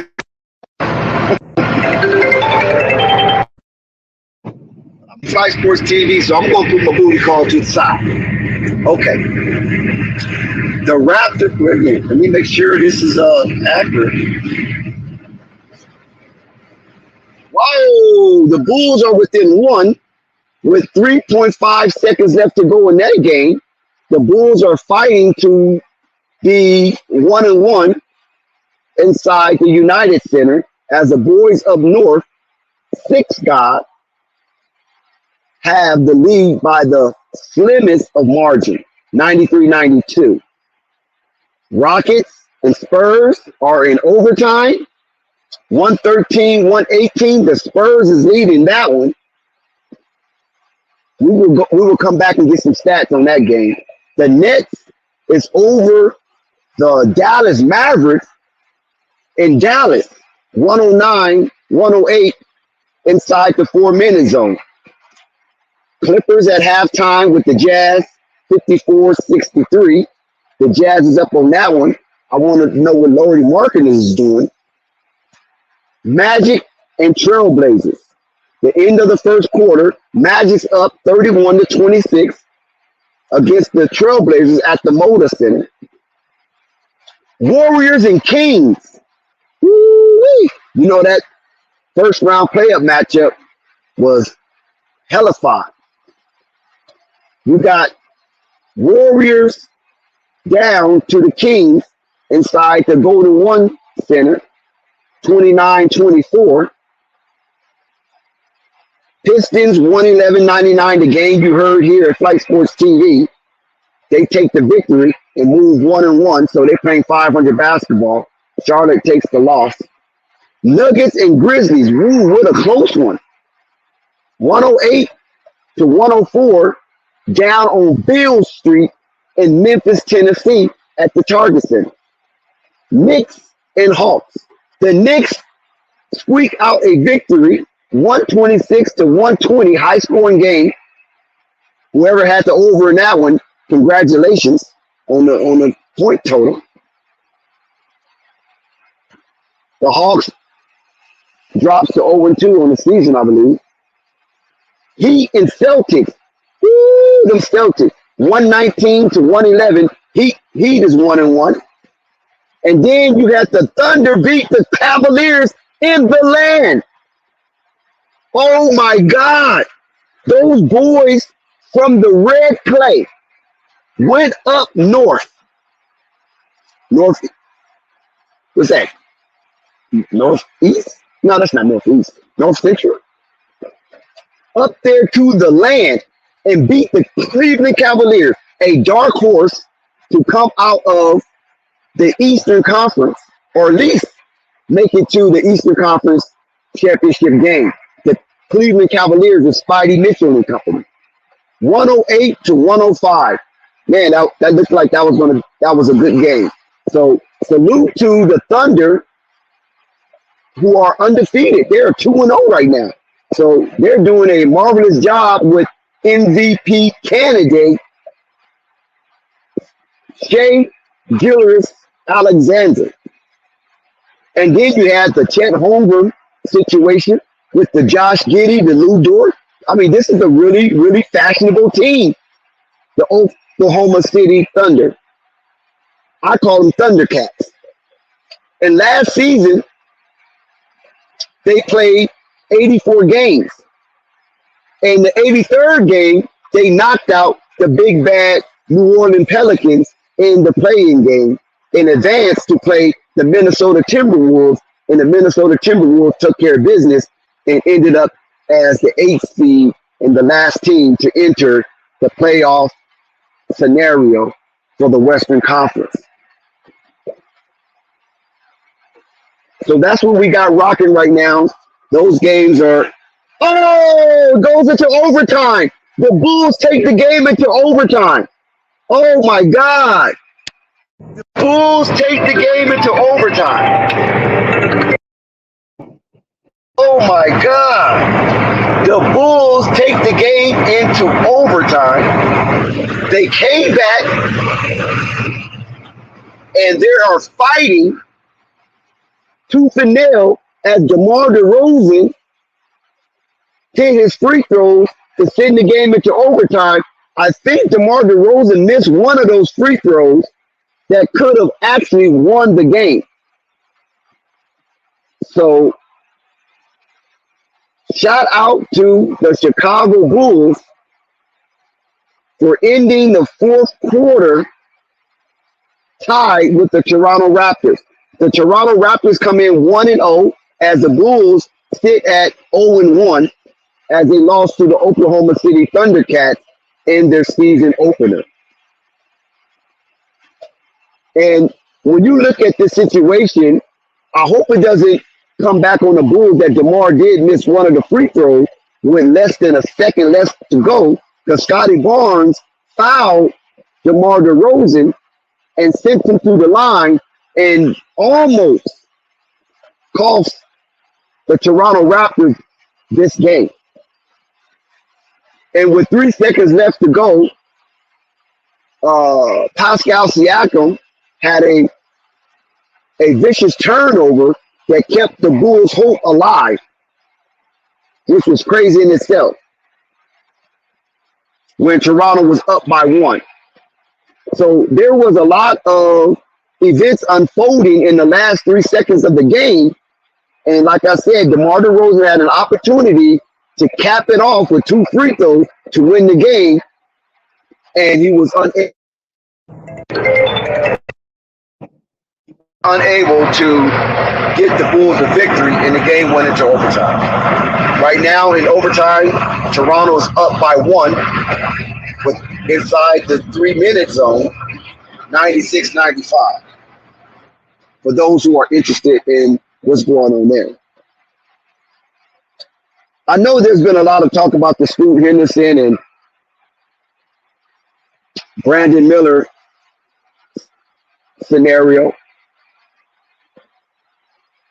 but I hope each of these individuals have their own path of success, and I know they're going to be attached to each other by the hip throughout their careers, and to some degree, Wembanyama will complete that triangle if he's able to stay healthy and survive the grueling 82-game season. And the Sacramento Kings are up on Golden State 35-24. And speaking about Victor Wembanyama, as they are leading 122-120 with 14 seconds left to go in overtime, it's a marvel that an individual that sit that high in the atmosphere is able to do the wonderful things with a basketball that Victor Wembanyama is able to do. And I just hope Victor gained a little more weight to solidify his position as a center, being that tall and that mobile, that he will be able to survive any kind of physical encounter that he engaged in. Because I don't want it to be a Rob Sampson situation where all the lingering injuries and just push them out of the league.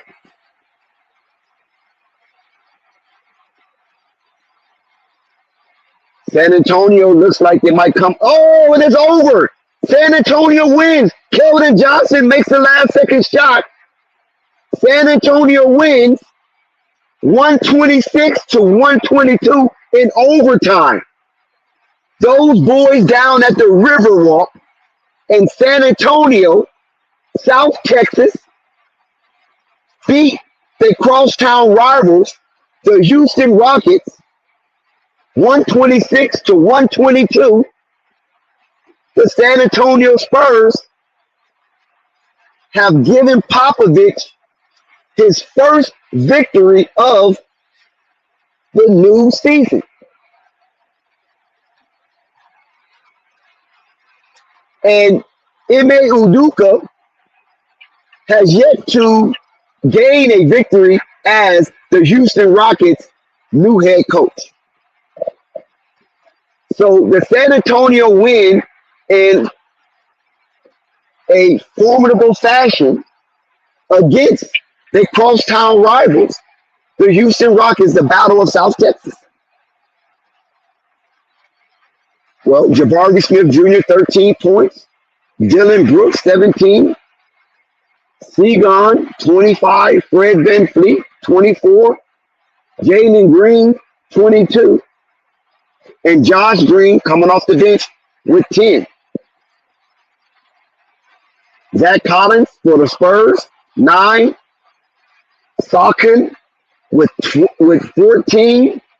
Keldon Johnson. Remember I told y'all about Keldon Johnson. Keldon Johnson with 20. Victor Wembanyama with 21. Oh, 21 and 12. Oh my God. 21 and 12 for the young phenom, the skyscraper himself, Victor Wembanyama. He played 31 minutes, 7 for 19. He did not hit a three-point shot, even though he had 6 attempts at it. 7 for 8 on free throws. Now, listen, Victor Wembanyama shooting free throws at a high clip is marvelous. Most big men don't come in the league shooting free throws well. Very rare. They normally learn that touch as the season unfolds and even the years unfold. So he's coming in early as a rookie, knocking in 90% of his free throws. I mean, that's a darling achievement right there. So Victor Wembanyama, 21 and 12, 1 assist, 2 steals, and 3 freaking blocks. This young phenom has stuffed the stat sheet. He has stuffed the stat sheet tonight. And he wasn't playing against no chump team, no chump coach. This is a new version of the Houston Rockets, although they're winless. I'm quite sure coming into this game, the Houston Rockets was favored. So if you had the Spurs on the money line, congratulations to you. Congratulations to you. The money line and the over. Victor Wembanyama. Can we say enough about this man? Hazel Carpenter Jr. said Luka 49. Well, you know, Luka's a veteran, so that's nothing that we could be surprised about. You know, Luka be in the 50s. But shout out to you, Basil, for rocking with us. And shout out to all of the late night riders rocking with us, all the essential workers out there performing their duties and rocking with Flight Sports TV. I'm telling you, we are grateful for you because you could be anywhere in the world right now, according to your budget, of course. According to your budget. You could be anywhere in the world, but you chose to rock out with us here at Flight Sports TV. Give yourself a round of applause. Pat yourself on the back. Brush the dust off your shoulders. Hit that like button. If you have yet to subscribe to Flight Sports TV, hit the subscribe button. What are you waiting for? And once you complete those 2 steps, there's one more step remaining, and that is the notification bell. Hit that notification bell so you won't miss one iota of an exuberant experience. And we want to personally invite you to the front row to witness this extravaganza. We're not a hate monger channel. We don't hate monger. We just don't do that. That's beneath us. We don't find celebrities to hate on. That's beneath us. We just refuse to be low-hanging fruit. Now we may have disagreements, but it's not hate. We don't hate on celebrities. We don't hate on entertainers. We don't hate on sports figures. We just don't do it. Not here. I'm not saying people don't come here that hate. I'm just saying we don't represent that as a channel. But we're the voice of the voiceless, and the platform is open. So every now and then somebody might come through, and they might just be a hater, and they're going to spew their hate. But we don't support. We don't co-sign hate mongers. That's not what we do. But what they do in their channel, they know we can do about it. But if you're sick and tired of people complaining all the damn time, like the world is just against them, if you're sick and tired of people spewing fear and hate mongering, then come to Flight Sports TV. I'm telling you, it's an exuberant experience. We put forth extravaganzas on the daily. The Bulls beat the Raptors. The Bulls beat the Raptors. Breaking news just came across the timeline. The Bulls beat the Raptors. The Bulls are at 500. When the last time the Bulls was playing 500 basketball?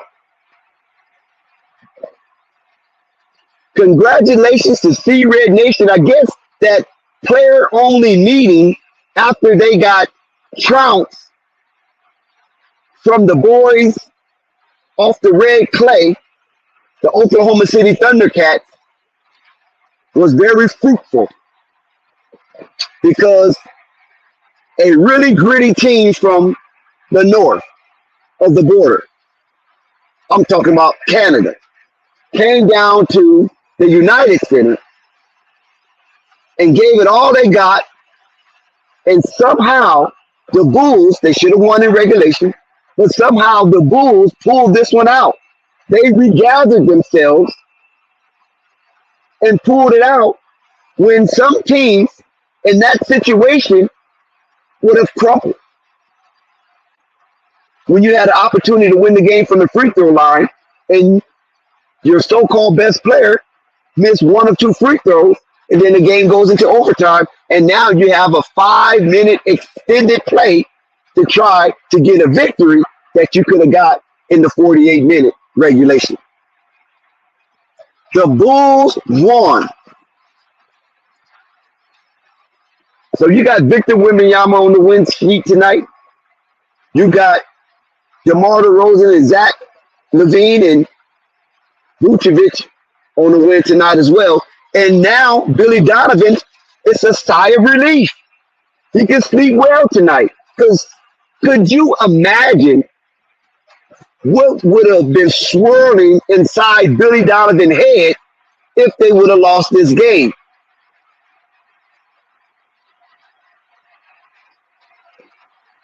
So congratulations to the Chicago Bulls for fighting and showing heart and winning this game despite DeMar DeRozan hitting 1 of 2 free throws and sending the game to overtime, and they have to play an extended period in order to get the victory. So a lot of games that was on the slate tonight are coming to an end, but there's still basketball out here to be played. Clippers are still down 60-67 to the Utah Jazz up in Salt Lake City. I guess those Mormons are just not having it right now. So shout out to the Mormons up there. They revised their Bible. It doesn't say what it used to say back in the day. I'm not going to get into it, but they revised it.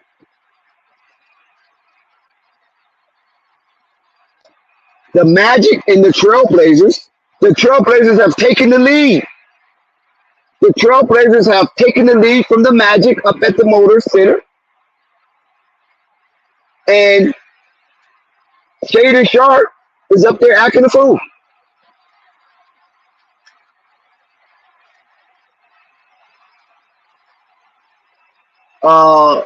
Bancheros with 7 points. And Jalen Suggs. Listen, Jalen Suggs' uncle is the former bodyguard of Floyd Mayweather. And Floyd Mayweather bodyguard is a friend of Flight Sports TV. So shout out to Jalen Suggs and shout out to your uncle, Big Church, who have graced the panel of Flight Sports TV numerous of times and told us some of those behind the scenes stories with Floyd Mayweather and being a part of the money team. Jalen Suggs sits at 7 points. But guess what?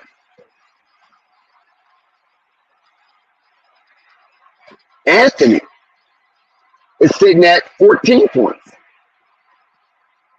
Cole Anthony coming off the bench has 14 points for the Orlando Magic. The Nickelodeon boys. You know that's where Nickelodeon studio is, right? It's in Orlando. Slime! Jeremy Grant has 5. DeAndre Ayton has 6. Matisse Thybulle has yet to score. And Shaden Sharp is leading all scorers with 11. And Scoot Henderson has 7 thus far. And it's not even the second quarter ending yet. Still 2 minutes to go in the second, 4 minutes to go in the second quarter. Scoot Henderson is 3 for 5, 1 for 2 for 3. And no assists, but he has 7 points. Now, I had a conversation with my Matisse Thybulle. I didn't recognize him at first. I was inside the Motor Center and I was in a VIP section. And Matisse come through. He drive a black Porsche Panamera, all blacked out. His car is the opposite of mine. His is all black, mine's all white. But nevertheless, I didn't know who he was. But I was looking at him when he came into the Motor Center from the VIP section. And I was there talking to the security. And I was like, damn, that guy looks familiar. I didn't know who he was. So he walked past me. He's with this guy named Corey. I don't even know who Corey is. I don't know if he's a basketball player or not, but him and Matisse was relatively the same height. And so, and the only reason why I know his name was Corey because I asked Matisse, who was that? So I'm thinking maybe he's on Portland Trailblazers, and I just don't know because he's probably, one of the guys on the bench. He said, "Oh no, that's his name's Corey," but I didn't go no further. But in speaking with my teeth, because he didn't give me that much time because he was in a rush, and I wanted him to give me a drop saying, my name is Matisse Thybulle, shooting guard for the Portland Trailblazers. You're watching Flight Sports TV. So I couldn't get the drop because I didn't have a phone to record, and of course he's not going to let me record with his phone. But nevertheless, we had a few seconds to chop it up. Not even a minute. I asked him about school because that's who I was concerned of. I wasn't concerned about Anthony. I wasn't concerned about Jaden Sharp, Jeremy Grant. And matter of fact, Jeremy Grant, his people is from my city. He's the son of Horace Grant. And his uncle is, did I say that right? Harvey Grant, excuse me. He's the son of Harvey Grant. Harvey Grant is his dad. Horace Grant is his uncle. Both Harvey and Horace played in the NBA together. Clemson Tigers alumni. The Horace Grant.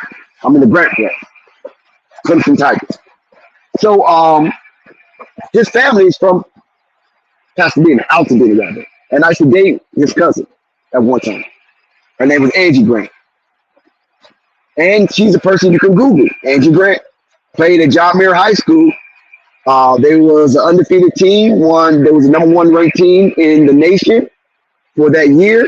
And at that time, they were the first boy and girl team, if I can remember, was the first boy and girl team to be ranked number one in the nation from one high school in the same calendar year.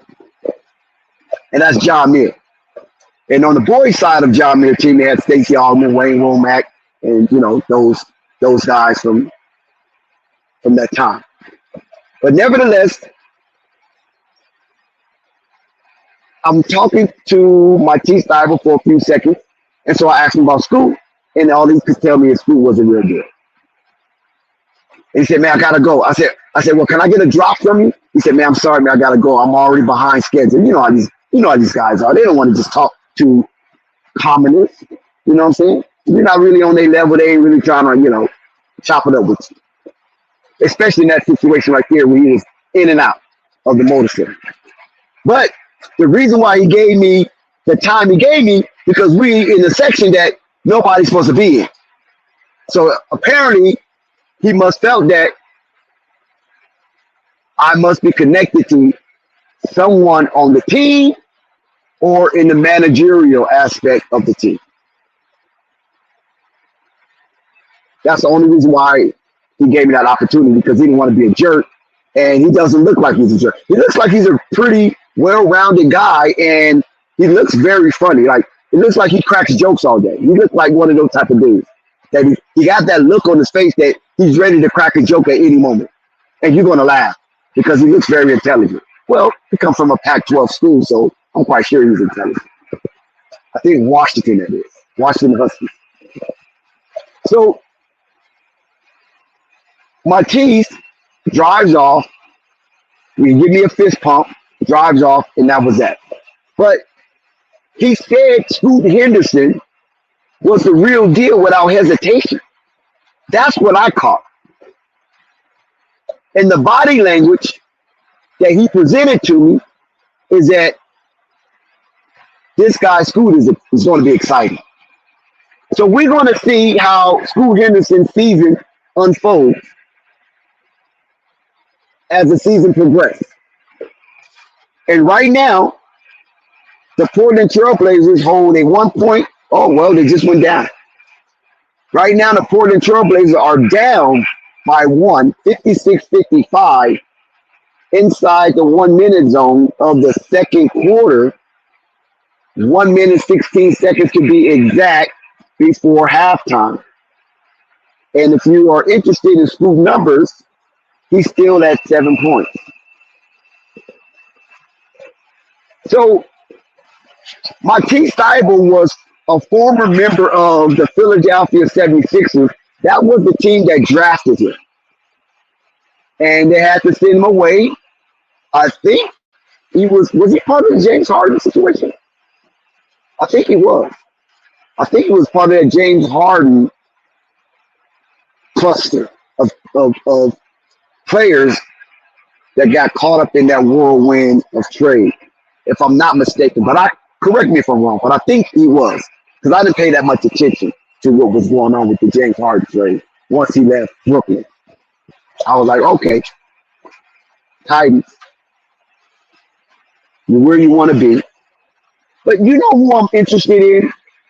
I'm kind of interested in DeAndre Ayton. I want to know if he can make the shift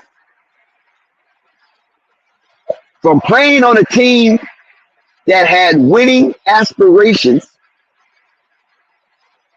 to joining a team or being traded to a team. I won't say joining because it looked like he did it on his own volition, which it wasn't from his own volition. It was a trade. But he did put a trade request. I want to see if DeAndre Ayton could make the shift in transitioning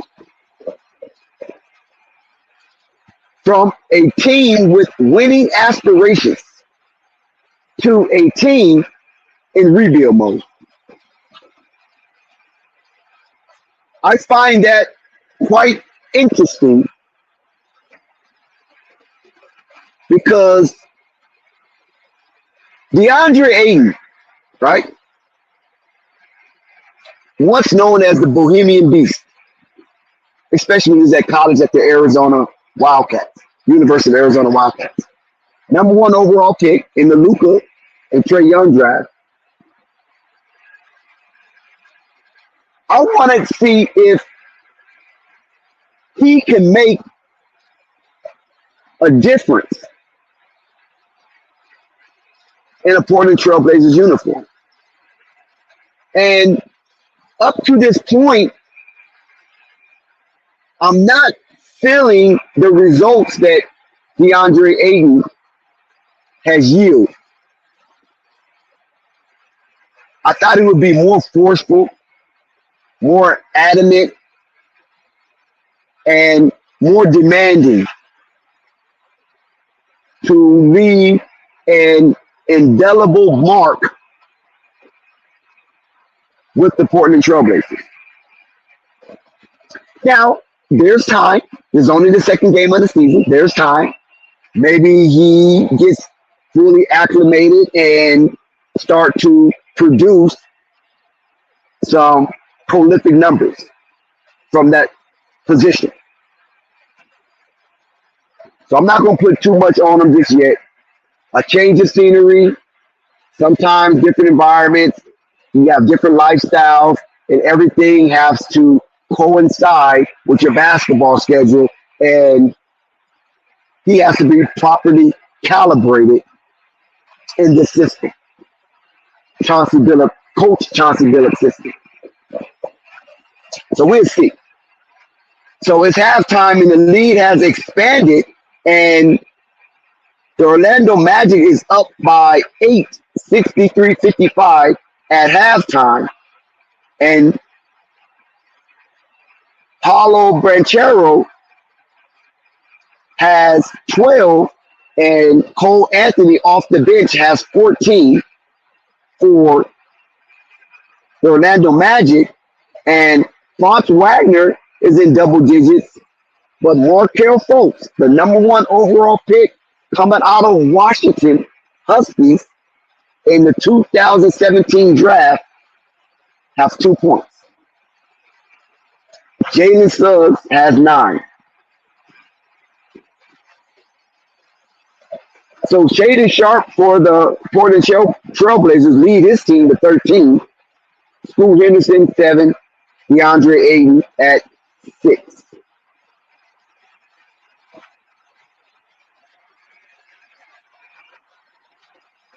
Outside of that, we can scroll down the highway of the NBA and see what else is in store for the rest of the night. As we still have games that is in its commission stages. The Clippers came closer to the Jazz, but they still down 76-81 up in Salt Lake at the Salt Palace.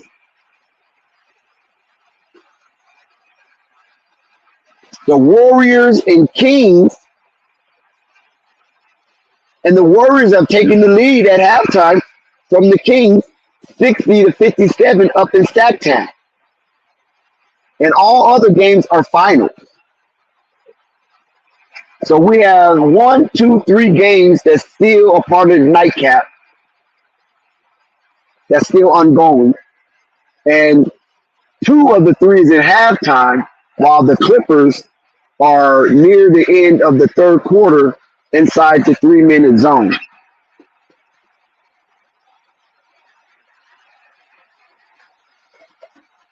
Oh, wow. I didn't know that, Rap God. Thank you for the information. He said De'Aaron Fox got signed to Steph Curry brand. What is Steph Curry brand? I'm not even familiar with that info. I thought are you talking Under Armour? Because De'Aaron Fox is supposed to come out with his signature shoe. I did hear information about De'Aaron Fox having a signature shoe that is set to be released.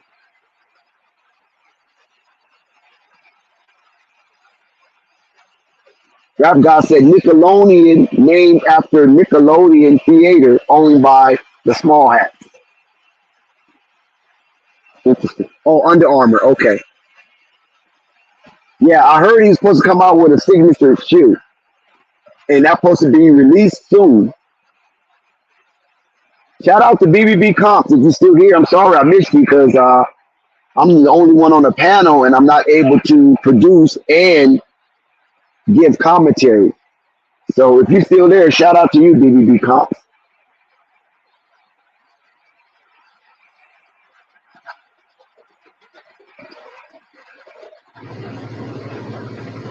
Oh, you said Zoe's birthday today? Happy birthday to Lonzo Anderson Ball. I think that makes him 26.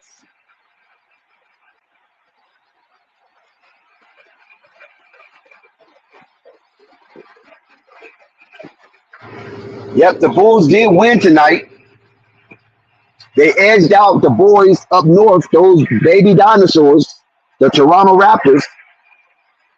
They should have won the game in regulation, but I guess Billy wanted to see a little more basketball at the United Center, especially after the players only meeting. He wanted to work them a little more. So the game went into overtime. It should have been capped off at the 48-minute mark, but they won an additional 5 minutes. So they played 53 minutes of basketball tonight at the United Center to the joyfulness of the crowd as they lead the United Center winners.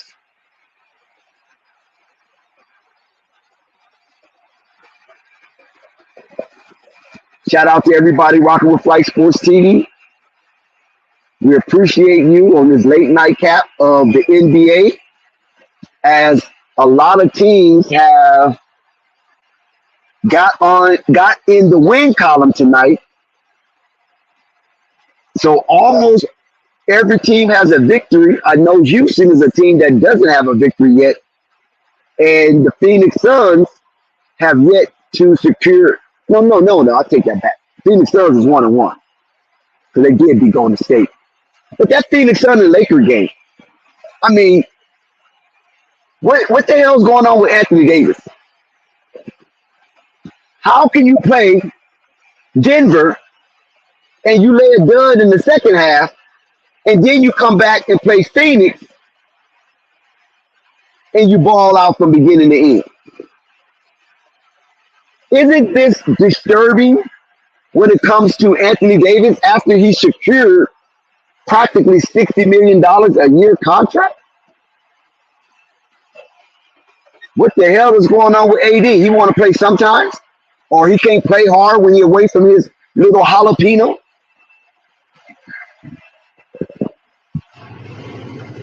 LeBron James was very forceful coming down the stretch against the Phoenix Suns.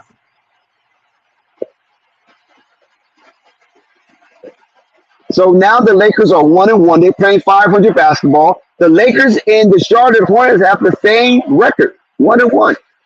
Yet the Lakers is expected to be in the Western Conference championship game. What do we expect out of the Charlotte Hornets?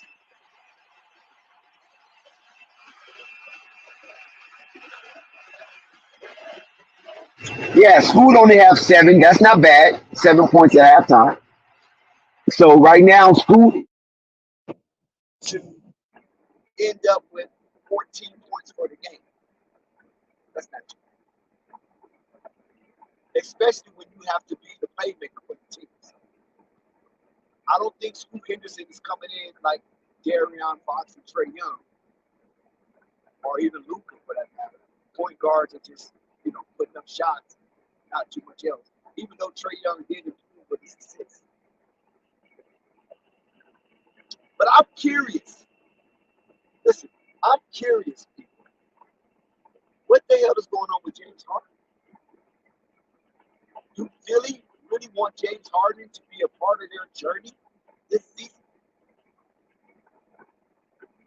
Do Philly have something in the works behind the scenes concerning James Harden? Remember, I talked about last night, 24 hours ago, about James Harden not being able to aboard the flight going to Wisconsin. And boy, did they miss James Harden, right? Because if James Harden would have been at that game, it could have been a different outcome. For the Milwaukee Bucks, that was one less scorer playmaker they had to worry about. And James Harden led the league in assists last year. Did you guys know that? Did you realize he was the number 1 playmaker in the NBA last calendar season? So James Harden had to remove himself from the team for personal reasons, and he was out for 10 days away from the team. And when the team was to resume NBA play up in Wisconsin, James Harden was amongst the team and was refused access to get on board. And once that was reported to the NBA why James Harden was a no-show, the Philadelphia 76ers had to explain to the NBA why James Harden wasn't present during a nationally televised game, which was on TNT. And the NBA didn't like what they heard from the 76ers. So they launched an investigation into the absence of James Harden being refused to get on their own aircraft to get to Wisconsin. And they're looking to see if the player participation policy was violated by the Philadelphia 76ers. And if so, I don't know what the repercussions is, because I don't know, maybe a fine, a hefty fine, because James Harden is healthy. So that was a healthy scratch. So instead of James Harden coming to the game, they didn't want that distraction, so they left James Harden there. But they told the NBA the reason why they left James Harden is because they wanted him to be more fit. They felt that he wasn't fit and he wouldn't win the battle of attrition based on him being away from the team for 10 days. So they saw it best for him to stay amongst the practice facility, or have access to the practice facility, and with the staff that runs that facility, so he can, gear up and get into the best shape possible with whatever time they have for him to return to the team.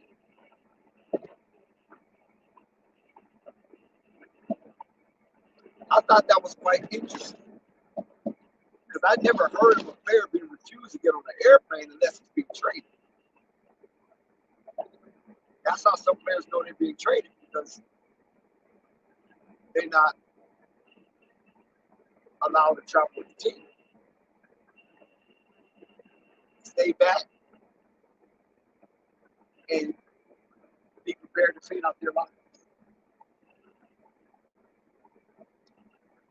And do you know most time when players are traded, and when it's time for them to clean out their lockers, there's security next to them. Did you guys know that? They have two security, sometimes one, but most times two, flanking the player as he cleans out his locker.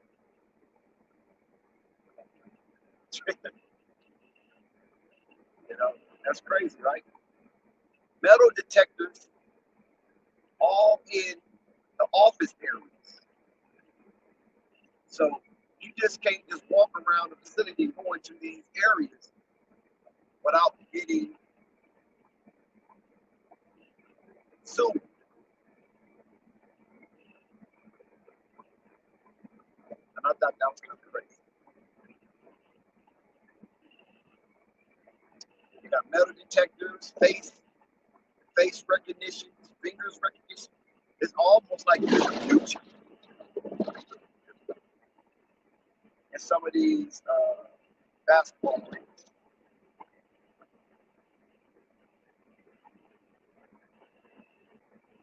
Zion Williamson had a really strong showing in his debut. He was out there pushing people around, being a bully, using his weight for his advantage. As Woody Green and James Borrego get them a victory.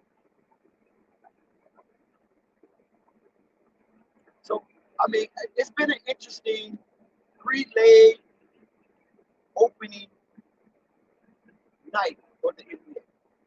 Started Tuesday, Wednesday, into Thursday. And now we're on the official NBA season after the grand opening day. In a few days, I think maybe about a week, all the teams would descend on Vegas to start the play-in tournament. It starts November 3rd.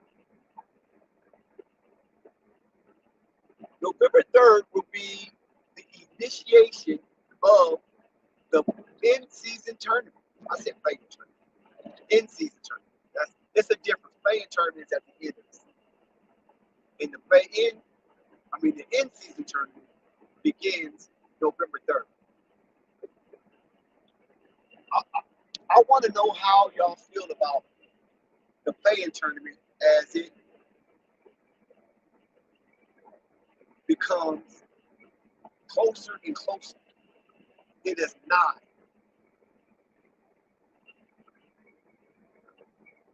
I know some of us are excited about it, some of us nonchalant about it, and some of us, right, we don't even care. Wish it wasn't even part of the NBA. But whatever side of the fence you're on, it's all good. If you want to express that, I'm here for it. Yes, Jessica.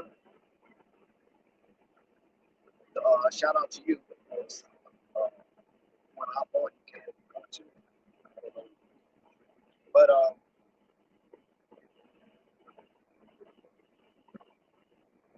the All-Star will go back to its original format. East versus West. No more captains. And I'm quite sure you guys know why. I mean, LeBron James is getting older. It's closer to probably his retirement. And they want to nip it in the bud while he's still amongst the NBA. Because the popularity won't be the same.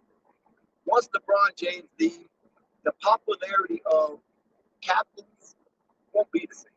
Once Kevin Durant leaves, the popularity of captains won't be the same. Who are you going to have? Giannis and Jason Tatum? Giannis and Embiid? Giannis and the Joker? Well, I don't think it won't ever be the Joker. You don't receive that many All-Stars. In the face of the NBA, it's going to be different. So I think they just want to nip it in the bud. Adam Silver said enough is enough. And they're going to go back to the original format, East versus West. According to Adam Silver, he feels that this will bring in more of a spirited competition, even though it's a meaningless game.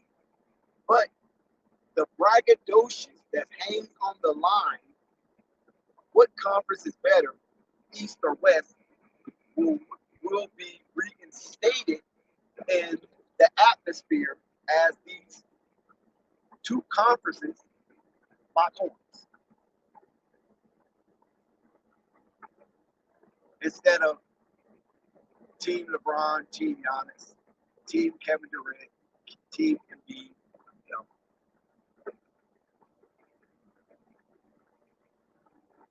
So I thought that would be interesting as well, as the NBA will revert back to the original format of the All-Star competition, East versus West.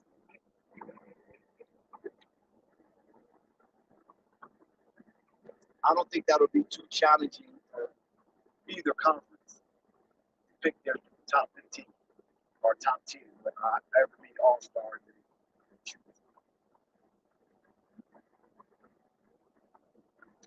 I kind of wish they do it like baseball. The way baseball do it is American League versus National League, but they give everybody a portion of the game to play.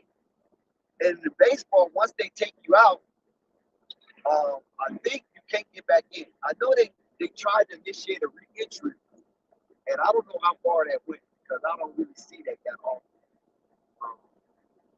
So I don't know if that re-entry rule has been in effect, enforced, or whatever, or was it just an idea? But once they take you out in baseball, you're not allowed to come back. And I thought it would be interesting to see that in All-Star game. You know, have 15 players. You know, the reason why 15 because you have 15 teams for each conference. So that way you have representation for each team. And duel it out like if it was fencing. And once a player is removed from the game, you can't come back.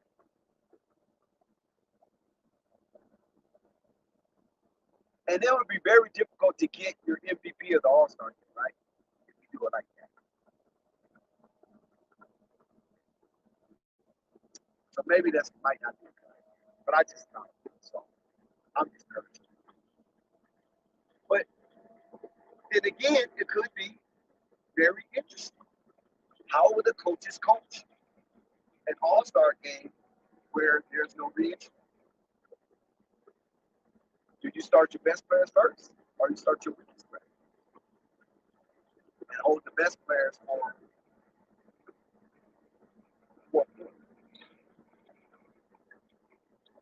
I thought that was quite interesting to see how that would have, if they had a format or such, or rule or such.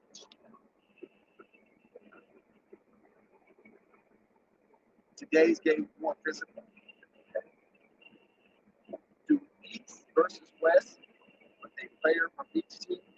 No, East versus West is not a player from each team. It's still the same. You're still going to have the voting.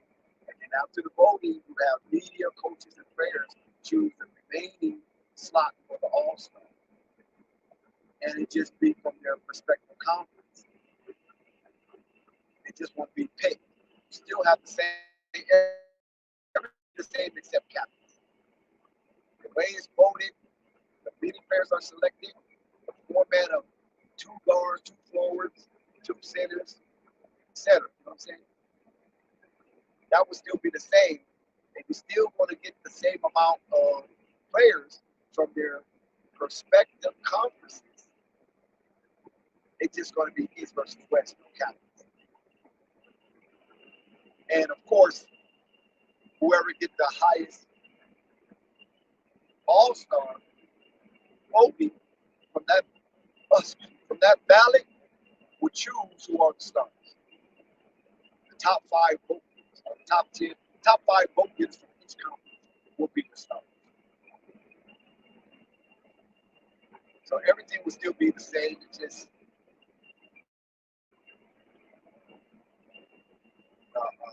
East and West will be represented as such.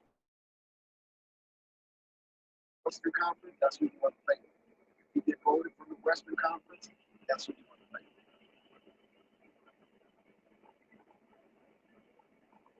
Shout out Lamont. I ain't seen you in a minute, Lamont.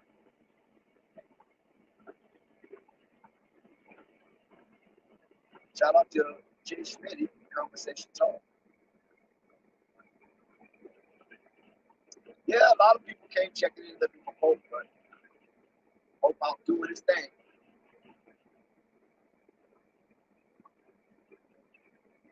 I'll wrap down saying you'll bring back hand checking once LeBron is out. Well, hand checking don't affect LeBron James because he's too strong. Hand checking only affects the weak or the weaker players as far as physical strength and physical makeup. LeBron is strong.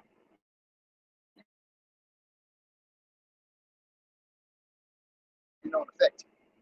He can move you out the way.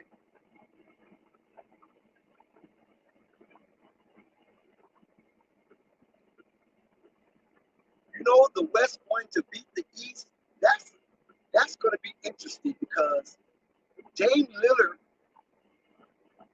kind of shift the pendulum of power to the East. And last season, the East edged out the West in interconference play.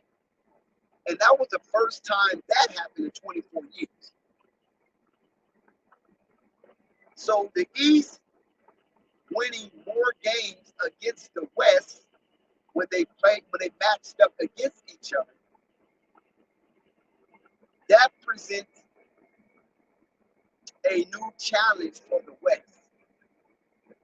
It almost says that maybe your better players can be in the East, from top to bottom. Or was it because of injuries to some of the Western Conference teams at the time they played the East? So that dynamic could be a bag of tricks. But me personally, I think the East might be a little better top to bottom than the West. Because when you look at it, you got Denver, you got Phoenix, you got the Lakers, you got Sacramento, you got Golden State, and you got the Pelicans. After that, you don't know how things are going to shake out for the last 14, right?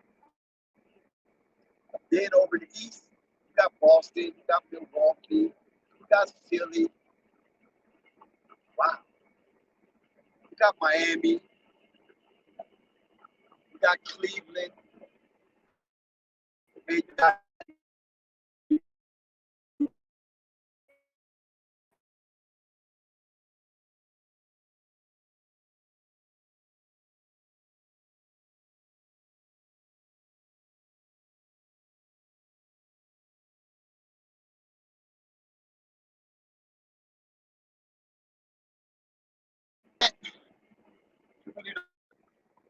Brooklyn. We don't know what the hell we're going to get out of that. I think it might be kind of somewhat even, but I still give the edge to the East because they're more gritty. The West is more finesse. And the Joker and the Denver Nuggets really got away with one when Miami went on that torrent run to because Boston could have been a different outcome for it. Milwaukee definitely could have been a different outcome. So by those teams being smashed by the Miami Heat, and then when you get the Miami Heat, they kind of ran out of juice. Denver just basically dodged the bullet and won their first championship, first and only championship. So even though the West holds the Larry O'Brien trophy right now, just something tells me that the East is a better conference.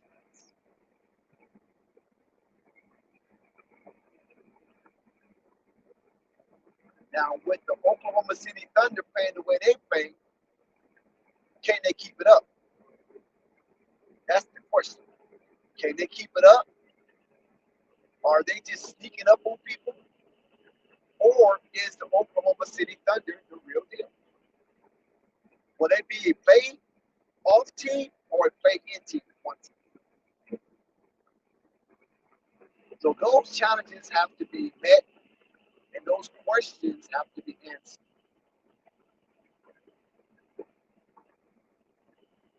when it comes to the Eastern Conference.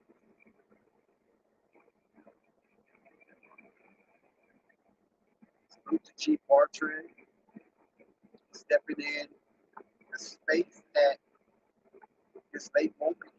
So shout out to you for still being up and about.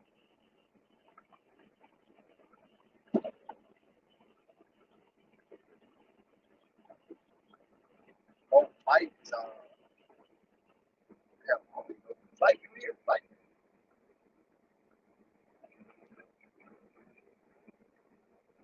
I don't know if I've seen Bartrand.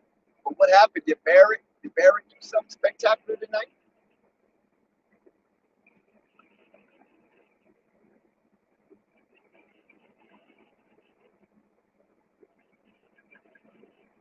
So Barrett must have showed up there. Now he must have showed up and showed out. For you to come back to pay homage and walk down the carpet at Flight Sports TV concerning RJ Barrett, the Dookie himself.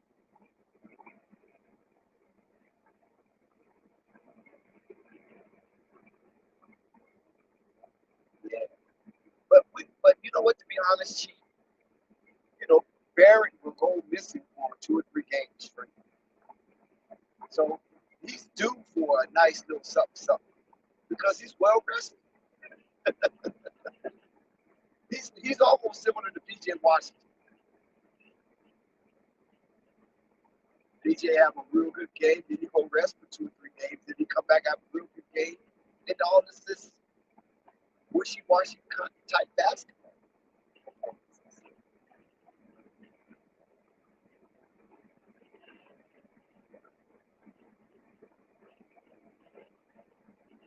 Yeah,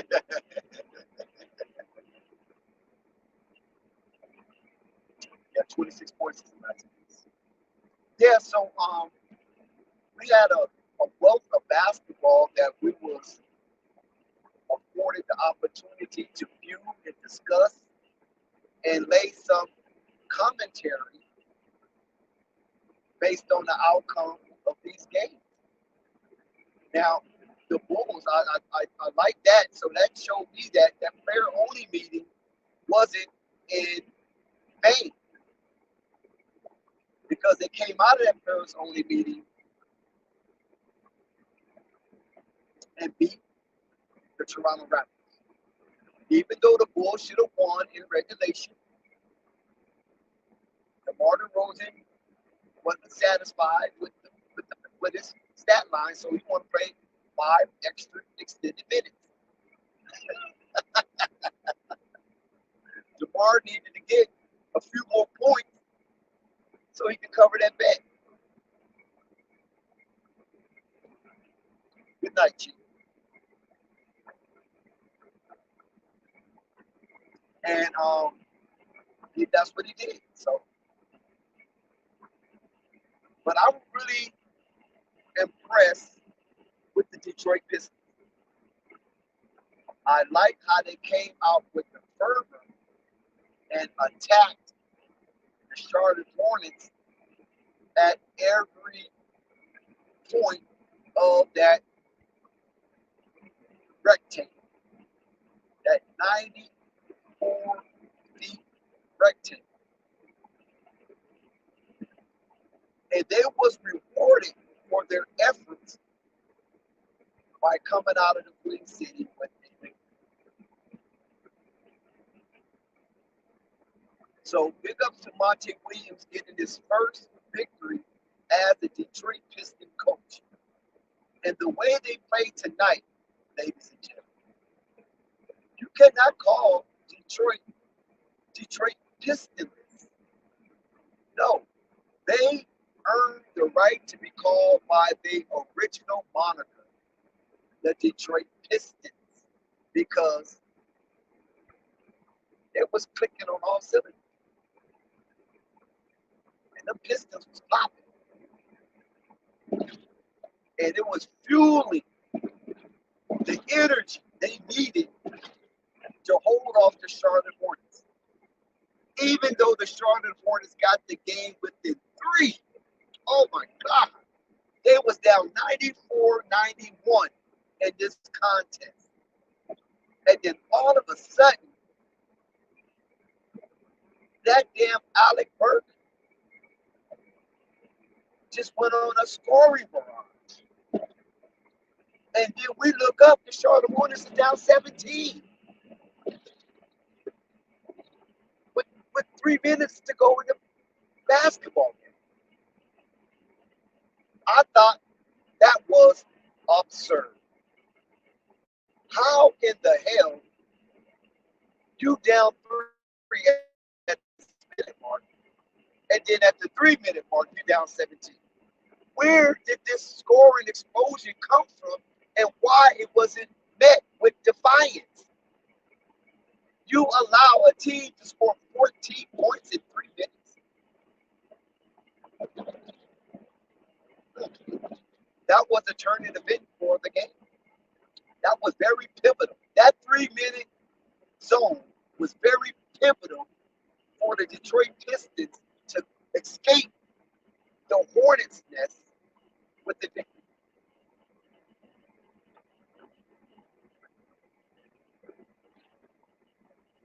So the Charlotte Hornets and company got to look at some tape and see where they was getting blitzed and why the response was, to some degree, skeletal. There was no meat on the bones of defiance.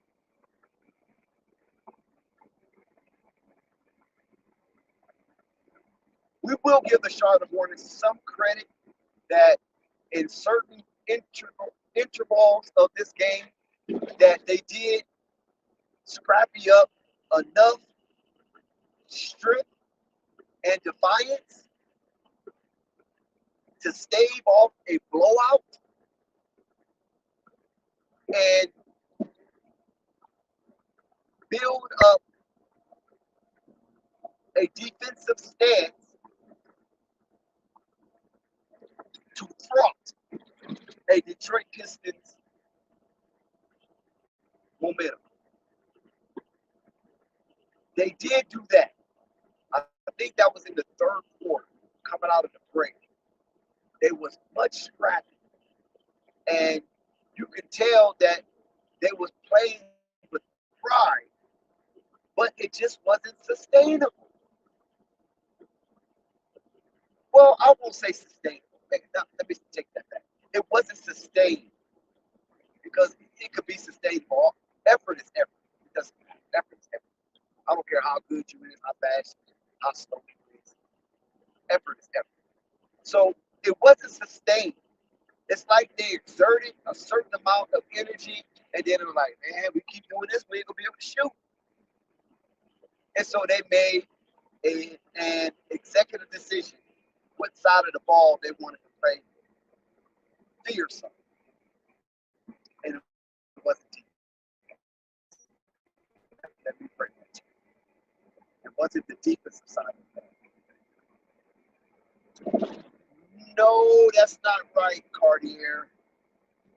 The Pistons shot 46% or 47% from the floor.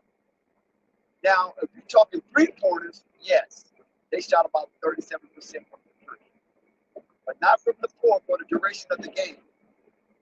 They shot in the high 40s. Now, on the other hand, the Charlotte Hornets shot the floor. They shot like 36% from the floor and 25% from the three-point.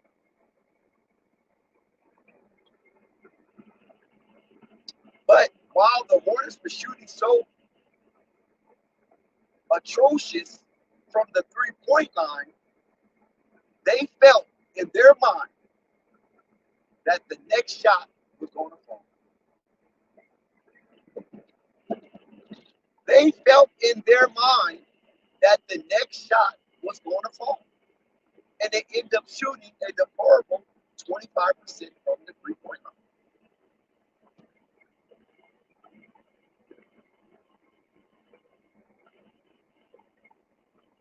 Not only was it the Piston defense card here, let me get up here, my brother. Not only the Piston defense, but the Charlotte Hornets shot free throws. They shot an additional 8 free throws than the Detroit Pistons. So that was 8 points they left on the board without the clock. So Charlotte have to really focus and hone in on their free throws because they're not a team that can whiff away points. Every opportunity they get for free, they have to capitalize on that one because they're not a strong enough a team to whiff away points and still come out on top. Remember, the Charlotte Hornets was one of the worst scoring teams per 100 possessions in the NBA last year. They was 111. They averaged 111 points. That was bottom tier. It was bottom tier. I think Detroit Pistons was worse than them last year, but it came back. And I give you the benefit of the doubt with that despicable number of scoring per team average based on the fact alone that the Charlotte Hornets had an injury ravaged season. I give you that. Everybody got hurt in Charlotte at one point in time. I mean, they had damn near 30 different starting lineups. Cliffy didn't have a clue to what to do. And most coaches will suffer if you have that many starting lineups that you have to put out night in and night out dealing with injuries. You don't know who's going to be available.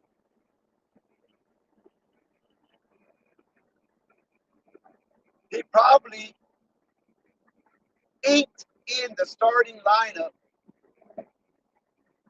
2 hours before game time. That's how bad it was with the Charlotte Hornets last season based on injury alone. Now, after injury, talent. The Charlotte Hornets was bereft of talent last season. Melo down, Gordon down, Cody down. Eventually, Terry went down. The only person they had was PJ Washington and to some degree Mark Williams. But he was a rookie, so you really can't lean on him. And he played above expectations in the midst of all of that.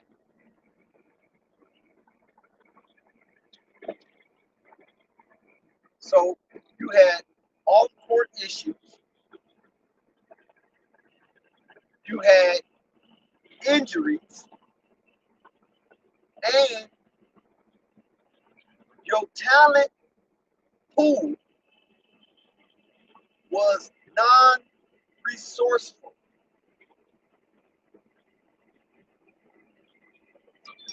And if you put that in a combination of things to go wrong, then you have a culmination of a woeful season. And that's what happened. Despite the Melo Ball coming back and the Charlotte Hornets go on a 2-game winning streak, then they lose a few. Then they go on a 6-game winning streak, and Lamelo averaged like 25, 8, 8 during that 6-game winning streak. And they start the winning streak off by beating their brothers from the South North, Atlanta Hawks with Trae Young. Remember, that was the game that sprung Charlotte Hornets into that winning tunnel.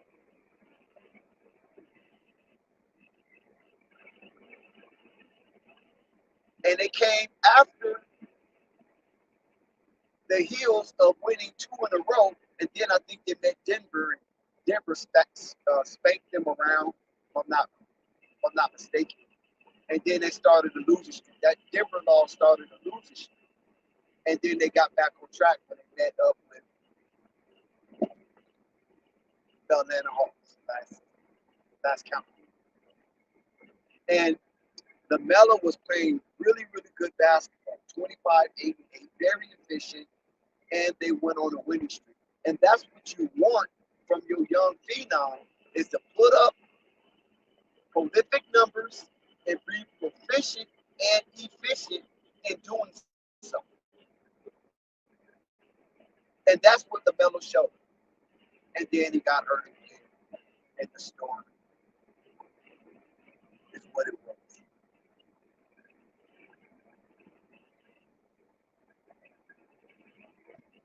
So this season, Lamelo is so right now. I mean, he's not. I don't think he's all the way healthy. I think there's some Melo's dealing with some pain. I think there's some pain, but not enough to keep him sidelined. Not enough to worry, but there's some pain somewhere in his joints. I don't know what part of his joints. It probably will come out. Right now, I think they're just keeping it on the low because he's able to play through it. And he want to start the season off, at least the first 10 games, above 500. And if they can be 500 or better while Miles Bridges is out, that is a win situation for the Charlotte Hornets. Based on their output from last season, how they went several games into the season before they won it.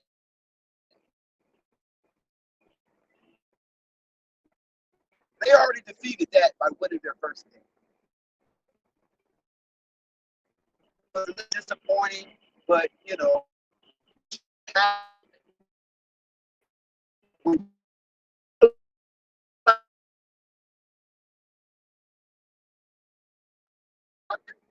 of the NBA as Detroit is, well, there was.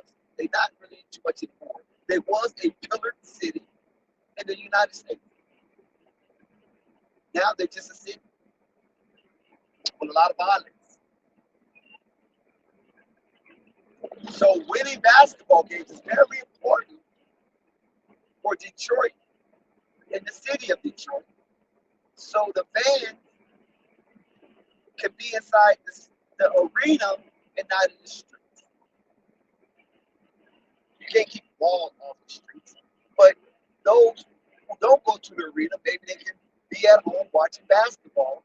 So that 3 hours of time, the city is safe. Only when they're winning. Only when they're winning. That's what brought the crime rate down in Chicago. Chicago was winning. Niggas was off the streets, wearing the Chicago gear at home, watching games at the United Center, out in front of the stadium, trying to make a little bucks, selling t-shirts and all kind of stuff. Souvenirs, apparel. But if they ain't winning like that, the enthusiasm is gone. And so it makes it hard for the city. Because everybody wants something to cheer for. Outside of their, daily lives.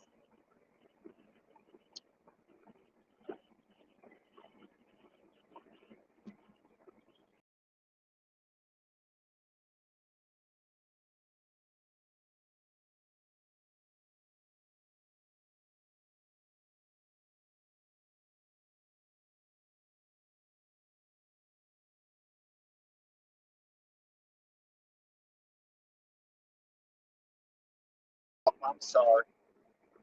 I'm sorry. Hey, Joey's in the building. I'm sorry about that, guys. I don't know what part of that you heard. But yeah, Detroit has to have a winning environment in order for the crime rate to go down. Keep some of these vandals off the street. And maybe they can get into some other aspect of the Detroit Pistons atmosphere. Same with Chicago, like I was saying before I got clipped off. Chicago, once they started winning, crime rate goes down. Because people either inside the arena or they're in their homes, in the bar, at the club, and they're watching Bulls basketball. And when you have a pillared city like Chicago, a once pillared city like Detroit, they need winning basketball in these areas. It's an impervious kind of effect.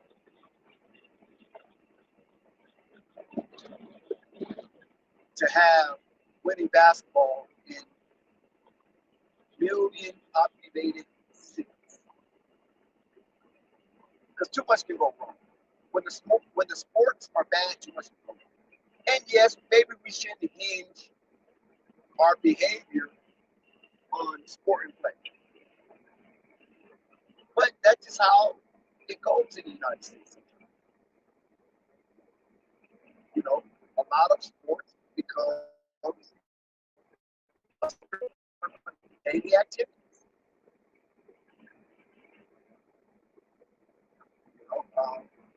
I'm not saying we should be extreme in sports, but of course the money makers want you to be extreme in sports. I'm not, but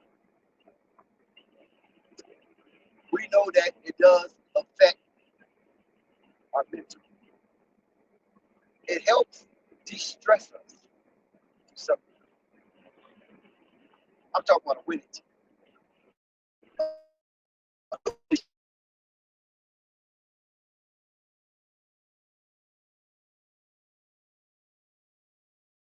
So that's why it's important for the Detroit Pistons to play the way they played tonight on a continuous basis. I mean, they came out ferocious. They knew Charlotte Hornets couldn't take a punch in the mouth. They knew it. So they punched the Charlotte Hornets in the mouth. They did get off the campus and survive the 8 count. They did that. But they was woozy from that junction on. onward. They was woozy from that junction onward. And you could tell by looking at their knees. Their knees was wobbling. That's why Detroit kept going on these masterful runs. And there was different players initiating these runs. And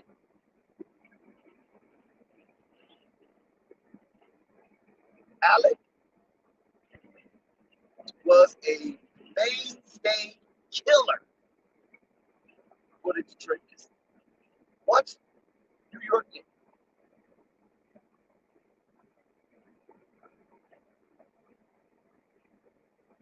Jalen Duren, man child, they could not deal with him down in the restricted area. Jalen Duren was just feasting on Charlotte Big. They had to bring in Nick Richards to try to calm it down to some extent. They wanted Nick Richards to be a deterrent to what Jalen Duren was demonstrating out there on that court. They did have Cade Cunningham hog time. So we give the Charlotte Hornets that. Cade Cunningham was hog time. We give him. But it was the Jalen Hydens, the Jalen Durns. You know, just nicking, knacking. Until you bled to death. You know, paper cut. They beat him by paper cut.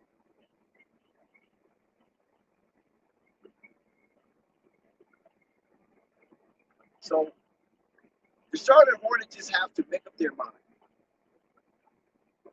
Do they really want it? Do they really want it with this core? And I'm not being too anti-festive when it's only the second game. But you got to remember, that was a favorable schedule. Those two games were very favorable. And you just thought Detroit was just going to come in and just dribble the ball and let you leave out with a victory. Detroit Pistons is a different paradigm right now. They are under a new dispensation. Coach Monty Williams have instilled in them the confidence to win. You saw that against Miami. So you should have been ready and prepared for a tough fight.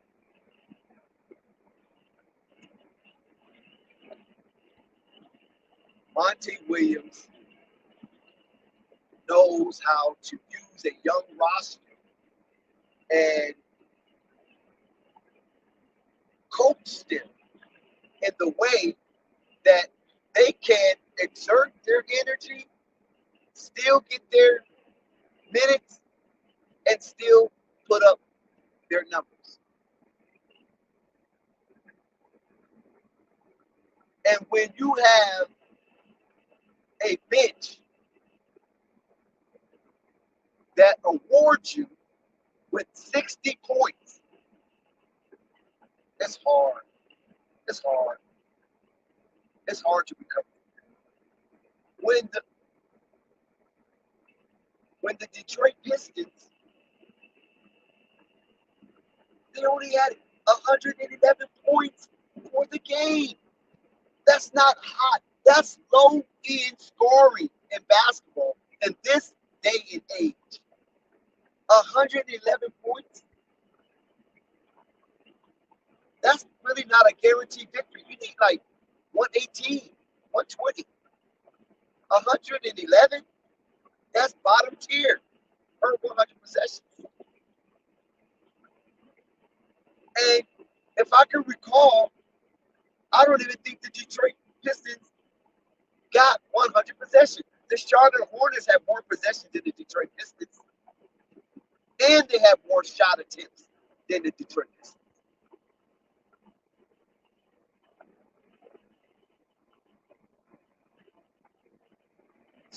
Detroit Pistons had over 20 turnovers.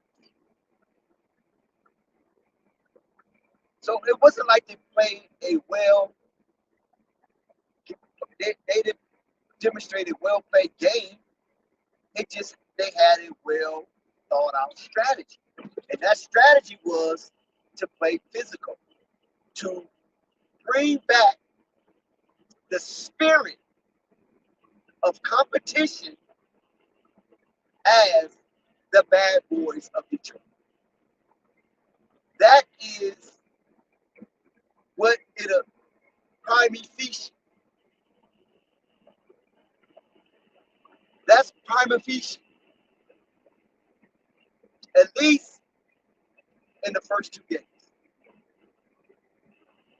They want to be the recreated bad boy Pistons. And they started them off with the young core. And that's what is beautiful. Because look,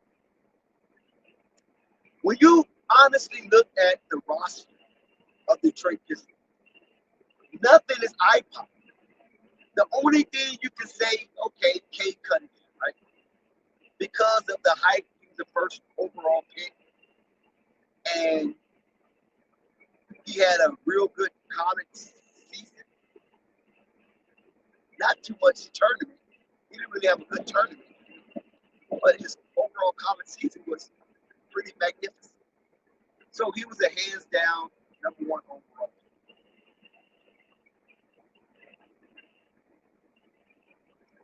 And all of the Detroit Pistons that was there is gone. Except for the youth movement. I mean, they even got rid of Sadiq Bey, Saban Lee. They got rid of a lot of young players. They got rid of some veterans. Jeremy Grant and company. What's the guy there with the front? Light skinned boy with the front out of Oklahoma. Blake Griffin. Derrick Rose. And they gave it to Cade Cunningham. And listen, they gave this team to Cade Cunningham while he was injured. That's how Travis feels about Cade Cunningham. They gave him the team. I'm talking about the general manager, Travis. They gave him the team while he was injured. They knew that this is their guy. They had no qualms about it. Cade Cunningham is our guy. And they built a team that we're currently looking at, that Cade Cunningham is the defining leader of this team. And he got a lot of young talent that is willing to play with him and play hard. That's how I feel about Charlotte, Joe. Yeah, that Jalen Duren thing, in hindsight, 2020, of course, looks like they cracked on their face. They wanted Kai Jones. They wanted somebody silly who want to paint their hair and not play basketball. That's what Michael got. Let's get the guy from Bahamas who like to color his hair. I think he'd take basketball serious. But it is what it is. They got who they got. So now he's not even part of the team. Kai Jones is stuck in purgatory, right? NBA purgatory. But get back to Detroit, right? Yes, they love to play bully ball. Hornets is soft. Got to say Hornets is soft. The Hornets can out finesse you, but they're not going to push you around when things get tough. I don't think they want that kind of smoke. That's why I was saying, Joey, Terry Rozier and Gordon Hayward came to Charlotte for R&R, rest and relaxation, not reset and restore. They didn't come for reset and restore, that version of R&R. They came for rest and relaxation. And that just doesn't sit well with me. Even though I don't see eye to eye with the way Michael Jordan was running the team. Even though. But I still don't want nobody to take money. If Mike give you the money, you should deserve it. I don't think nobody should take money. It's just not fair. And if you ask me, I think that's what the damn Terry Rozier and Gordon Hayward did. They said Mike money. Said the hell with Mike. We're giving out money, I'm taking. Because there's no way you leave a competitive situation like Boston that you was that close to getting the ring, and you guys were that young, and you chose to leave that to come down south to play with a team that's nowhere near championship pedigree. Nowhere near championship pedigree. That's an atrocity. The NBA should arrest Gordon Hayward and Terry Rozier.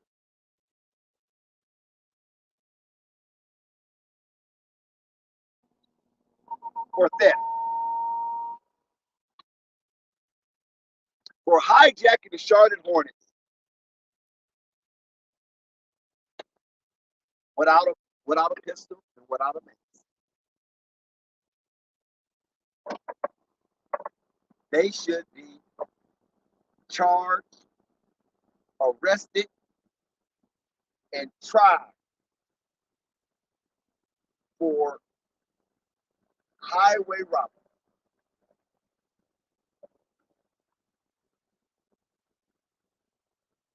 There is no way you do this. I mean, if you're a real competitor and your competitiveness is high spirited, there's no way you go to a situation like that. No, unless you just want money and nobody else is stupid enough to give you that kind of money. So you say, hell with it. I don't care about no rich shit. I'm trying to get rich. I'm trying to hit the lottery. And Michael Jordan is the lottery. And I don't like it. I don't like it one bit. But Mikey seemed to love it. Because he never showed that he had plans to flip these guys. And I think that's what Mike should have been planning. Him and Mitty should have been planning on how do I flip these guys in a couple of years. Yes, I got them now. I got them tied up for multiple years. How do I flip them? That's the part I don't understand. And I think these guys don't care. They just don't care. And it's to some degree it's obvious.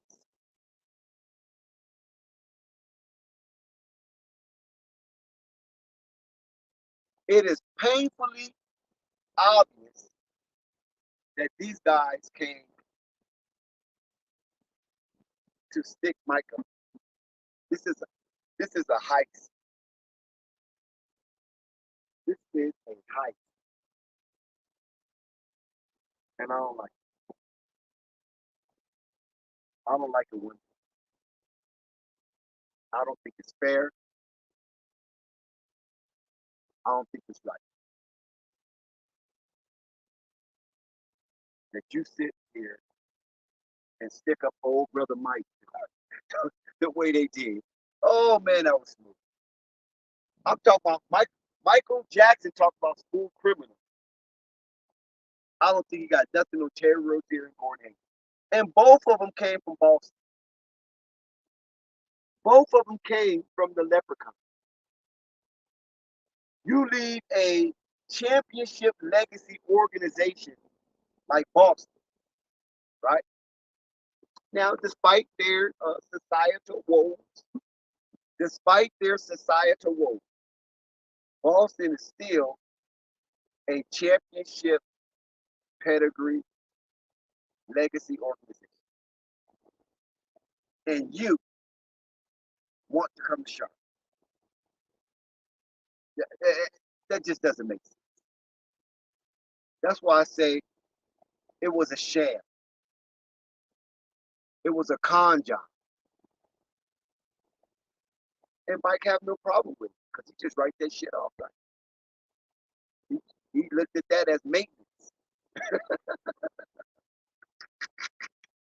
Mike look at that as maintenance and he write that shit off. And the team is just stuck in mediocre Levant.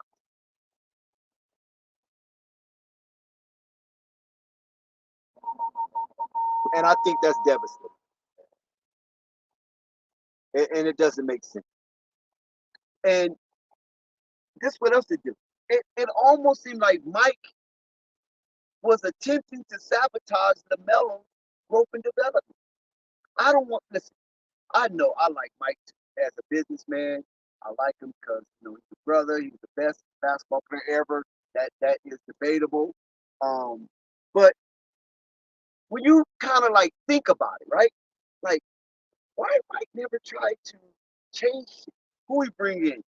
Ish Smith, Kelly Oubre, Mason Plumlee, Montrezl Harrell, Isaiah Thomas. I mean, really? You're scraping the bottom of the barrel. I like the Montrezl Harrell pickup to some degree, but once Montrezl got there and saw that shit, because I know Montrezl. I met him, I talked to him. He shouted out Play Sports TV. He chopped it up a little bit. And the way that Montrezl Harrell, the type of dude he is, if he see weakness, oh, he going in. Oh man, you guys are some chumps. Ain't nobody speaking up, ain't no veteran leadership. Oh well, hell, I'm gonna run amok. I'm gonna do my thing. That's Montrezl Harrell. Good guy, very down to earth. There's nothing about Montrezl Harrell, Trez, as we call him. There's nothing about Trez that you're gonna say, this nigga ain't no black dude. He ain't no nah, Trez is 100% black. And he's down to earth, no matter he got that nice contract from the Clippers. Dude down to earth. And he'll chill and talk with you. Now, let me tell you something. Montrezl Harrell looks like a gargantuan. Remember the movie Gargantuan? You had the green one and the brown one. He looks like something like that. I mean, he definitely got to be the breadwinner of this man. But he's a cool dude, down to earth, straight up. You know what I'm saying? If you straight up, he's straight up. No, I don't see no asshole in Montrezl. He's definitely not a pusher. That's something different. That dude will rock your world with his fist. Not a pusher. But when he got to Charlotte, after leaving the Clippers and Lakers situation, the LA thing, he saw there wasn't no winning aspiration. And if it ain't no winning aspiration, you think you're gonna, go all out like that?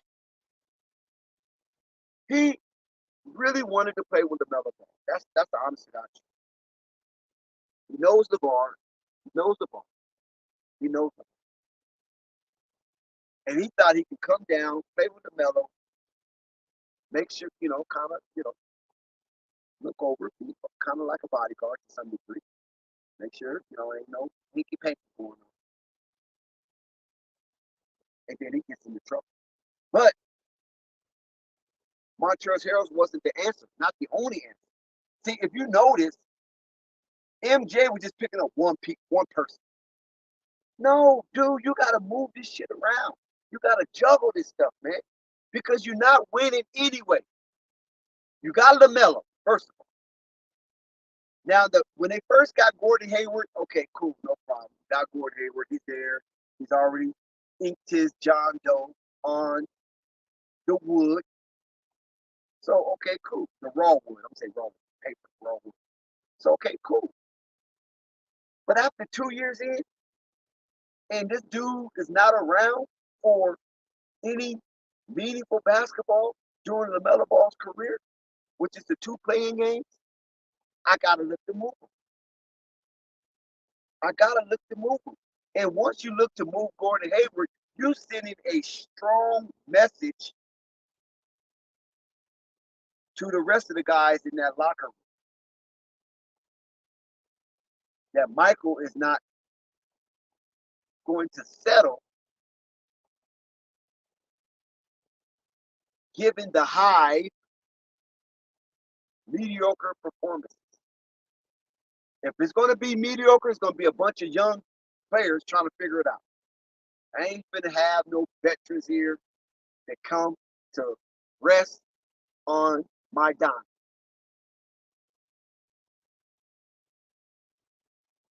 And nobody could be mad at Michael for that. And I'm quite sure the Hive would understood, like, listen, man, we're gonna go through a year or two where we ain't gonna do nothing. Because you did it anyway.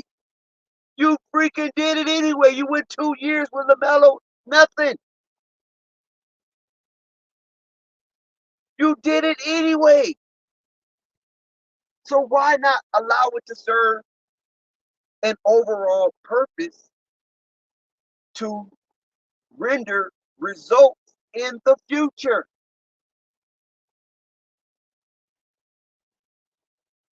That part I couldn't understand. And it doesn't take a rocket science to see that. Come on, Mike. And now you off selling the freaking team. So there's no more black representation. Some people love it. I don't.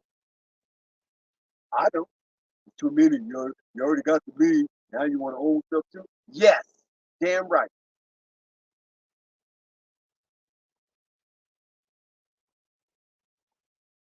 So now there's new ownership. Uncle Vern talked about there's a new sheriff in town.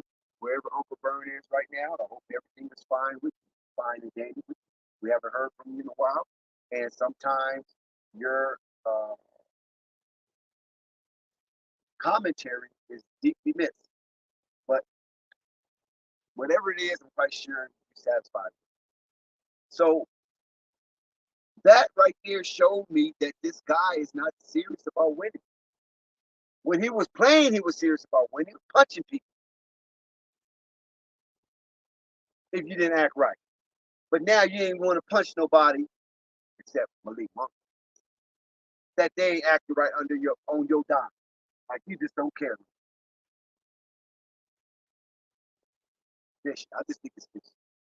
We're not gonna get into no conspiratorial stuff, but I just think it's fish. So the Hornets allowed Detroit Pistons under the stewardship of Monty Williams to leave the Hive with the victory. They got pushed around. They got bullied. Isaiah Stewart and Jalen Dern want to pick fights to test the motor of the Charlotte Hornets player. To test the rhythm of the palpitating of their hearts. And when they measured in between the beat of that palpitation palpitation. It wasn't thunderous. It was a very weak, meek beat. Yes, I said it. In the hood, we say heart pump Kool-Aid. And that's what it looked like. The Charlotte Hornets. Their heart just pumped Kool-Aid. The talent was okay. The Charlotte Hornet talent was okay. And at times during various junctions of this game, they played tremendous defense. I thought they was going to actually ratchet up the intensity for a duration of time, not 2 or 3 possessions. You can't come back that way. You can't come back that way. And it has to be a consolidated effort in the first place. 1 or 2 people can't just do it. The whole team, 1 through 15 or 1 through 17, whatever they got on the bench, have to be committed to play defense and try to turn defense into offense, not offense to defense. No, not when you're coming back. Not when you're trying to cut into a deficit. You have to concentrate on defense. Don't even look at the score. Just play defense and get loose ball. Then you kick it out in transition, get easy buckets. Defense turning into offense. Defense translating into offense. Not 1 or 2 possessions, but for the duration of time that's needed in order to get back, tie, or take the lead to the game. Not because you're down by 3. Oh, I'm the rest now. Soon as the Hornets felt they was down by 3, they felt they can take some kind of rest. And next thing you know, the lead went from 3 to 17 in 3 minutes. How many possessions you get in 3 minutes, right? Divide 24 into 60, 120, 180, 180. 180 seconds. So you tell me in 180 seconds, you're going to get basically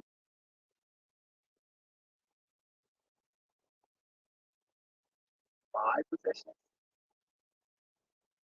in 180 seconds because it's 24 possessions per tick. And if you take 20 into 100, that's 5. But then you add the extra 4, right?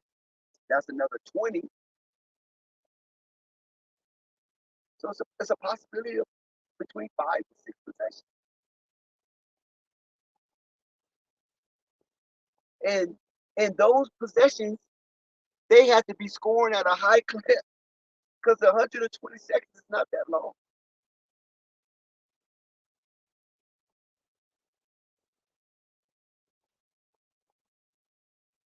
They had to be scoring at a high clip. So it was almost like they was in the gym by themselves. Charlotte Hornets,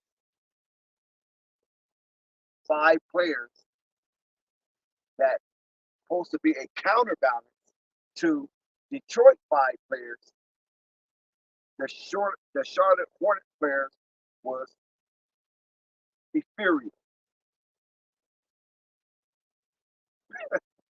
They just going through them like they was ghosts, like they was apparitions. That can't happen, man. They have to stay solid matter. They have to have an attitude of we are better than you, and we're going to prove we are better than you. That's what the Charlotte Hornets have to display against a team that do not know how to win. Let's be honest. Oh, salute Pope. Now Pope want to show up. Oh, Pope, everybody went to sleep. They was hunting for you, Pope. They had their rifles. They had their ghillie suit on. They had their camouflage. They was hunting for you, Pope. They was lying in the grassy knolls looking for Pope. I mean, snipers was out for your head, Pope. I'd have to drop that link. Yeah, I'd have to drop the link, Pope. Yeah, we talked about that at nauseum about the Charlotte Hornets bench. I mean, I think they only scored like 26 points, the bench, and Brandon Miller had 17 of it. And the Detroit Pistons bench scored 60 points, and they total for the game was 111. So that means the Pistons bench was 60% of their offense. That is tremendous to get your second unit to put forth 60% output for the total of your offense in 48 minutes. I mean, that's like, I don't even think the Golden State of 2015 bench did that. And with Livingston and Andre Iguodala and the rest of the cats that came off that bench, I don't even think their output was that severe. But Monty Williams have those young players convinced it doesn't matter if you come off the bench because Ivy, Alec was playing damn near starter minutes. It didn't matter. Bagley, they was playing damn near starter minutes. So the way Monty Williams composed those young men as if he was Mozart himself.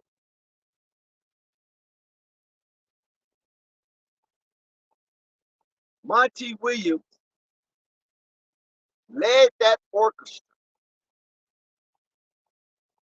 And those players was out there dancing to the tune of Monty Williams like they had something to fight for. And the only thing that I can surmise is that they did not want to leave the South winless.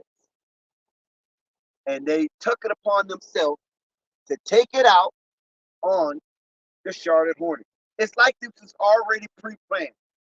When the season started, after the conclusion of preseason,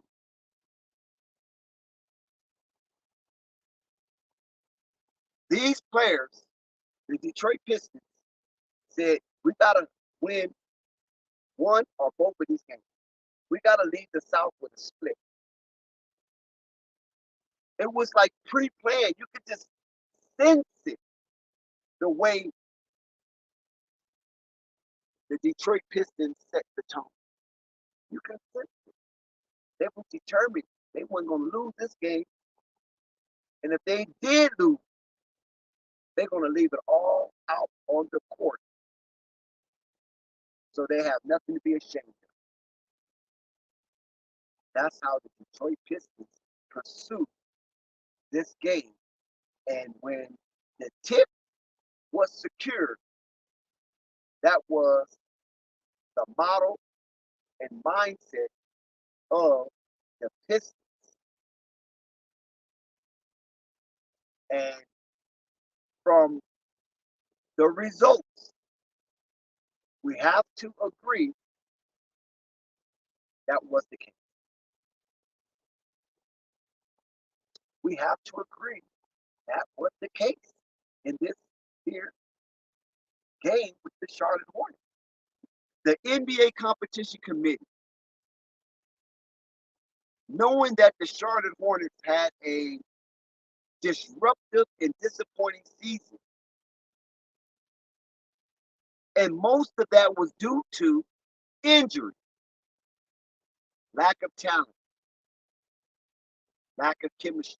There was no continuity in their pursuits last season because Cliffy himself didn't know who was going to be in the lineup.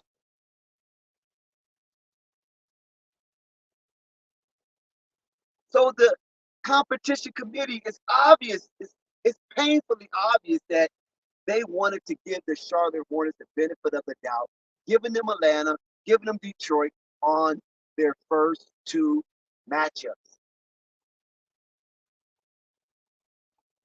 I talked about how the Charlotte Hornets went on a 6-game winning streak, and the Atlanta Hawks were their first victim. They plucked the feathers of the Atlanta Hawks, Trae Young and company, and then went on a 6-game winning streak where Lamelo Ball averaged 25, 8, and 8, or some number similar to that, 25, 7, and 8, or 25, 8, and 7, something similar to that. If my memory recalls, it won't let me down. That was his stat in that 6-game winning streak for the Charlotte Hornets. The longest winning streak for Charlotte Hornets that season. Yes. You had a healthy LaMelo Ball returning. They won 2 in a row, and then they met up against the champs, the eventual champs, the Denver Nuggets. They lost that game. They got smacked around. And then they lost, I think, 3 ensuing games. So they went like 4 games losing streak. And then the Atlanta Hawks came to town, or they went to Atlanta. I don't know where the game was played. But all I know was in the South. And they're northern brothers. They're big brothers.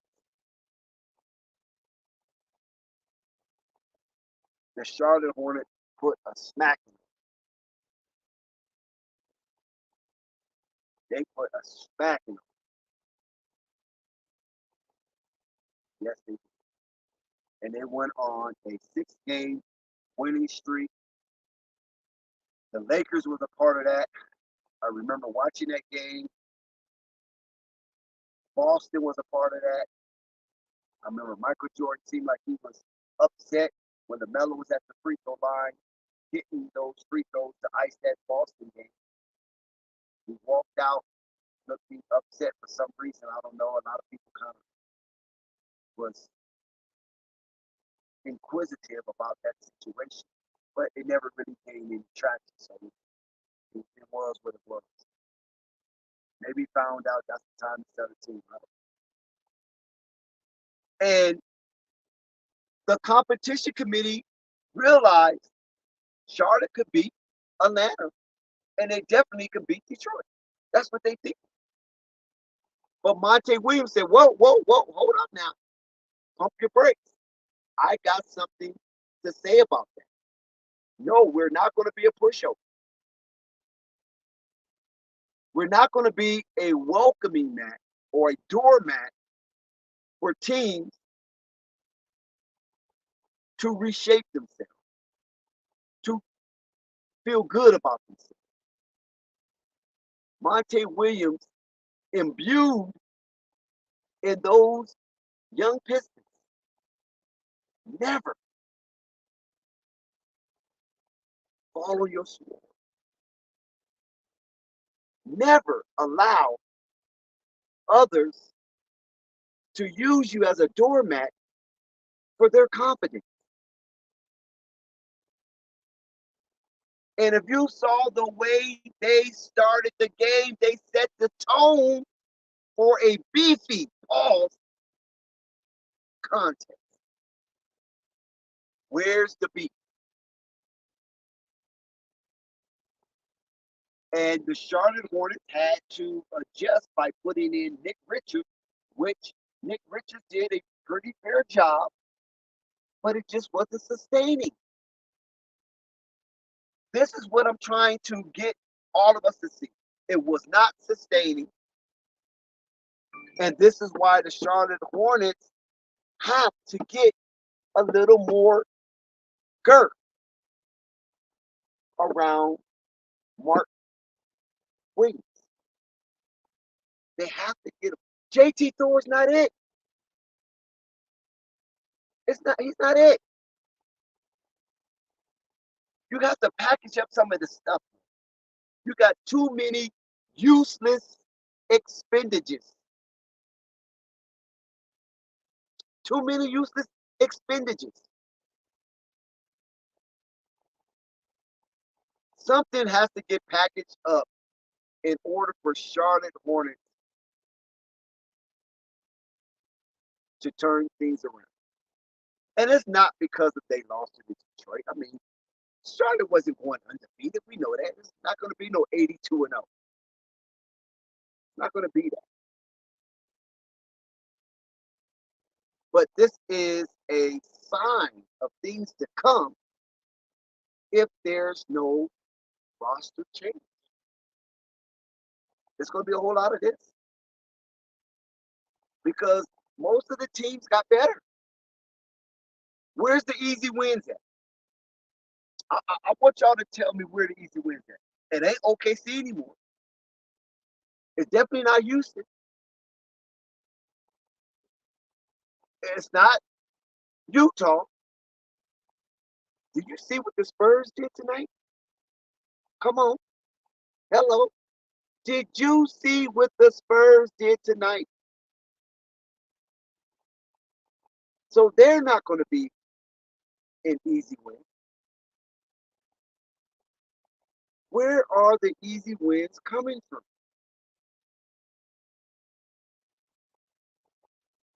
When you really look at the NBA landscape and see how these teams are positioned, where are the easy wins coming from? Unless Charlotte Hornets is the easy win.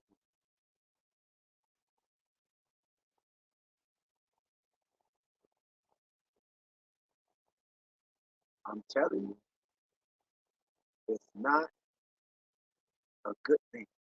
So this is why it was really a prerequisite that the Charlotte Hornets come out and devour Detroit. Let Detroit know you're not better than us yet. And the veterans that we have is going to prove to you you're not better than us yet. But that was not the case. The veterans got pushed around. Charlotte Hornet as a whole got pushed around. And it just wasn't a comfortable setting for Charlotte when the Detroit Pistons came out to play bad boy basketball. And the Charlotte Hornets did not respond properly. I don't have the link. I can't give you the link. I can't get off the stream because nobody's here. I'm sorry. You just have to scroll up and cut and paste. I cannot leave the stream right now. Write it. There's nobody here with me. So this is something that the Charlotte Hornets is going to have to shore up and sew up. Because Brandon Miller out here putting in work. Right now, Brandon Miller is right up under the ear or chin of Victor Wembanyama. Victor Wembanyama is looking over at the Charlotte Hornets prior to his game and reading the stat line, and he bypasses every player in the Charlotte Hornets uniform except Victor Wembanyama. I mean, except Brandon B. Miller. Brandon Miller. He looks at his stat line and then he knows what he needs to do. And by Victor being a Southwest team, most times than not, his games are going to be behind the Charlotte Hornets. So he will always have somewhat of an advantage of knowing what he needs to do against his frenemy from across the hall.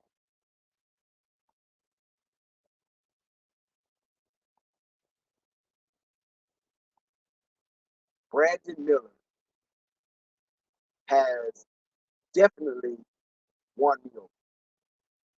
I don't need to see much because the first game I was impressed, but skeptical. The first game I was impressed, but skeptical. The second game, nah, that's it. He's good. He's good. Shout out to that guy. He's good. And so when you see a player that kind of struggled to some degree in the preseason, but when the real season comes, then you know this dude is for real.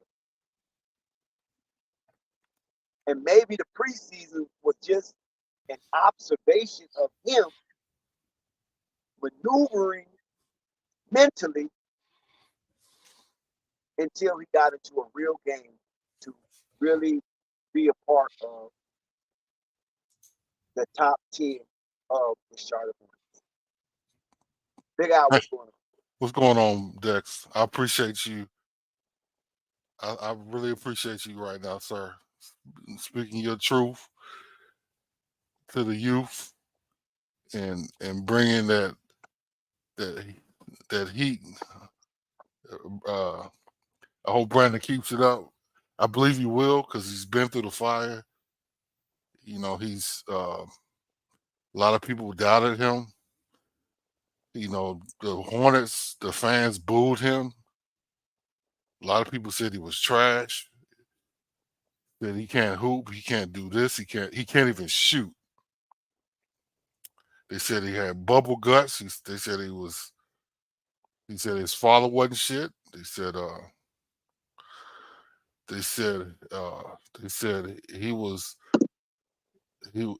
he just performed in college because it was the competition. It was nothing. I mean, what else can I say, Dex? And I'm just happy that he's finally figuring it out. I hope he keeps it up, man, because like you made a good point. Like in preseason, he struggled tremendously. Well, not gonna say tremendously, but he struggled. He struggled in summer league, and he had a good game. One really good game. But all the games he did something. He never put up a goose egg.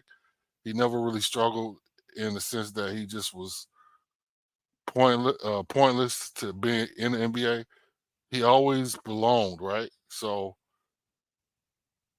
and when it came to the real deal, even against the best, Wembanyama, everybody's all on his back. Oh, he's so this, he's so that. When he played Wemby, he didn't back down. He didn't back down, right?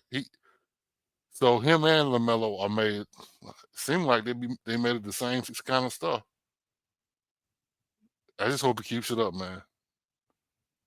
I really do, because I have a question, Dex. Are you still here? Dex. Yes, still here. Yes.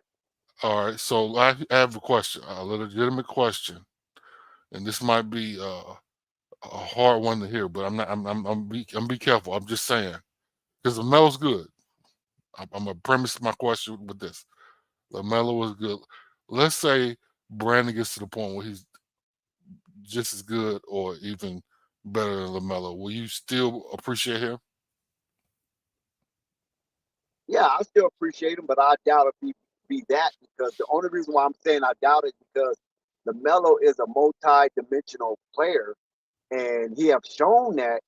And Brandon Miller, like I said earlier, I'm still on the cusp of criticizing him for not just being able to take his man at will. That's that's the only hang up I got on him right now. And that's just something small. You know what I mean? Because you don't Yeah. need to take your man off the dribble to be successful. That's something the NBA, you can still be a high level player without being some speed demon. Shout out to Yeah. Murdoch. Yeah. What's going on, Murgot? I can post the link. Let me see. You want me? Can you find if I do that for Murgot or whoever? Yes, post the link because I can't do it. Yeah, post All right, give me 1 second, man. But yeah, so anybody, the link can come up. Big Al's gonna post the link so y'all can come up and chime in on how y'all feel about what happened today in the NBA, or you can be more specific and just talk about Charlotte Hornet basketball. yeah, exactly. All right, let me.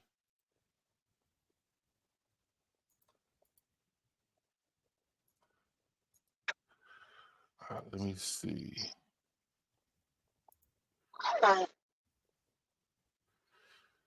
There you go. Oh, did it post?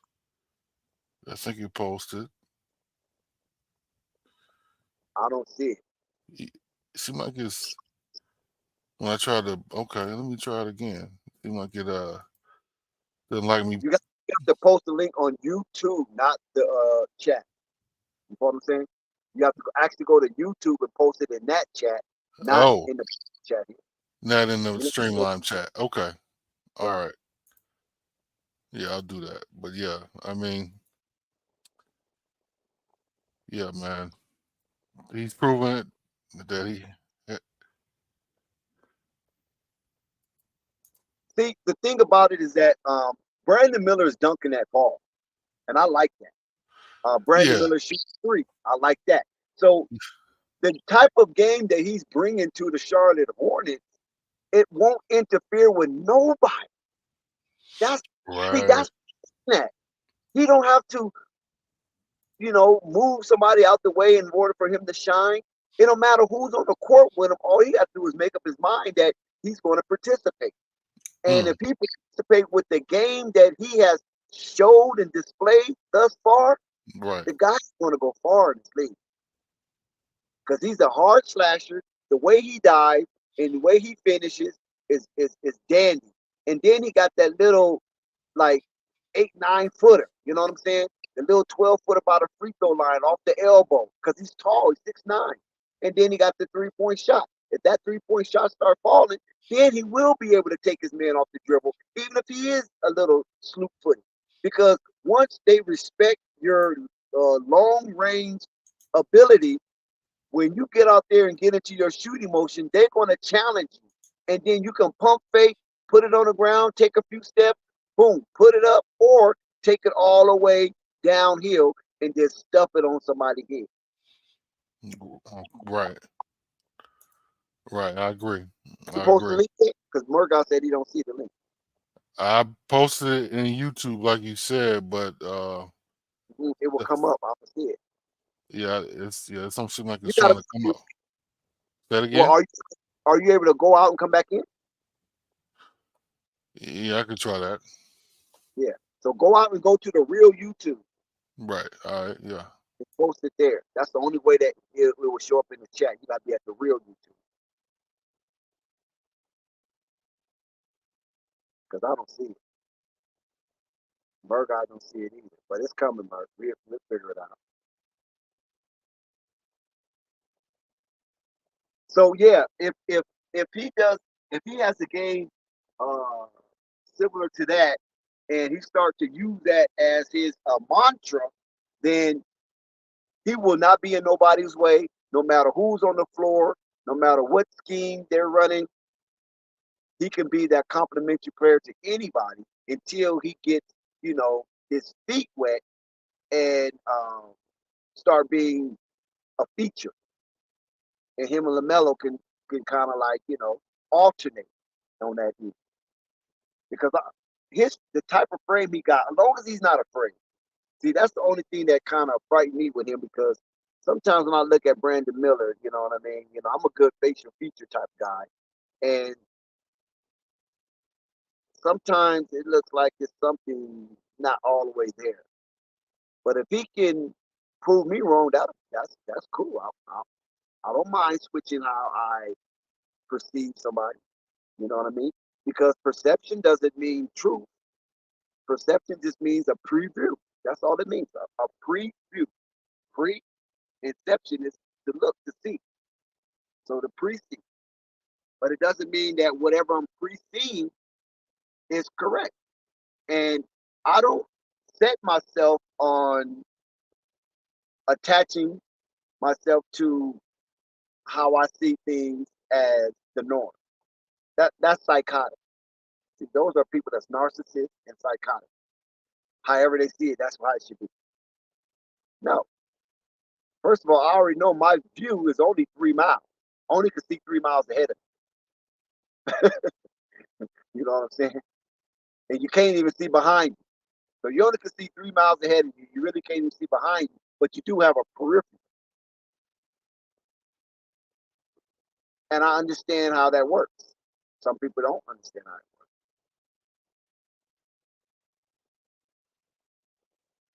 Uh-oh, I think Murgot is coming. Oh, no, Big Al. Big Al, I still don't see the link. Yeah, I don't know, man. I've posted it Let me several see what I times, and okay. I Let can't me seem see to. what I can do, Murgot.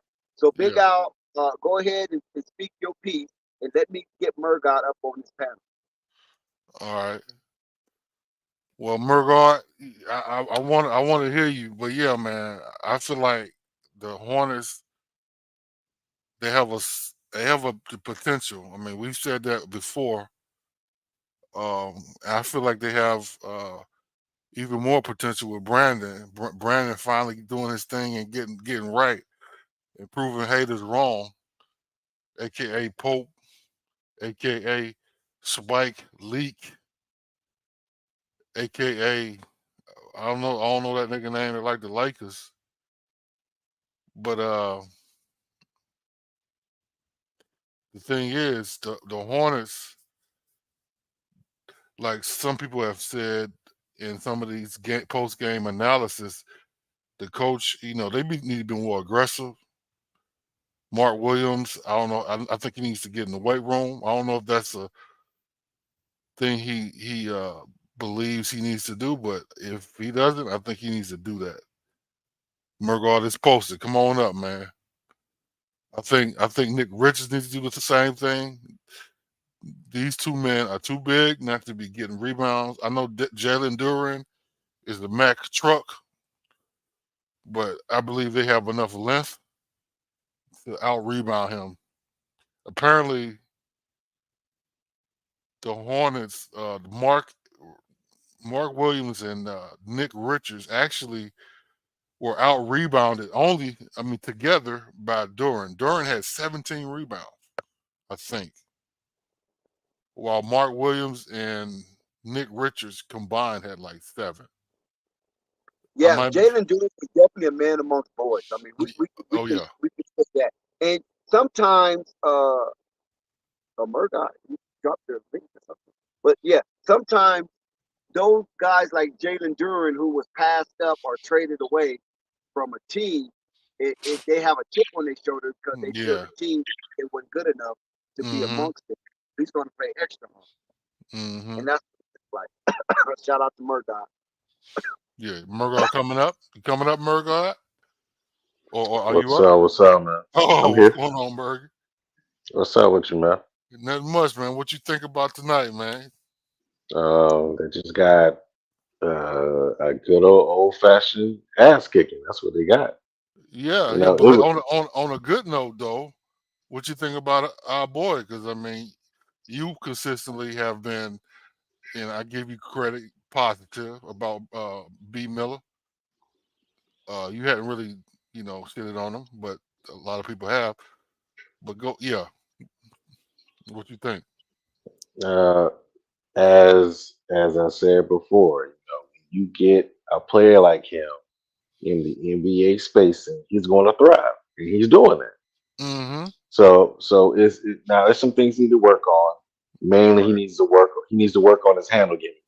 He needs to Oh get a yeah. bit more tighter with that. Oh yeah. But that's going to come with time and development. Mm-hmm. Jason Tatum didn't have his handle right the first year. Jalen Brown handle still ain't right, but he's able to score. His right hand good, but his left hand ain't. Mm-hmm. Paul George had to work on his handle. So that's going to come with time. It's there, but he Mm-hmm. just had to get better with it so he get a little bit more crafty. But Mm-hmm. other than that, he's doing fine, man. He's Mm-hmm. taking advantage of the minutes he's given. 17 points off of 12 or 13 shots that he took is beautiful. I love seeing it. I agree. I agree. And also too as well, you see him being able to, move effectively in space, move without you see him moving without the basketball. Mm-hmm. You see him basically knock down the shots he's been given. You seeing him basically being aggressive, being assertive on the second unit and scoring. You're seeing him also playing defense and getting in the passing lanes. Yeah, he has a few rookie mistakes here and there, as he should, and should be able to be able to do that, to work through that. But I mean, he's been great so far, man. I love watching him play. Right. I agree. I do too. So, And but yeah. the reason why the Hornets lost this game is because of the fact that their front court was atrocious. Stewart and Duran whooped the hell out of PJ, Nick Richards, and Mark Williams. I'm most disappointed in Mark Williams. I Mm. mean, only 3 rebounds, bro. Two Yeah. points and 3 rebounds. That is embarrassing. That is. That is. I agree. I mean, I mean, you can look at Duran and tell that he takes the weight room serious, opposed to Right. players like a Mark Williams who basically didn't take it serious this offseason. And that's something he needs to work on because it's Mm-hmm. like you can't. Durham was out there just moving him out the way, Right. Right. Like a little kid. literally.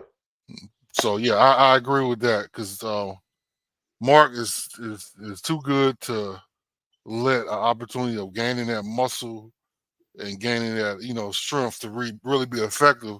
Because when he starts dealing with people like Nurkic or even Jokic, how can the Hornets really be contenders if if the center can't get rebounds on real top notch centers? You know what I'm saying? So I mean, yeah, that's been the that's I mean that's also the reason why the Suns couldn't really compete with top flight teams in the West because of DeAndre Ayton. They had everything else. DeAndre Ayton just didn't do his part consistently. so he was a. Now I had paid attention to him. So his issue was get rebounds and being Rebounds, being assertive. okay. That's his issues, Oh, yeah, I which didn't plagues realize. into being assertive. He doesn't want to be dominant. You're a number one. Technically, be honest with you, Uh-huh. to be transparent, Right. he hasn't been a bust, but he damn sure hasn't lived up to expectations. Yeah. Okay. That's a hard one to hear. I mean, because I guess it ain't hard because he And that's played. DeAndre Ayton because he's been in the year about to be 6 years now. Right. So he's had time to cook and develop. Be transparent. Transparent. I mean, he's been very underwhelming as a number one overall pick. He hasn't been a bust, but he's been very underwhelming. Right. Right. Well, I mean, but now okay, so so back to Mark Williams though, man. Do you think that really is the answer, the weight room? I mean, because I'm a bigger guy. I That's how I mean, play. I play I strong, mean, but some I guys, mean, that's part of it. Part of it is the weight room, but the other part of it, which is the most important part, is just his mentality. You have to say that this guy is not going to beat me tonight. mm, That's where it starts at. yeah, that is where it starts, isn't it? That's where it starts at, regardless of the weight room. That's what Stark said. This guy is not going to beat me tonight. Mhm. And Mark Williams came out soft. He was soft, and he got treated soft, Sure did. and that's what happened. So that's what the show hurt his loss. He could fly back with it. Yeah. They're putting us up, man. Put us up. Yeah. Dex made a good point earlier though, because he was saying that Jalen Duran, he didn't get picked he got picked by the Hornets, then traded, so he had a chip on his shoulder. He was ready to give Hey, us a hard time. I mean, that could be. It could be the case. It could be the case. Why, It could be. what's up, gentlemen? Why Oh, wouldn't What's he up? have that chip on his shoulder, though? Why wouldn't he have that? well, I mean, yeah, I get that, but yeah, you're right. I guess so. Yeah, but Mark, but the whole team had a chip on their shoulder, kind of, because they came ready. They came intense. The whole team, the whole night, fouling, not getting no calls. I mean, the Hornets not getting no calls I mean, but properly. that goes with momentum. You notice how when the momentum shifted, the reps shifted in their favor. So you got to be able to control that and maintain that. And Okay, I so fought, and I hold on, hold fought, on. and I fought, and I fought that on, and I fought basically to be very transparent with you. Some of the game as far as the momentum shifts and not setting the game down, I fought that on Terry and Lamelo. Hmm. The intensity. So you feel like Terry and Lamelo Not lost the the intent. intensity. I, it's not necessarily the intensity. It's knowing how to control the basketball game. Okay. You got to be able to manage the basketball game as lead guards on this team, as leaders on this team. Right. So some of that part goes on Lamelo. But Okay. I'm not going to get after Lamelo like that because I know he's still working back into things. Because remember, he ain't played basketball since what? Since For a he only minute. played like 30. Yeah, he ain't played basketball in a minute. So I'm not about to bang on Lamelo. But Terry, yeah. You got to settle the team down. Now, Terry did some great things tonight, but he also took some very bad shots. Not in rhythm, contested He shots. he Nah, you can't do that, man. he tried to force the momentum, though, like Can't do literally that. to me. Yeah, can't do that, man. You gotta take good shots, man. Like it's like to be very honest with you, I want look at Brandon Miller's shots. He does it Uh in a oh. rhythm within the flow of the offense. You trying to Yep. get a rookie to teach a veteran? Oh man. That's the important thing. Brandon Miller gets his shots in the flow and rhythm of the offense. You sure He does. don't gotta break the offense to go one-on-one dribble to get his shot. But although you saying that, Murga, I do want Brandon to be more aggressive though, regardless of what you're saying.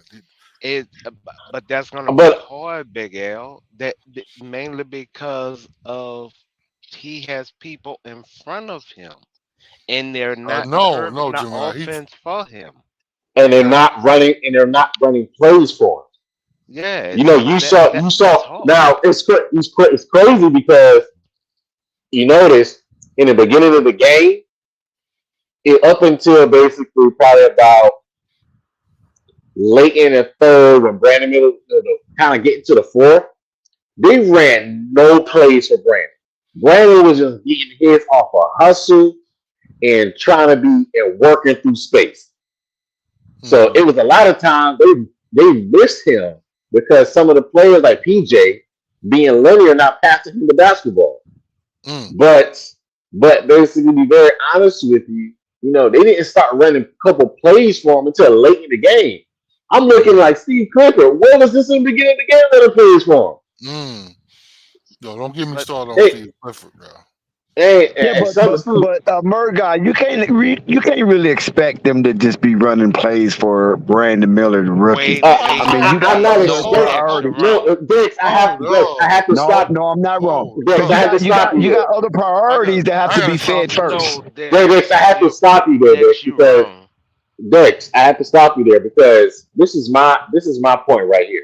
So if you notice a player is hot and is That's what it feeling is. it, That's and exactly is what it is. basically in his groove, which what Brandon Miller was in that third going to the fourth quarter, you Mm-hmm. would think that Steve Clifford would notice that To take instead advantage of of it. basically taking him out the game, you let him cook a little bit more.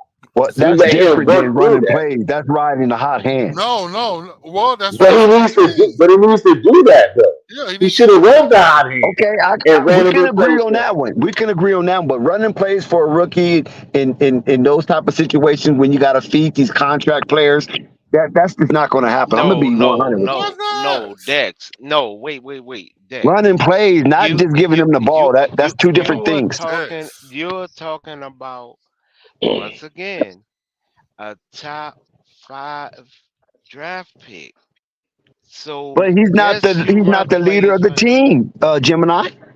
If he was No, like a leader of the team, of course. But he's trying to insert himself by being aggressive. So the play is going to be ran for Gordon, Terry Rozier, Lamelo Ball, and to some degree, PJ Washington. That's just how the pecking order works. Now you might not agree with it, but that's just the politics of basketball. And he's I gonna have to know get the it how he politics lives. of basketball, pimp. I'm literally stating you don't. If you pick somebody 1 through 5, you don't run plays for them. That don't make sense. Thank you. No, listen what I'm saying. Listen, I'm not saying that Dex, you Dex, never run plays for him, but Dex. you don't run plays for a rookie in consecutiveness when you have players like the LaMelo Balls, the Gordon Haywards, the Terry Roziers on your team. That is not going to happen because it's only one ball. Now, if a play does it, like say for instance, they put up a defensive set and a play just kind of gets broke down and now you got to ad lib, then okay, if he's open or whatever, shoot the ball to him. And that's what's going to With a happen. number That's 2 what's been pick. happening. But see, and Okay, listen. this You're is talking exactly Charlotte why. Hornets, first of all.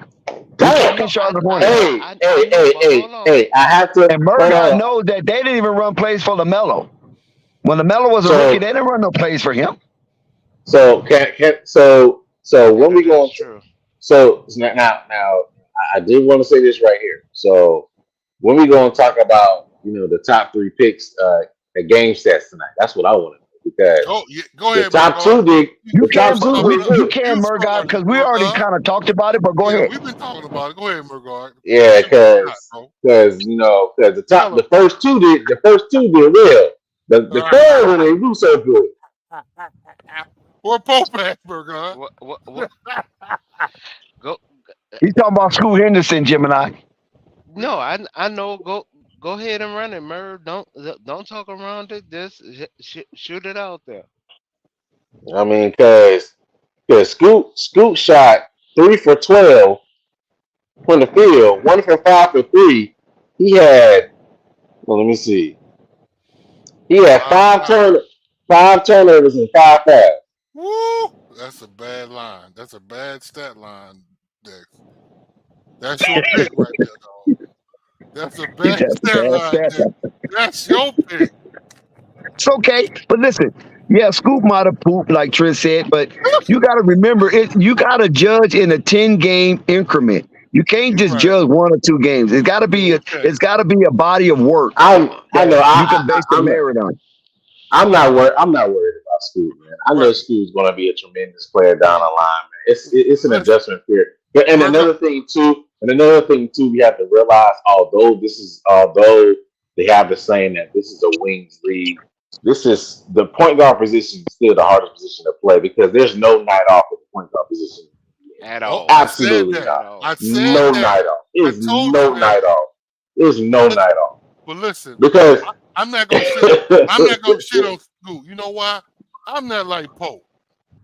I'm not gonna shit on Scoot. I'm not gonna You call him let Pope live in trash. your head rent free. I don't give a damn. literally, man, I don't literally, let Pope. big out, big out, big out. I do Murdoch, let have me to finish my statement. hold I'm not. before I'm gonna let you cook. I'm gonna let you cook. I just need to say this.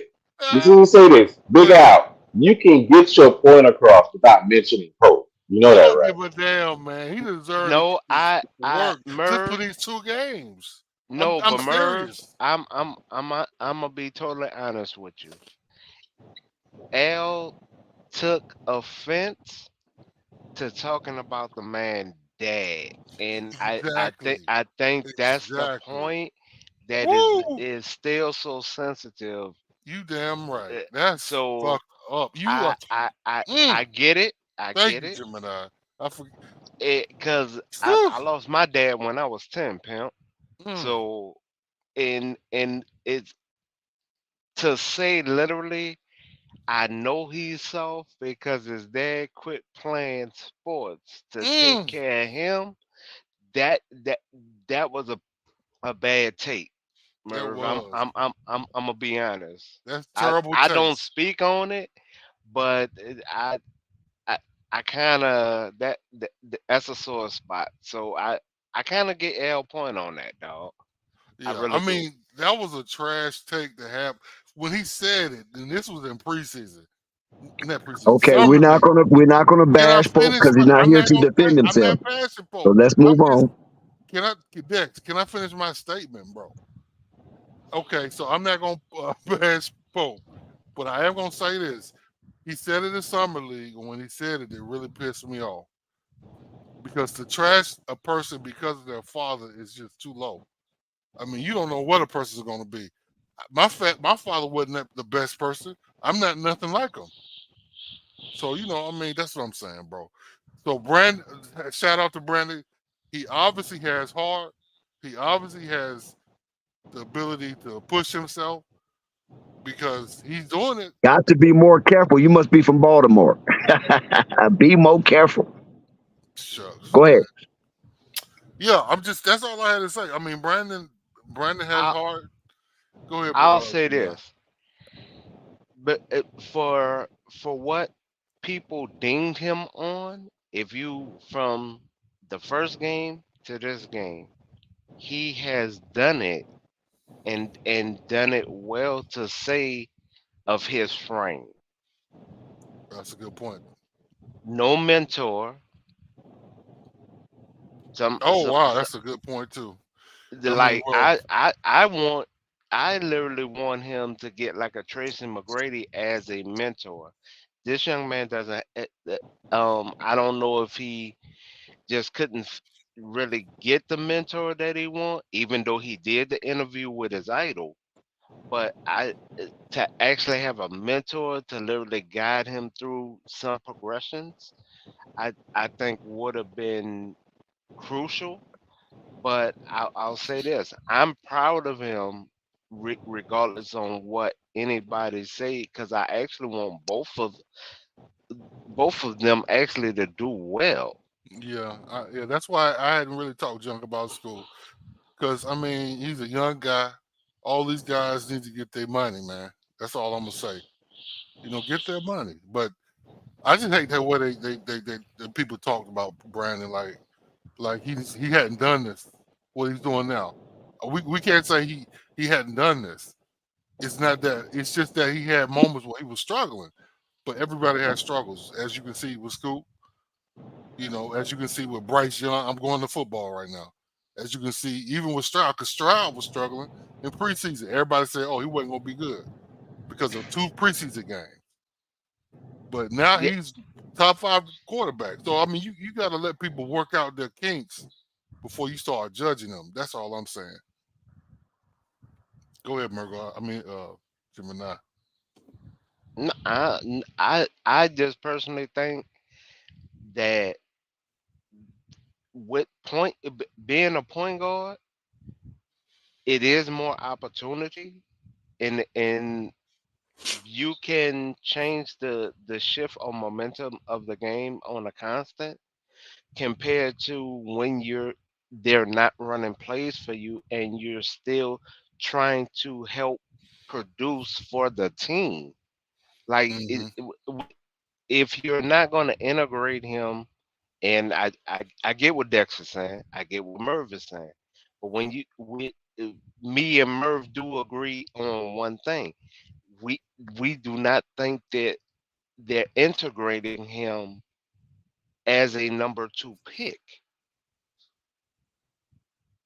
So how how can you put the pressure of a number two pick on him when you're not integrating him as a number two pick? Hold up, Gemini. With that statement, are you referring to preseason or summer league, or you referring to everything in general right now? I'm referring to everything. That He's statement is referring to eh, he was referring to the first two games, But I do agree with Dex on a point where they probably just want to work him into it, which I get, but I mean, me personally, man, I want to see them run Brandon Miller off some more screens and give him some more ball action off screens and stuff. Hmm. Give him some more pin down So plays. let I me. feel like I feel like now, but I feel like as the season go on, I feel like we'll start seeing that a lot more because he's shown the ability to be able to handle that. And I think once he starts showing that consistency that I think Steve Clifford likes, I think they'll start ramping it up. But I want to see it, man. I think Brandon Miller got Now, to answer Trent's question about the regular season sample size and whether Brandon Miller is looking like his idol, Paul George, I wouldn't say he's doing all that. Now I would say he's producing. He's showing that he's getting over his nerves. He's showing that he can be relied on to be a solid role player or even step it up a little bit more when it's needed. But the difference between him, in my opinion, and Paul George right now is Paul George is actually bringing the ball up the court, taking folks off the dribble, and doing what he's doing. it.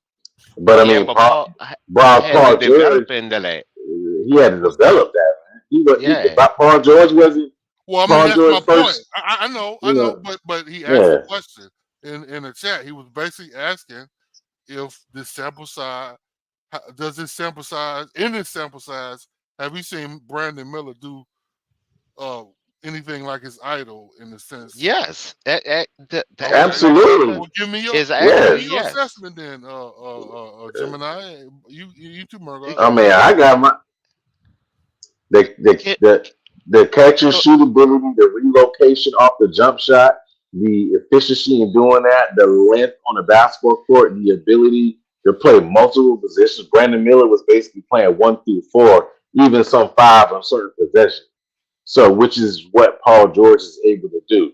Granted, he does have to get better at the dribbling and ball handling, but he'll get better at that. It's no issue.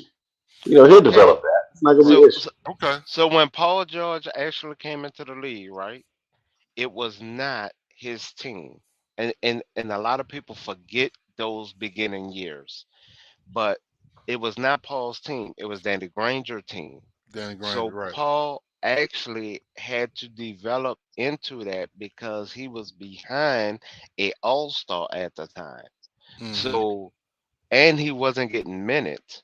So that is also why he kind of slotted himself as a shooting guard and started working better on his progression for the offense. So his defense pretty much was there, but he could not get the minutes to he was fighting within the cycle to get minutes. So then he slotted himself behind the shooting guard. Then he was able to get minutes. Then you started really seeing a better progression and integration of him. If you really look at it, Paul averaged like 8 points a game for his first year. First year. Like, Yep. so people look over that year. How can you look over 8? Mm. Yeah. Okay. I'm not saying he. Okay, so I'm not saying he's not doing anything like Paul George. I'm just saying, the things No, he no, no, no. Paul. They Okay. they're looking at the hindsight of All Star Paul. But you didn't look over the beginning Paul. Okay. The Man, beginning Paul was different, bro. Like, don't like please listen, don't get me wrong. They didn't integrate him, and it did not show. There was no positive showing of Paul George at that time, because the fans actually wanted him out of there, but not looking that wasn't integrating him. Then he got better and better every year. Like Hmm. don't make it seem like it wasn't a progression until the PG-13 that we all know. Right.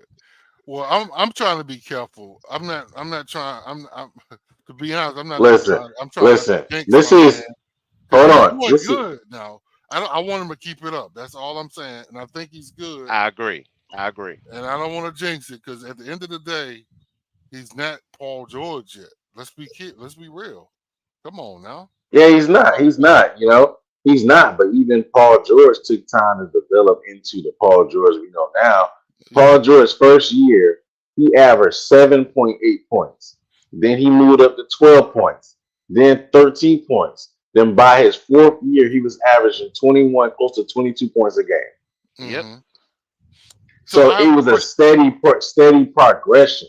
So I have a People, So question. because you Oh, have to realize that in the modern era that we live in, people want instant gratification right yeah, now. They that's want true. instant results right here, right now. They That's true. want Brandon Miller to come out and average 25 a game right now. And it Exactly. doesn't work like that. Yeah, I agree. I agree. And that that's and and that's the that's issue. the part where I fully agree, and that's why that there's certain subject I don't touch, but with the way he asked the question, yes, and if he got average 13, he's actually better than his idol for his rookie year, to be Right, and, honest. and, and that's another thing. I think he's different than his idol a little bit because I think he's more of a distributor than Paul George. Paul George don't distribute like or didn't like Brandon. I think Brandon has a better distribution ability.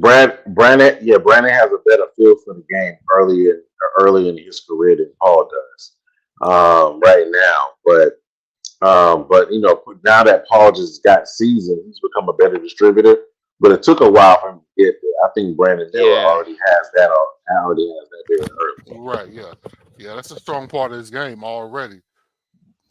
He just needs to get to the point where he can take the ball. Well, he can take it coast to coast, but he hadn't done it consistently enough for me. But I think he'll get there. I'm not gonna say he can't get there. He'll be there I soon. mean, shit, he hasn't had many opportunities. Yeah, that's true. I mean, it's 2 games, so I mean, we don't know what the future can hold. But you know, I've just like I said before. I see it in him. I see him becoming just as good as he needs to be right now as the leader for the Hornets soon. I'll be honest. Well, That's what I I'll believe. I'll I'll honestly say this, and we do talk Currently, about right, this a lot. currently right now, he averages 15 points a game off the bench. Mm, Yeah, and that's better than his idol. So to answer that question, yes. The whole thing is, he- I just don't want nothing to stag his development growth, and just let him maintain. Because if you notice, like a quiet assassin. He doesn't even really talk to the ref that much. mm, If you really pay attention to him, when when it mm-hmm, comes to defensive plays or offensive plays, or even when they call fouls, he is a quiet assassin. He's not doing that jaw jagging. mm. So that That's like that true. that that that's the difference. He takes everything in. Right. He's a composed type of cat. That's Yeah. true. And I noticed one move that I was really because I'm a basketball enthusiast. I love watching ball. I love studying it. You know, I was watching. The ref called a foul on him, but he was back at one guy. He did such a smooth. He got called for a foul for this, but he did a smooth shoulder check and made a jump shot. Oh my! I loved it. You guys probably didn't notice that, but I know small Nah, stuff I like that. did. I Oh, my I point is he's did, but smooth. He's a smooth player. That's what they said a lot about him. So hopefully he keeps it up. And I just want Lamelo. Yeah, what do y'all think about Lamelo, man? I think Melo's doing good, but you want him to He'll do be more. fine. He'll be fine. He just shaking off rust. Okay, he's shaking all rust. Okay, so let's go down the line then. Melo, PJ, what you think about that? He needs to be better. He needs to be more assertive, more aggressive. He got, be honest with you, between Mark, PJ, Nick Williams, Nick Richards, they got their ass kicked. Yeah, I strongly agree with that. But if you honestly notice, Merv, they went against a real front court. Like Mm, yeah. people are not paying attention to the moves that D Town did Mm-hmm. prior to getting Mark Williams. Like I will honestly say they was on a slow like momentum up because they not just were they going young, they was going for players that were fit well chemistry wise to build together. And now to have a coach like Monty that's gonna let them use their bag in their toolbox, that's a big difference, bro. Like that's a honestly big difference. Mm, yeah. Yeah, you got a point. The Pistons that do have a good unit because Cade uh, compliments Ivy, Ivy compliments Cade, also Asar compliments both of them, and the two big men they can play them together because Stewart shoots threes even though he's big, Yep. and so yeah, it's a pretty great. But the Hornets, I don't know. Yeah, the Hornets do solid. They have a solid team too. Now let's. They just need to be composed because the They Pistons don't came have in. a solid The backup Pistons came at in the power game. forward. Well, They don't they have a can't solid listen. backup. The Pistons came in with a game plan, and the Hornets didn't match that intensity. And I'm still mad at Clifford about. I don't know if you noticed this, Murgaard, but I'm mad at Clifford about not running a damn not pressing earlier in the game. He pressed 2 minutes in the fourth quarter when he's down 11 points. Why are you pressing then? I need you to press earlier. So that was a problem I had with the whole game. But see that goes to what I was pointing out of being prepared. Right, right. And Like, yeah, go ahead. I'm listening. I mean, so if if when did the Hornets actually show that they was really trying to swift the momentum? You mean switch the momentum? Yeah. Okay, When did you actually even see that part? right. I didn't see it.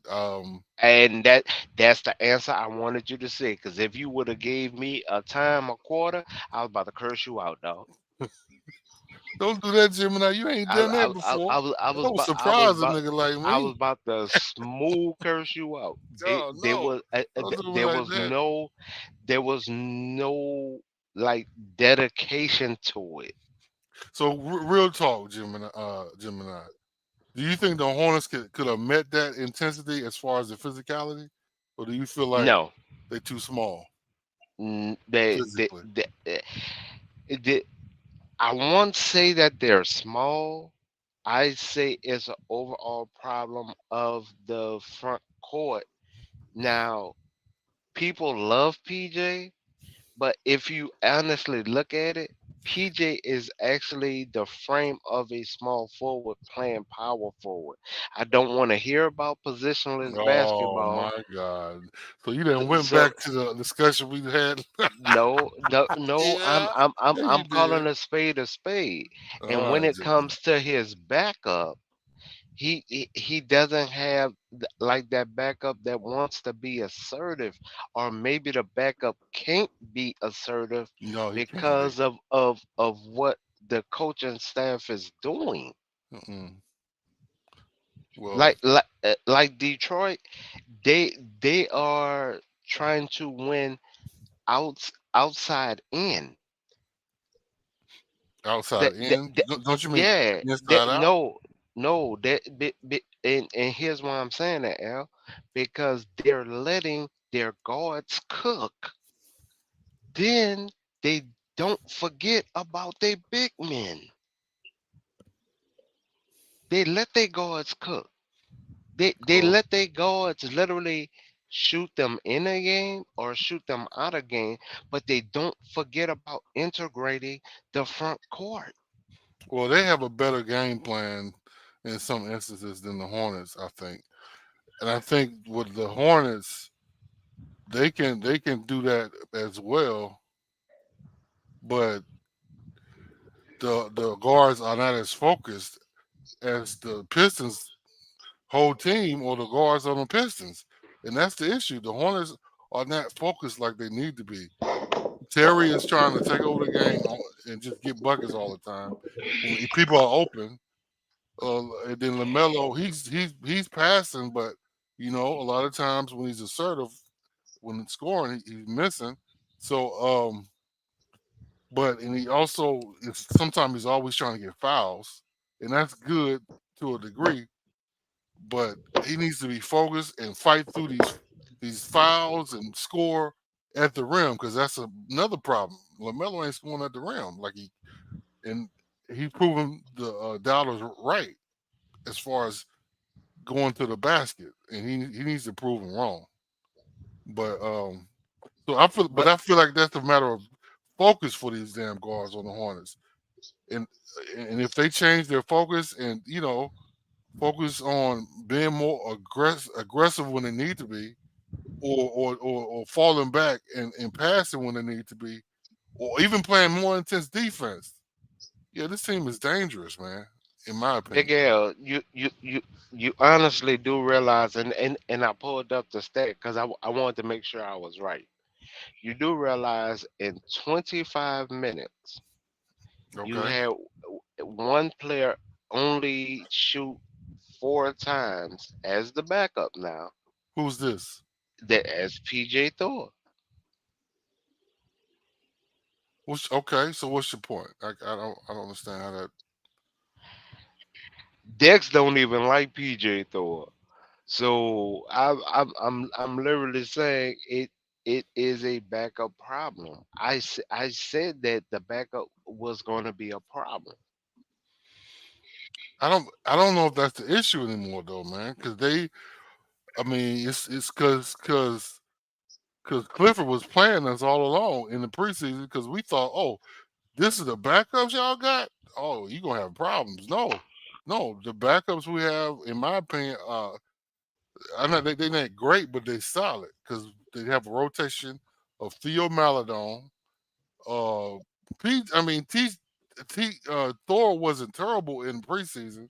He just he was okay, No, and he, then he he and actually shot better. He had me thinking he should average between he should push his average up to 8 to 10 points a game. That's what he hmm had me under the impression of. But right, I if agree. if if if you look at what the way they integrated him into this game, this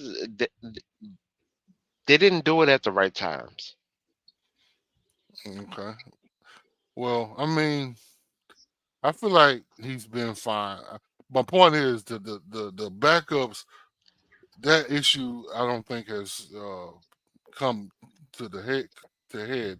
It's not an issue because Theo Maladon is a solid backup point guard, in my opinion. Melo is getting a lot of time on the court, and that's good. Terry, like I told you earlier before the season, is going to be the backup pretty much. That's what he does. Brandon Miller might be technically the two guard of the future. He might end up being able to do that when Miles Bridges comes back. So But I've been said put him at two guard. Don't try to stack or give him so much homework where you know he can't turn it in the next day. yeah. Like don't do that to him. But have you watched any of these games? The Yeah, I Hornets? didn't watch all of them. Okay. Well, I mean, I think him playing at two guard, three or four is not an issue. He's proven that he can do 1 through 4, technically. I technically have a but and that's what I mean. You're giving him too many subject teachers, giving him homework, and you're demanding that he turn everything in tomorrow. But man, he's done good. What do you mean? Uh, It's not like he's doing terrible. I okay. Seven classes in school, right? I'm just Okay. saying seven classes in school, What does right? this got to do with basketball, If man? I mean, if if Gemini. Okay, if go ahead. if I'm just if four teachers asking you to do a report, you think you gonna be able to turn in the homework tomorrow? we If still four talking about teachers is homework. no, You I'm talking trying to about give homework? We talking about homework right now. I'm trying to give you that metaphor because that it- I'm Don't get me showing to you sound like how Iverson, dog. if you overload him, that you're not gonna have nothing to really gauge him on, and that's gonna confuse him. So after these 2 games where he's shown the ability to really be a productive part I'm of the I, team, I'm saying you still feel this that same way? game they gave him too much homework. This game, Okay, well, you got to break that down. Why? What do you think? What happened, in your opinion, that says he had too much homework? Because I don't. To me, it sounded like he was doing pretty solid. no, They he played solid, but it's too many assignments, too many play. Bruh, I Who I y'all think who y'all speaking about? Brandon Miller. I'm talking about Melo. Yeah, he's So talking. what are we talking about With what's going on? with him playing the four, I have a problem. I Playing honestly a do. four? Playing a Yeah, four? yeah. I mean, no, absolutely not. He ain't Thank strong enough. you, You saw that. thank You saw you. that with Well, no, you no, saw that no. with So the you saw point that with is, PJ. so the PJ not point. even Listen, strong. PJ not Burger, even strong enough Burger. now. I didn't say he's. I didn't say he's really playing it, but he can. That was my I point. mean, no. I mean, if he can, He can. if He can. He if can. he if he He can can in guard, certain. no. He can So in certain if he can, game situations. no. If you're talking, Mergar, so yes, yes. No, L. If you're Listen, talking listen. about in a situation where he's in a cross matchup on the switch, then yeah, he could probably be able to do that. But in a consistent basis, absolutely not. Brandon Miller is a 3/2, and that's it right now. He just doesn't have the physicality right to Mergar, be able to hold up. withstand that. Let me remind you. You just said he was playing the 1 through the 4 earlier tonight. Yeah, yes, on switch Now what's matchups. your You're point, talking. sir? My point is that on switch matchups, yes, he can play that. But on a consistent basis of just playing for them at the four, absolutely not. Well, that's what I Yeah, said. a small Mergar. sample size, and but that's also what I'm pointing out, L. Like that's another assignment you asking them to turn in, and I just don't want that to stun his Gemini, growth, why are bruh. you talking about homework, my man? What the hell, bro? I am No, having he's a stroke not. right So now. big guy, you're not grasping his analogy. I know it. Basically, Okay, break it down basically, for me, Mergar. Damn. he's basically saying that why do you want to add more to a rookie's plate than what he already has now? Let him focus on Okay. what he has now. Let him focus on honing on what he's good at and highlight what he's good at right now. Okay. When he But listen, develops more, then start adding more to his plate later down the line. Yes, But right now, let's keep him. Let's keep him where he is. Let's develop that, and then when he develops more and is ready for that next step, then you add more to his plate. That's all he's saying. yeah, I know that, but I'm just saying. Listen, tonight I want to say he almost played power forward because damn it, the centers couldn't be out there. They had to play PJ at the center. They had, I think they had Thor at power yeah, forward. So I yeah. Throw mean, that power forward. right. So he damn near almost did play power forward. He was trying to fight.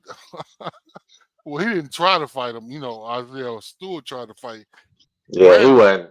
Yeah, Right. he wasn't handling that matchup. I mean, I think later on in his career he'd be able to defend that better as he gets stronger, puts some more weight. He just can't do it. He just can't do it right.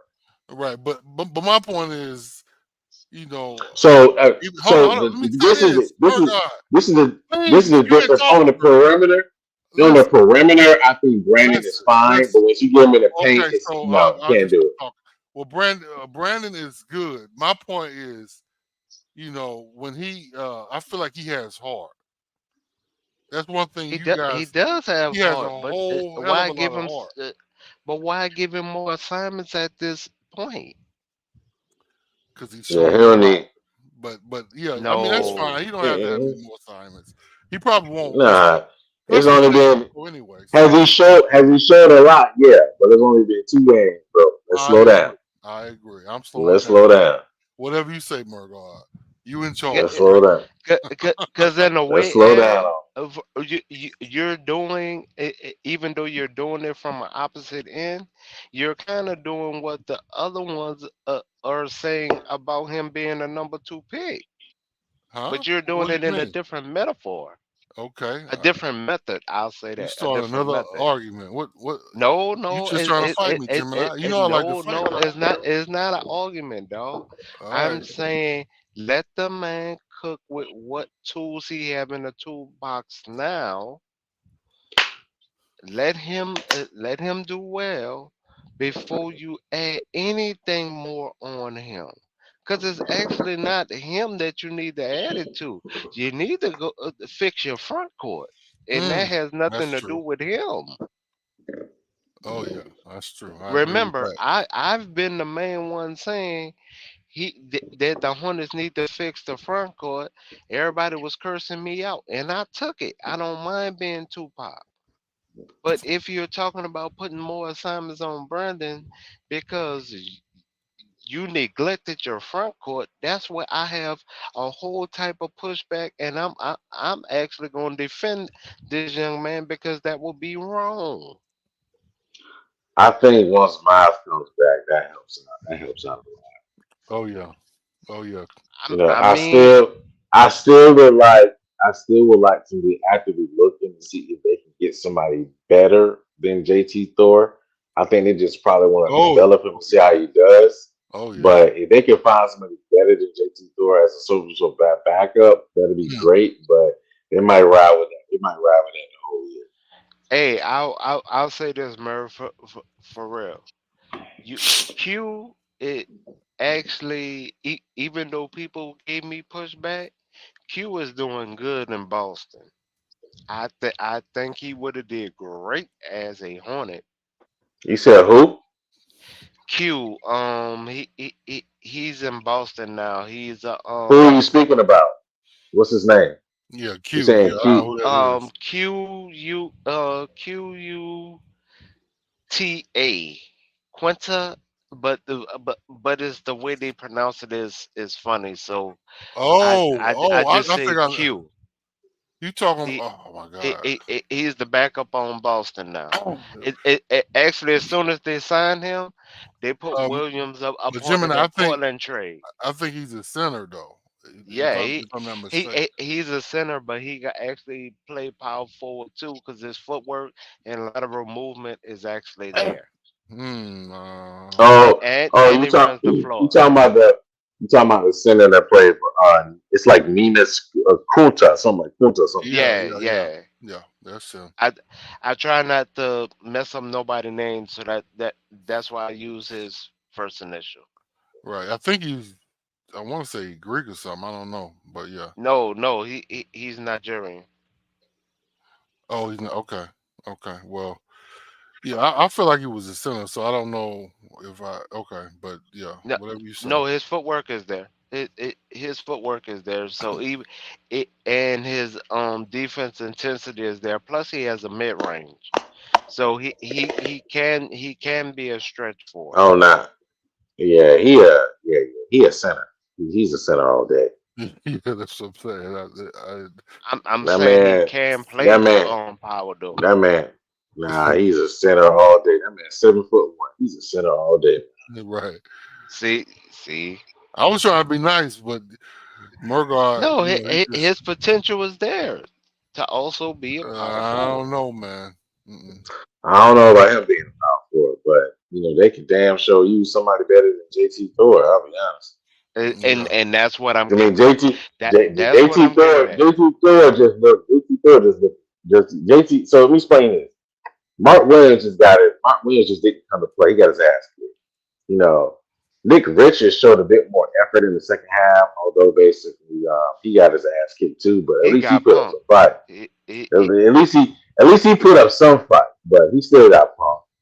PJ Washington, I appreciate his attitude at the end, but Oh what was that? yeah. This is my question. Where was that the whole game? Oh, yeah, it's true. Because he You was know, getting and then muffled. and then you got JT Thor. He out there looking lost, like you don't know what to do. Yeah. So yeah, man, it's just that was just a terrible loss. That was just a terrible loss right there. But hey, man, hopefully they bounce back, come back at it on Monday against Yeah. Brooklyn.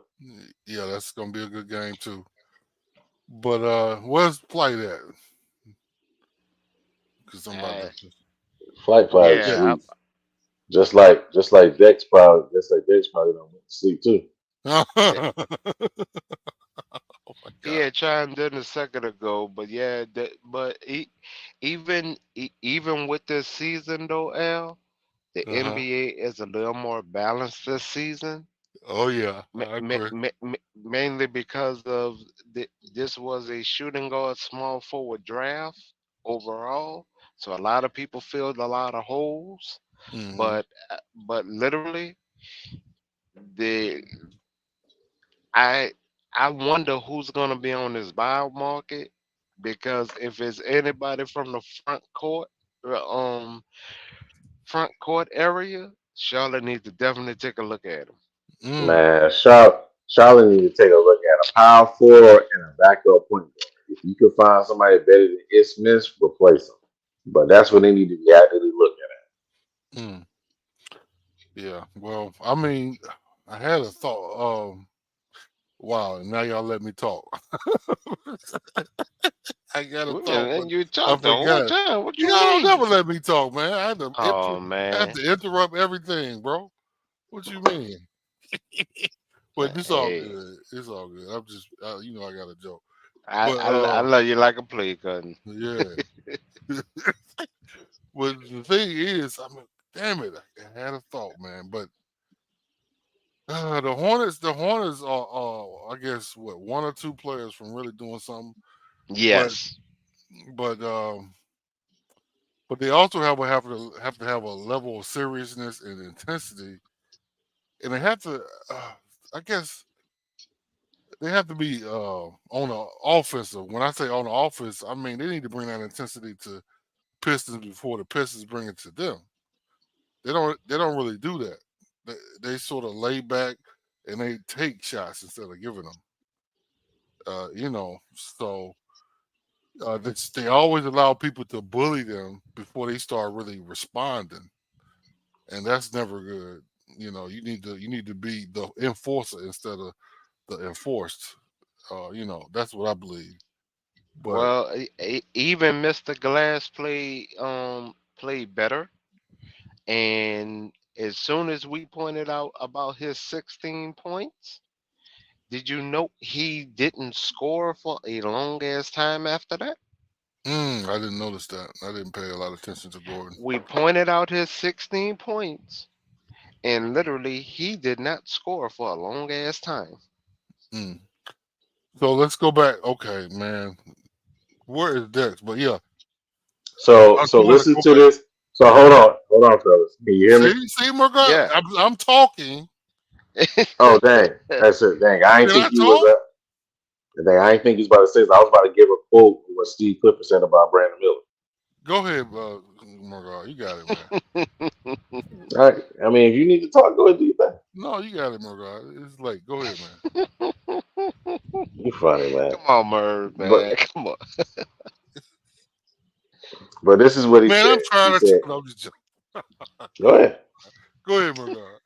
He said he can score in a lot of different ways. He's also competes hard and plays well on both ends of the floor.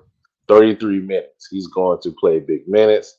I don't look at him when As a he's rookie. out there as inexperienced or anything like that. He's Mm. really good, and we're lucky to have him. He's going to be on the floor. We're running some damn plays for him. Right. But see, that actually shows my point of when I said they're in a weird type of way.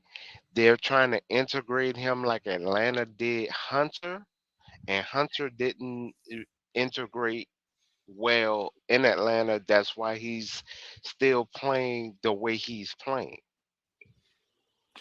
Well, I feel like Brandon coming in is better than DeAndre Hunter that played at Virginia because DeAndre was just a defender and a solid open shooter, and he might take it to basket every once in a while. I mean, Brandon Miller though has proven that he can do about just about everything. So he just needs time to acclimate that skill, like he should be able to. But yeah, go ahead, Margot. You got it.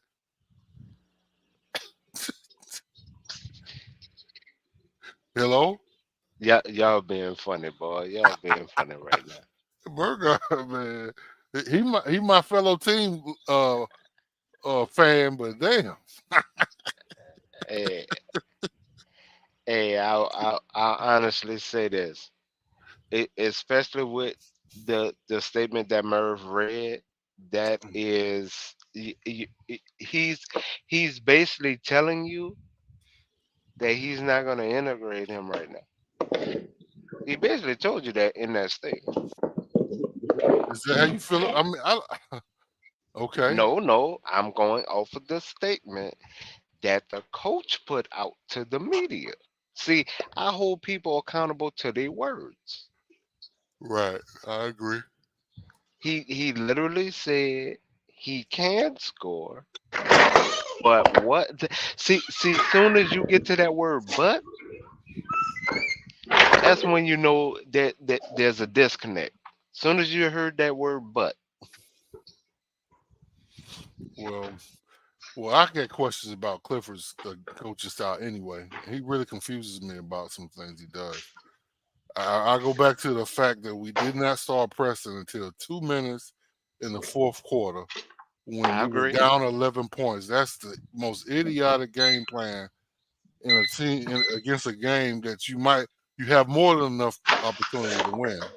So yeah, that's very strange to me.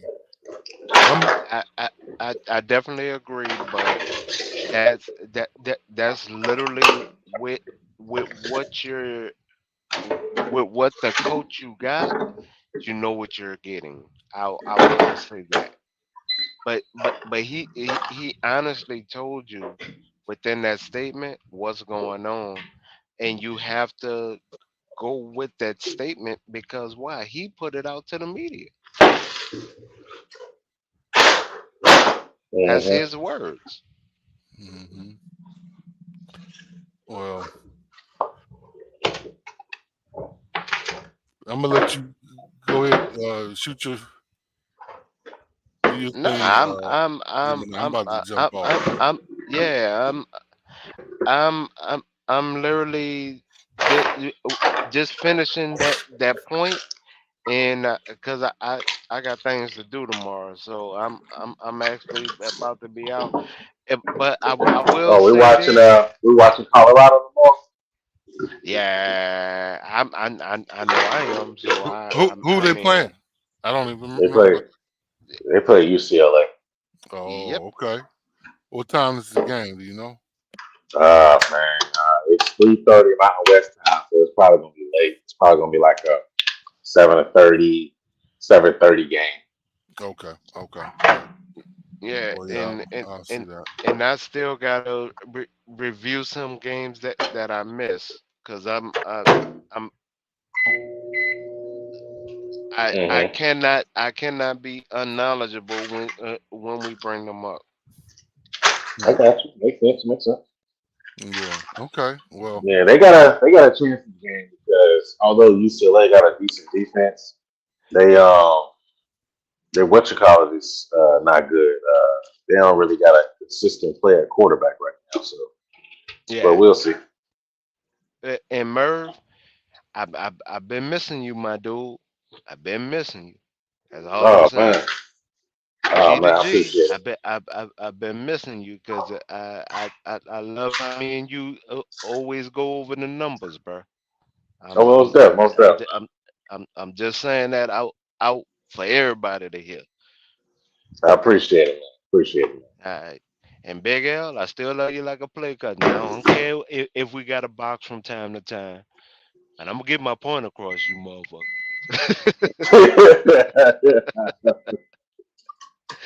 All right, y'all. Later. All right, man. Later.